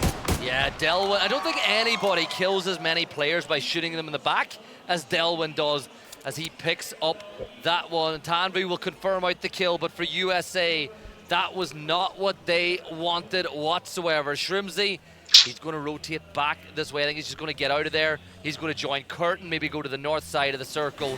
But Vietnam find another point, and Indonesia are going to bring back their fallen comrade. And so Shrimsy is just getting out of there. And that's the thing. Kick is going to land, right? But where? I don't know. Like, where can he even go? You can take damage inside the blue. You can maybe see Kurt maybe picks up some loot on his way into the circle. I know it's been tough for the USA, and you're not to expect Vietnam to be in that position either, because you rotated in there, and they rotated, what, a minute later? They did, but I mean, you did use the res point, right? So that beacon does go up, which means that a team could come and potentially backstab. But yeah, just to expect Vietnam there is not something I think anyone would do. And now here's the issue: is the water, right? This circle is so precarious because you do have that amazing forest position just to the west of where Argentina is. There's so many dips that they can play there. But outside of that, this is a very open and barren circle. Yeah, and look, you think about the rotates, USA and will go in for Diaz over the north side of the lake past Nolene. And I think Thailand are probably shocked that they're getting across this bridge to the gas station for free. Germany, though, they're going to get some teammates back inside the fight. And Korea, they'll just send it inside of Garden now as well, as they get a really good spot inside the circle. But Trick will push back Rosita Jr.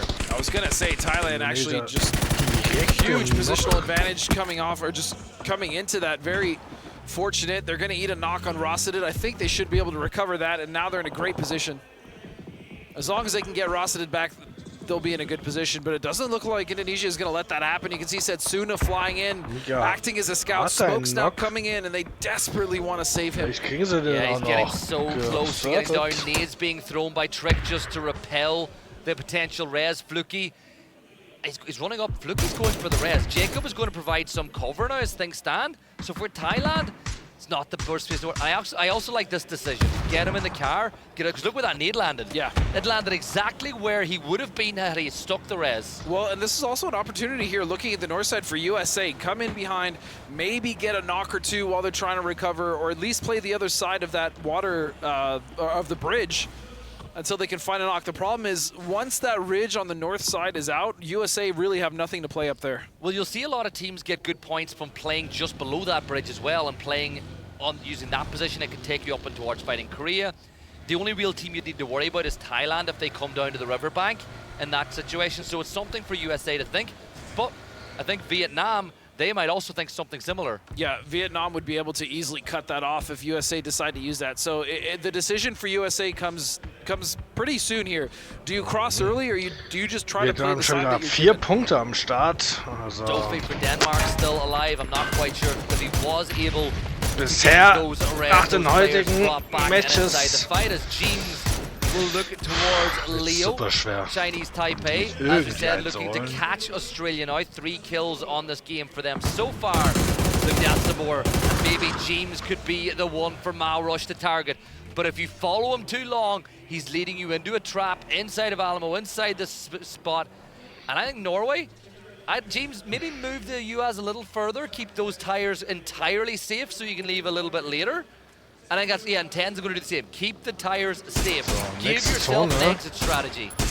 Circle is going to post, and yeah, that's expected here. As it's going to cut off pretty much everything to the west. And now if you are one of those teams like Korea holding off the west, you're going to have to deal with Vietnam, and you're going to have to deal with a lot more once you actually try to get into the circle, because Brazil has just pulled up underneath Korea as well. Yeah, Brazil will lock in J compound, which I think is what Korea might have had their eyes on. Just to the north of them, you've got China in a fantastic position. Oh, jeez. Oh, man,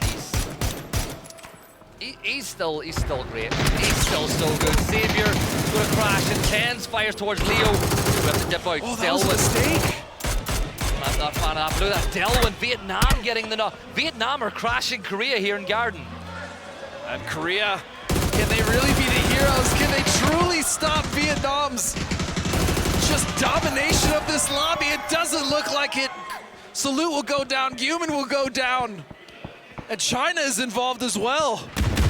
Vietnam are like a tidal wave going through this 2 lobby at Koreaner times. aus dem They're Spiel fighting. genommen. They are Richtig just stark. annihilating everybody. Aber They're barely natürlich, taking knocks. The only knock I can even think they sustained was the bolt they shot way back in Primo as railing falls to Der nächste Koreaner ist Tan. noch von dem Vietnamesen. And Tan it is Vu all knockt down to Seoul. Rain And Rain. USA have used this gunfight to cross the bridge. Yeah, that's actually perfect. 6 Punkte für It's just crazy Vietnam because im Moment. Vietnam just can't make a mistake. Like, Und it's der crazy to Coach watch. von Vietnam sieht They're just right. James, look at that. James with a C4. He'll get himself a knock. Mao Rush will clean that one up, and Norway will be hoping they can get him back on his feet sooner rather than later. USA will go for, as I said, Kurt off for a reposition. Vietnam's so ready for them, though. They just know. It's just crazy. I mean, I'm sure they heard the vehicle, but they're just ready for everything. Nothing works against this team. Yeah, the nades are going to get tossed up. Tanbu will chase the nade around the corner, but Shrimsy, with phenomenal cover, is able to keep his teammate on his feet. Now Shrimsy will fall at the hands of PMAT, and there's a spray from Seoul as Delwyn takes damage. This could be an opportunity for Seoul to put pressure on, but look at that nade from Kick. It literally takes a village just to deal with this team. Knock Vietnam von down to 2 Leo. members, but of course it's Delwyn and Himas. Yeah, it's not done Und yet. zwischenzeitlich Seoul wurde auch holding ein the Deutscher potential retreat wieder from aus dem Himas. Spiel The genommen. blue zone will see the end of leider gar nicht Shrimsy as mitbekommen. Kick will pop a first aid, but it's not just the die blue sich, zone nade, it's the so actual blue fokussieren zone auf die that Koreaner USA und needs to start worrying about as well. Phase 4. Auf die Seoul Vietnamesen. looking to hold back any retreat as Norway do go down Chris hat thanks to a noch einen multiple Knock of bei Chinese Hibern. Taipei and Germany. And Seoul does get the knock, and the crowd love that one. But Delwyn is Koreaner just nasty. wurden as he wipes them out. eliminiert. I need to take a shower. That was a gross angle to take and to win that gunfight. And he's now going to drag Himas out, and of course he's going to get the res, because why wouldn't he? China mit Gott-Spot in der Mitte in den Häusern. Nasty. Germany, though, they have a great position in the circle. China, slap bang in the center of the zone. Germany, if they wanted, can take the top of Vesuvius, because it is basically free for them. You know, some people like to call it volcano. I sometimes call it Vesuvius, but they want to take this spot if they want, because look at how much space there is.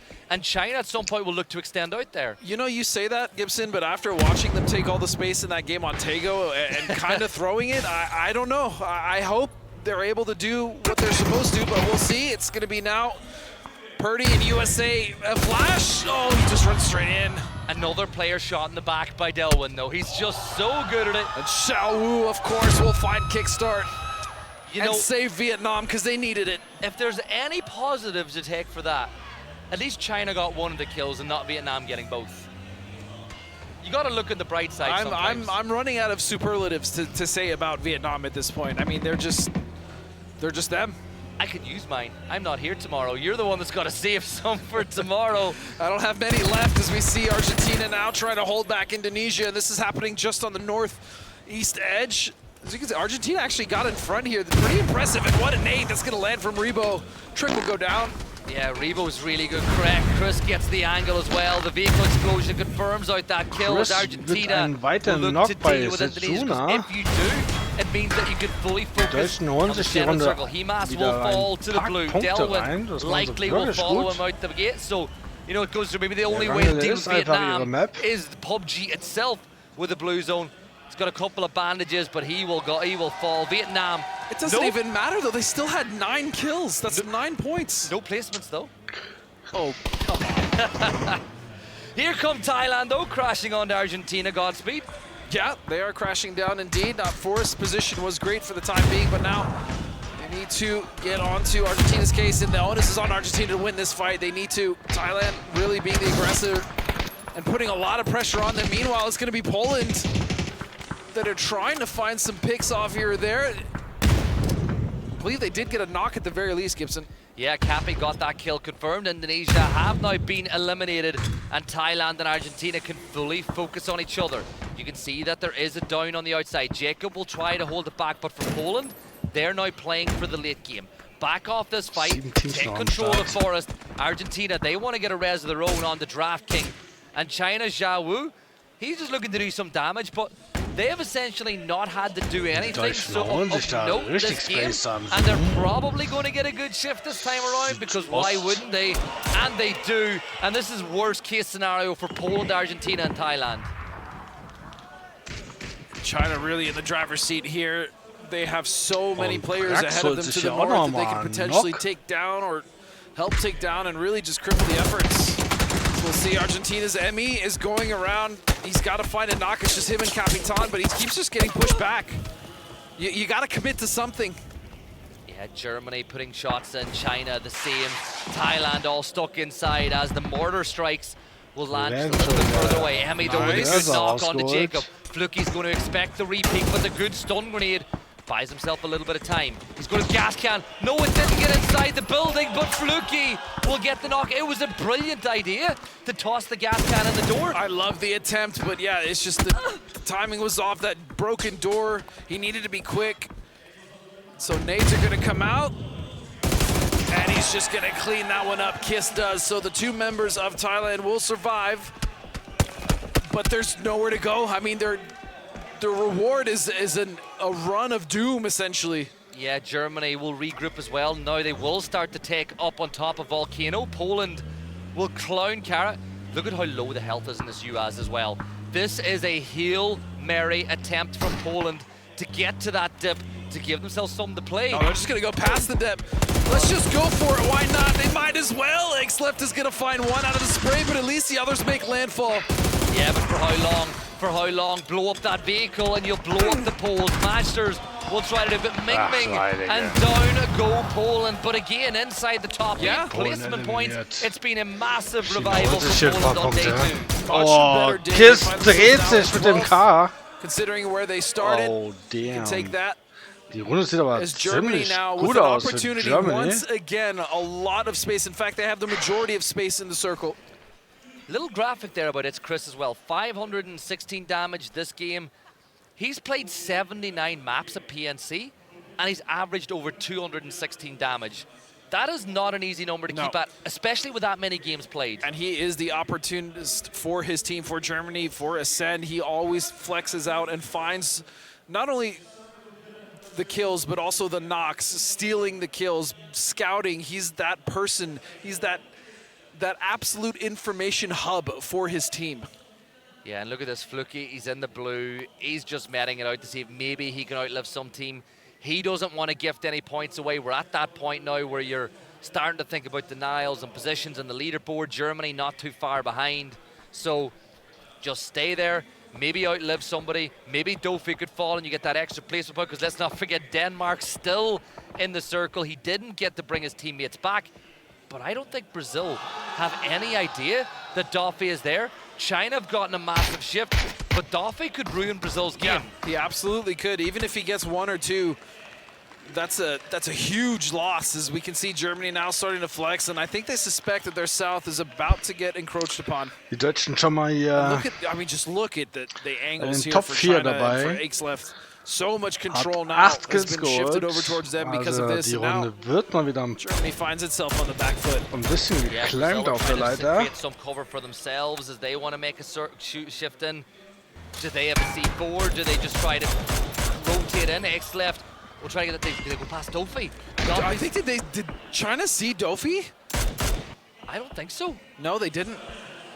They saw BL though. That's for sure. They get that knock onto BL. Looking at his position, I think he should be able to crawl into cover to get the res, but phase 7. Oh, little goes with the mortar. How good is his aim? How good could this be? He put it at 190. I'd say it's about 204 is probably perfection. Und? Well, it is going to be actually sent. maybe 240.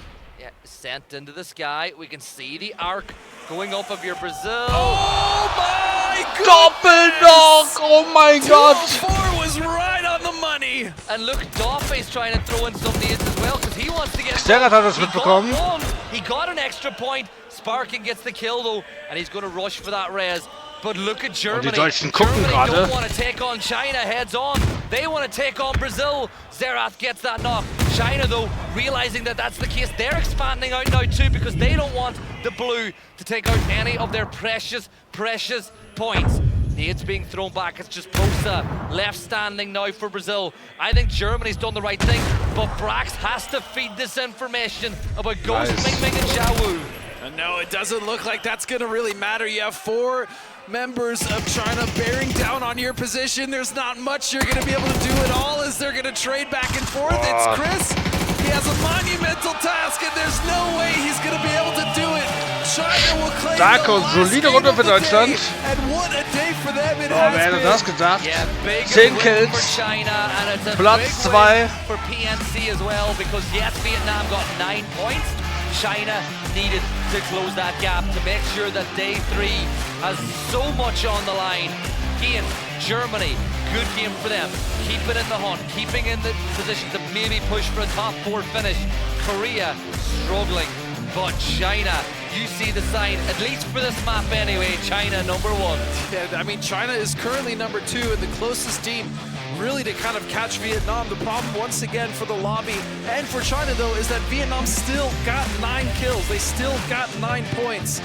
And for everyone else, man, it's been a struggle. We saw at the beginning of that game, Australia once again just happened to fall to the Philippines. But what I really loved about that was Chinese Taipei recognizing the opportunity, coming in and getting those frags and cleaning up the fight. Yeah, as we take a look at the highlights from this matchup, this was the fight where I don't think they'd even sustained the knock to this point. They'd gotten so many kills. That's just nasty from Gustav. But Delwyn does what Delwyn does best. Germany cleaned up UK at this battle.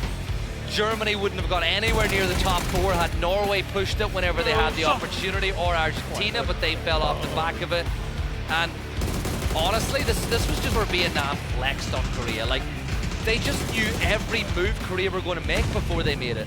Yeah, I mean, and just again, the angles that we saw, like Delwyn and Himhouse taking this fight, like Seoul as well, you know, to his credit, was fighting back as a solo the best he could, but that shot was just so clean from Delwyn, and then even then they were able to take out the United States as well, and just everyone else. That was a nice shot from Zhao Wu in order to clean up the USA, but yeah, it just took literally half the lobby to take down Vietnam. Yeah, and we've seen Argentina as they fell. Poland though, massive credit again. They got a kill on the board, 4 points. Definitely, what, 30 plus points for day 2, which is way more than they were able to get on day 1. And then all of this stemmed from that little ghost mortar that got the double knock onto Brazil. Just absolute perfection. 204 meters was the magic number, and you can see them excited, you can see them hyped. But also, you know, Brazil making it into the final three. It's another solid game coming out from them. And Germany just all day has been consistent. Yeah, getting into the placement points, but like you said, they're getting into the placements, but they're not getting big kill tallies, which is why they're not in the top 4. Because their priority is controlling space. It's less so about flexing to get kills and really controlling space, and you can see that they're not willing to take any unnecessary risks. And even though they've found a lot of consistency, that is hurting them in the kill department. Yeah, it really, really is. But I will say, as we kind of close out day 2, that China, they've done really well, but Vietnam again, those first 3-4 maps, they were absolutely phenomenal. I was going to use like 7 different superlatives there just to really make it tough for you tomorrow, but I'm not going to. But let's have a look at our top 4 from that game. China should be up there in the top spot. Germany in second, but there's that Vietnam. 9 kills, and the efficiency again. 16 Punkte für Deutschland. That means they're not wasting ammo in long-range fights. It Gucken means wir when they uns get a noch knock, einmal they're cleaning it up almost das instantly. Bildchen It's an. because their fights don't last long to begin with, even at distance, which is crazy. But also shout out to Argentina, who had a really good day for themselves. I mean, they got that win. That's going to be a good boost going into day 3, right? Because again, we've talked about it. Yes, currently Vietnam is dominating it in first place, but there's still so much money to play for within that top 8, and all these teams are on the cusp of that. Yeah, remember 500,000 base prize pool being boosted up by the crowdfunding, which you can do in game by supporting it by buying your favorite team's helmets. Man of the match, X left, 1 kill. 716 damage though. Yep. I would have given it to Little Ghost personally for that. The that mortar? one. That's fair. That's fair. You got to give Xlef some love as well, right? He is one of the best players in the world. People will make a case. There are people who will argue that he is the best. Xlef, I don't think so. Personally, I think him. I would put him above him. Yeah. Zeig doch mal die Tabelle. Es gibt's doch nicht. But he's in the top 5. I mean, that is for sure. And let's take a look at the overall leaderboard, the match leaderboard, sorry, I should say, as we see those 18 points for China. They waited for the points came to them. 16 for Germany, which will rocket them even further up the leaderboard. 9 for Vietnam. And I'm going to give credit, right? Denmark, 5 kills. When you lose 3 players at the very start and you're on the opposite side of the circle to the zone, that's a nice little lift. It is, but again, Korea, 1 point. They have really struggled in these last 3 games. And you know what? All the teams did say they were gunning for Korea, but they should really shift focus to Vietnam. I'm trying to get my notes here to see how many points Korea had going into today, to see just how many points they did manage to find. I know it's been one of the worst days for Korea, I think, in PNC, relative PNC history. They got a couple, 1 or 2 good games, but what they had a couple of 1-point games, they had a 0-point game. And here is your overall leaderboard as things stand. 152 points. 152 Punkte für Vietnam. Das ist richtig huge. Es sind so noch 32 Punkte im Vorsprung zu dem zweiten. Wird also morgen richtig schwer, die Vietnamesen einzuholen. Und die Deutschen haben jetzt insgesamt 81 Punkte. Also, wenn sie vielleicht nochmal richtig gute Games hinlegen, könnten sie die Top 4 Rauten-Gamer auch nochmal gut einholen. Ja, also ein mega geile Stage heute wieder gewesen. Richtig spannende Matches. Und ich hoffe, ich kann heute Abend noch schlafen. Ne? Also das morgen wird so abgefahren werden. Die Matches werden so abrocken, dass ich, wie gesagt, hoffentlich heute einschlafen kann. Also werden wir, wie es morgen weitergeht. Und vielen Dank fürs Einschalten. Schaut gerne nochmal vorbei in den anderen Videos oder in den Twitch-Livestream. Da können wir auch gerne zusammen das gucken. Und haut's rein, ihr Lieben. Das war euer Klick 04. Bis morgen.